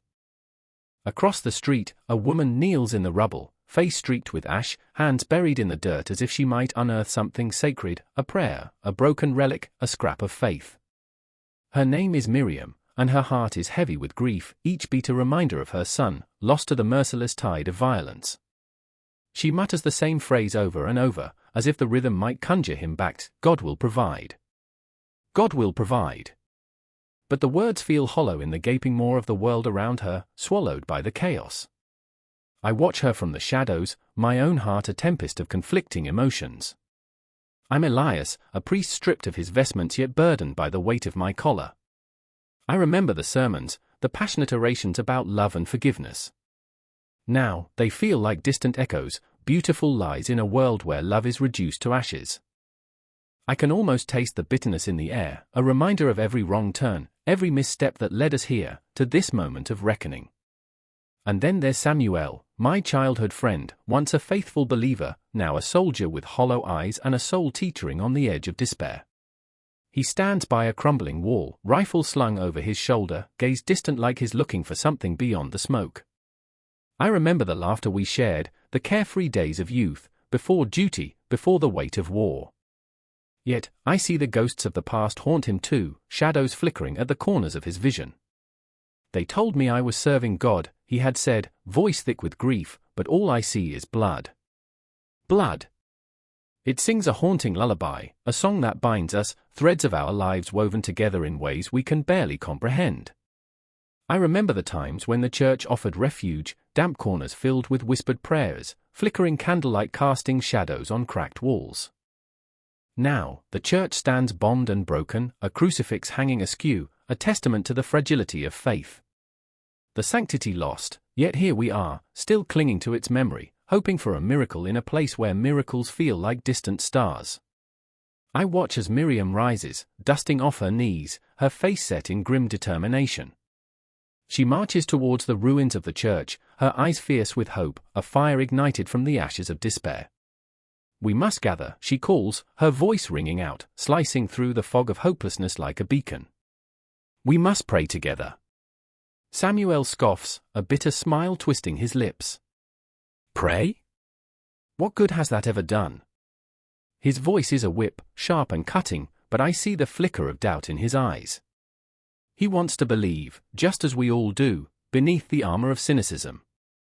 I remember the nights we'd gather. I speak, my voice barely above a whisper, but the memories rush back, vivid and raw.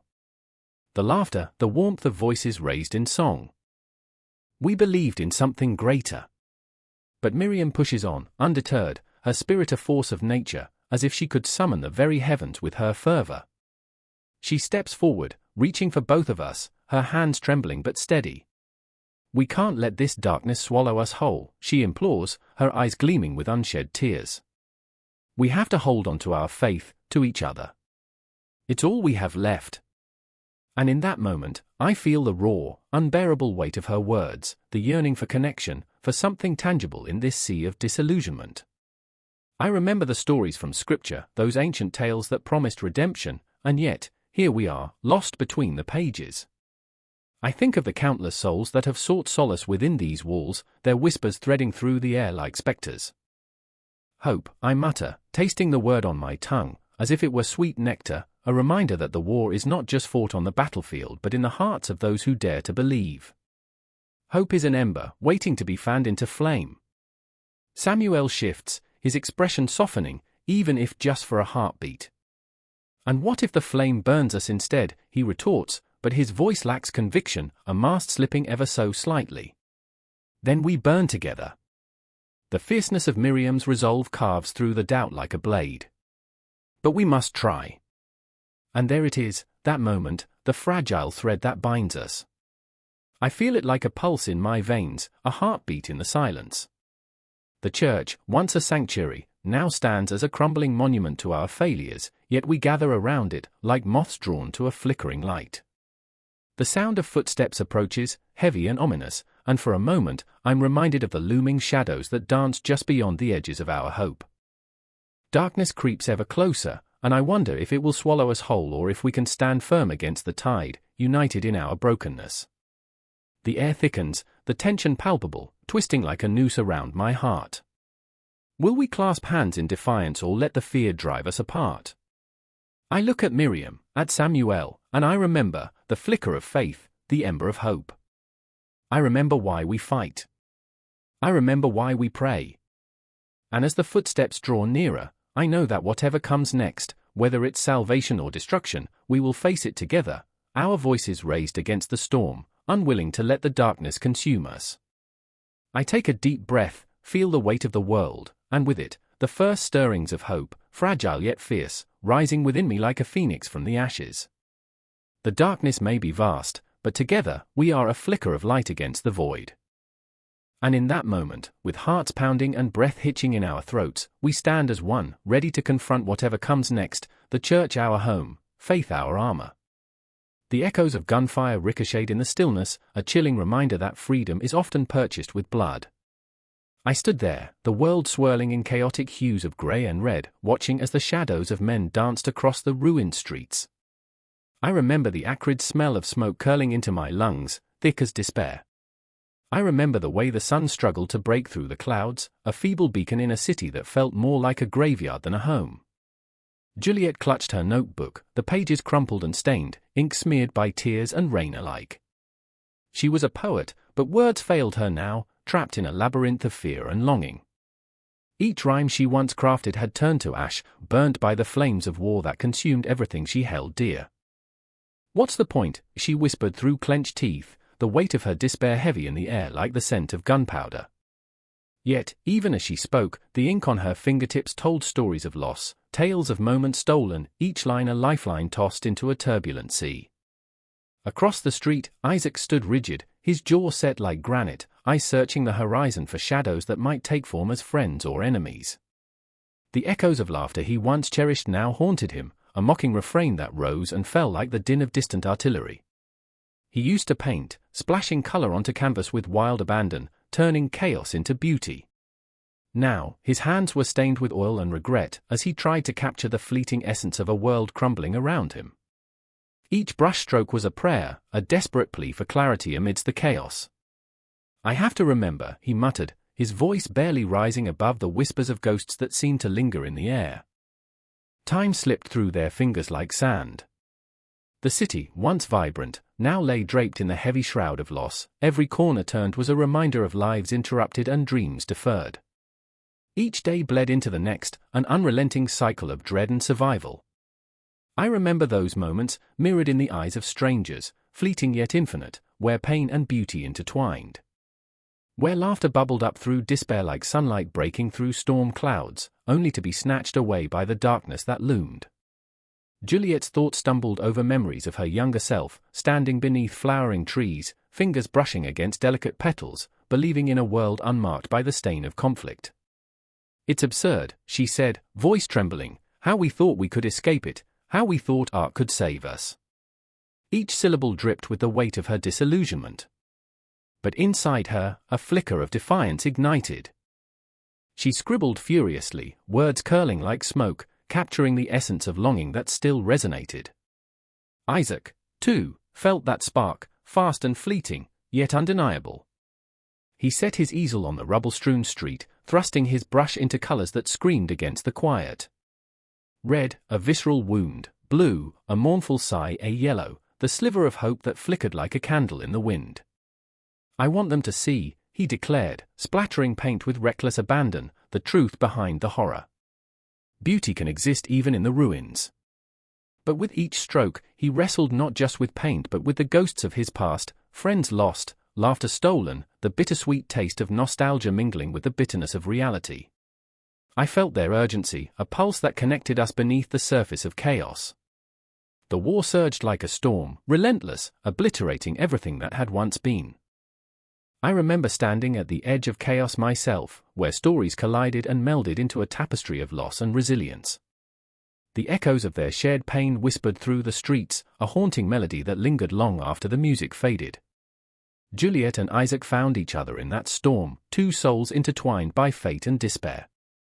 They exchanged glances like secret promises, hearts beating a syncopated rhythm against the backdrop of destruction. "Let's create," she urged, voice quivering with intensity. "Let's make art that screams louder than the gunfire." A pact of survival forged in the fires of their shared anguish, a promise that beauty would rise from the ashes, that love would flicker like a flame against the cold, indifferent night. Their creations took shape in the shadows of the war-torn city, art that spoke of sorrow yet echoed with defiance. Words danced on the page, colors collided on the canvas, each piece a testament to the human spirit's refusal to yield.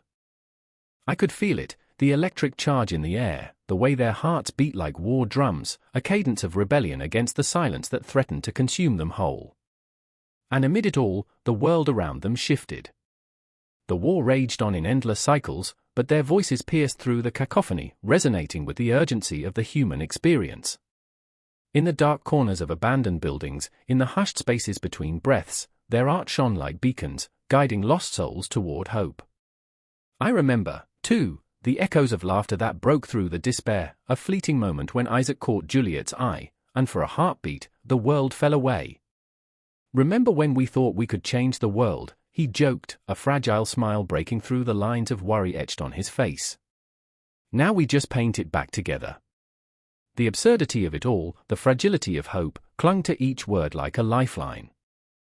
As the night wrapped its arms around the city, their art became more than mere expression, it morphed into a lifebuoy amidst the stormy seas of grief. Each stroke of the brush, each carefully chosen word, reclaimed the narrative from the jaws of destruction, an act of rebellion, a testament to survival. And in that moment, with the world crumbling around them, I realized we were all there, woven into the fabric of their struggle, a tapestry of voices, dreams, and memories. The war was theirs, but the fight for beauty and truth belonged to all of us, echoing through the corridors of time, a haunting melody that would never fade away. In the shadows, we waited, breathless, for the next heartbeat, knowing that the story was not yet written, and that the battle for art and hope would continue, relentless as the rise and fall of the sun. The streets of Paris lay shrouded in a fog that felt like a blanket of sorrow, heavy and suffocating. Shadows flickered against the cobblestones, where the echoes of cannons once boomed, now replaced by the whispered memories of a fractured past. I stood there, quaking, the chill of history wrapping around my throat like a noose. The scent of gunpowder lingered, intertwining with the sweet perfume of lilacs, turning my stomach into a battleground of emotions.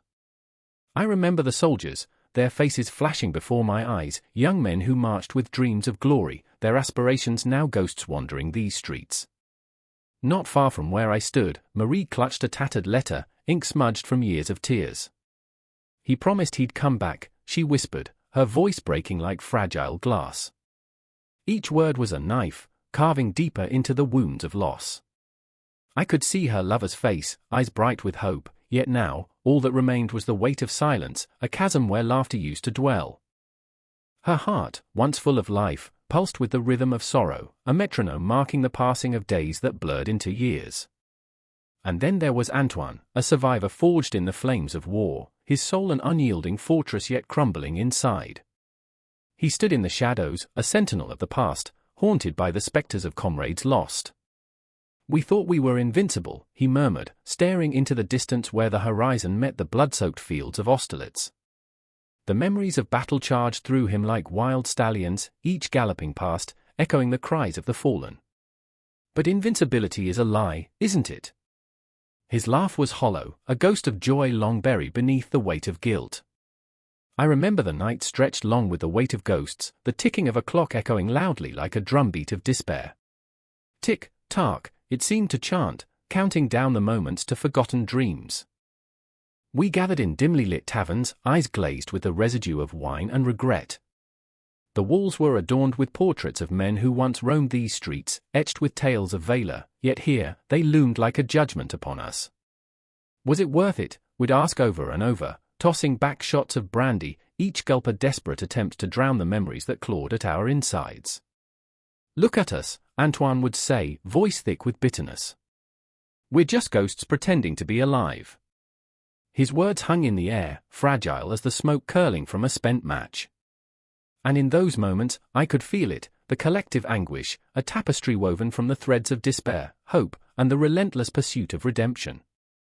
The weight of the past pressed upon our shoulders, an invisible cloak of shadows.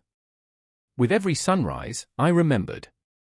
I remembered the cries of mothers sending their sons off to war, the fervent prayers whispered into the night. I remembered the sound of muskets firing, the cacophony of chaos swirling like a storm.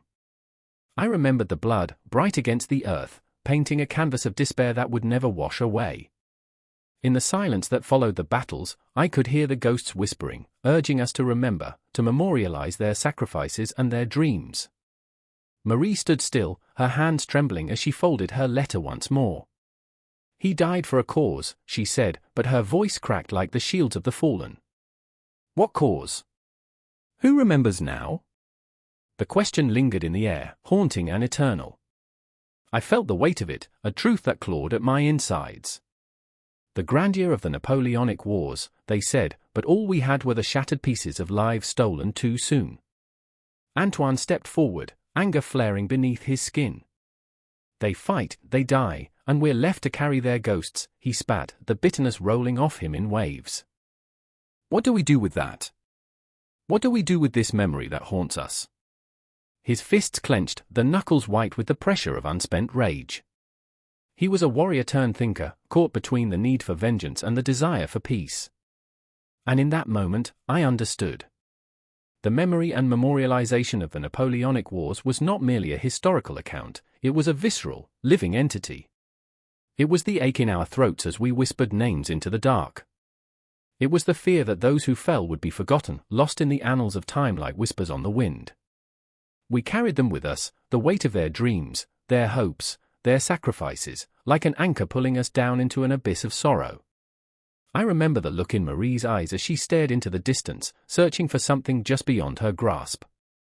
"Will we ever be free of this?" she asked, her voice trembling with vulnerability. The question hung heavy, a boulder on our chests, as we grappled with our own existence. The world outside continued to spin, indifferent to our pain, yet here we were, tangled in the web of memory, unable to escape. As the sun dipped below the horizon, bathing the city in hues of crimson and gold, I knew the confrontation was coming, the confrontation not with each other but with the past that loomed over us like a spectre. The shadows danced, teasing us with the knowledge that we were forever bound to those who had gone, tethered by a legacy that refused to fade. The darkness settled in, a cloak of despair, as I closed my eyes, feeling the pulse of history echoing through my veins. I remembered the battles, the cries, the fervor of young men driven by ambition. Yet I also remembered the heartbreak, the loss, the haunting silence that followed the storm. And in that silence, I could almost hear the soft whispers of the fallen, urging us to carry their memories, to make them live again. We were the keepers of their stories, the guardians of their dreams. And as the city slept, we stood together, three souls entwined in a tapestry woven with the threads of history. The past was not merely a shadow, it was a living, breathing entity, calling out to us in the stillness of the night. And so we remembered, not just for ourselves, but for those who would come after, for those who needed to understand that every heartbeat mattered, every breath counted, in the haunting memory of the Napoleonic Wars. The air is thick with smoke, acrid and stinging, curling its fingers around my throat. I can taste the iron tang of blood and fear, a metallic cocktail that clings to the back of my tongue like a dirty secret. Cannons roar, their groans echoing through the valley, tearing the fragile piece of dawn apart like a child's drawing scratched with a fingernail. I remember the chill in the air, the kind that seeps deep into the bones, palpable and foreboding.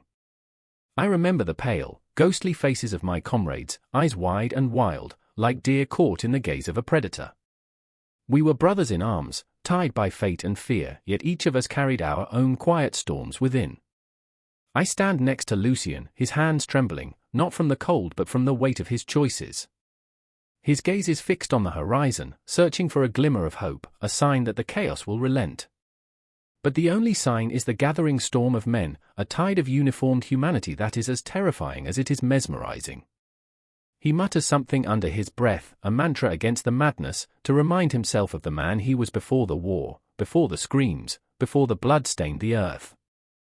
But it's too late, the shadows of the past flicker behind his eyes, haunting him like ghosts in the night. I steal a glance at Isabel, a fierce spirit wrapped in soldier's garb, her heart beating like a war drum in her chest. She's not afraid of the battlefield, no, her fear lies in the silence that follows the chaos, the deafening quiet where memories of loved ones and lost dreams echo like distant thunder. I see the way her hands clench and unclench around the hilt of her sword, each breath a reminder of what she might lose if this day turns into the last. She is, after all, fighting not just for her country but for a future that hangs precariously in the balance. The tension is a taut string pulled tight, vibrating with unspoken words and buried regrets. I remember the last conversation I had with my father, his voice a gravelly whisper as he spoke of honor, duty, a legacy that binds us all, yet here we are, tangled in the web of human folly. The Napoleonic Wars, they said, would reshape the world. What they didn't tell us was how deeply they would carve their marks into our souls. The first clash is sudden, a surge of bodies and steel, the air itself shattering under the weight of our cries. I watch as men fall, their lives spilling onto the earth, each death tapping into my heart like a drumbeat of despair. Lucien collapses beside me, a cry tearing from his throat, a sound that echoes through my very being. He gasps, fingers clutching at the air, grasping for something, anything, to pull him back from the brink. I can't breathe. I remember the stories of glory, of heroism, yet all I feel is a suffocating dread, a churning abyss threatening to swallow me whole. And Isabel, God, Isabel, her eyes blaze with an intensity that cuts through the horror. She fights with a ferocity that's beautiful and terrifying, every swing of her sword a dance with death, every movement a reminder that life is fleeting. I can see the ghosts of her past chasing her, shadows that flicker at the edges of her vision, urging her forward even as the weight of loss threatens to drag her back. Keep fighting, she shouts, her voice a lifeline amidst the chaos, and somehow that simple command ignites a spark within me. The battlefield morphs into a grotesque theater, each fallen soldier a tragic actor in a play written by fate. I remember their faces, the laughter we shared over campfires, the stories exchanged in the dark, and I feel the ache of their absence in the marrow of my bones. They, too, had dreams, futures painted in broad strokes, yet here they lie, bodies entwined like a tapestry of despair, each thread a life unraveling too soon. My heart thunders as I grip my weapon, the weight of it both comforting and crushing. I remember the thrill of strategy, the calculated moves that dance through a commander's mind like chess pieces on a board, but this isn't a game. This is survival. This is raw, visceral, the stench of sweat and blood mingling with the desperation of men who cling to their humanity like life rafts in a storm. Lucian! I scream, my voice strangled, echoing against the chaos.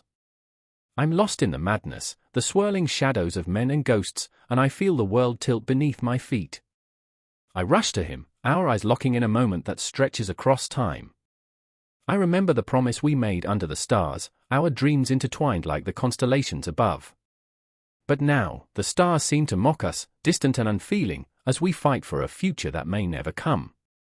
I see Isabel break through the throng, her determination shining as bright as the sun, cutting through the darkness with a blade forged from the fires of her spirit. "We can't lose," she cries, her words are balm against the encroaching despair, and in that moment, I understand. This isn't just about land or glory, it's about us, about every breath that trembles between life and death. The echoes of history surge through my veins, the Napoleonic Wars lingering like a ghost, shaping our strategies, our fears, our very essence as soldiers. Here, in the heart of battle, the influence of those long-ago conflicts is palpable, an invisible thread binding us to the past. I can see it, the strategies that once ruled the battlefield, the formations that once turned tides, the horrific lessons learned in blood and fire. We are but echoes, repeating the mistakes of those who came before us, locked in an eternal dance of violence and loss.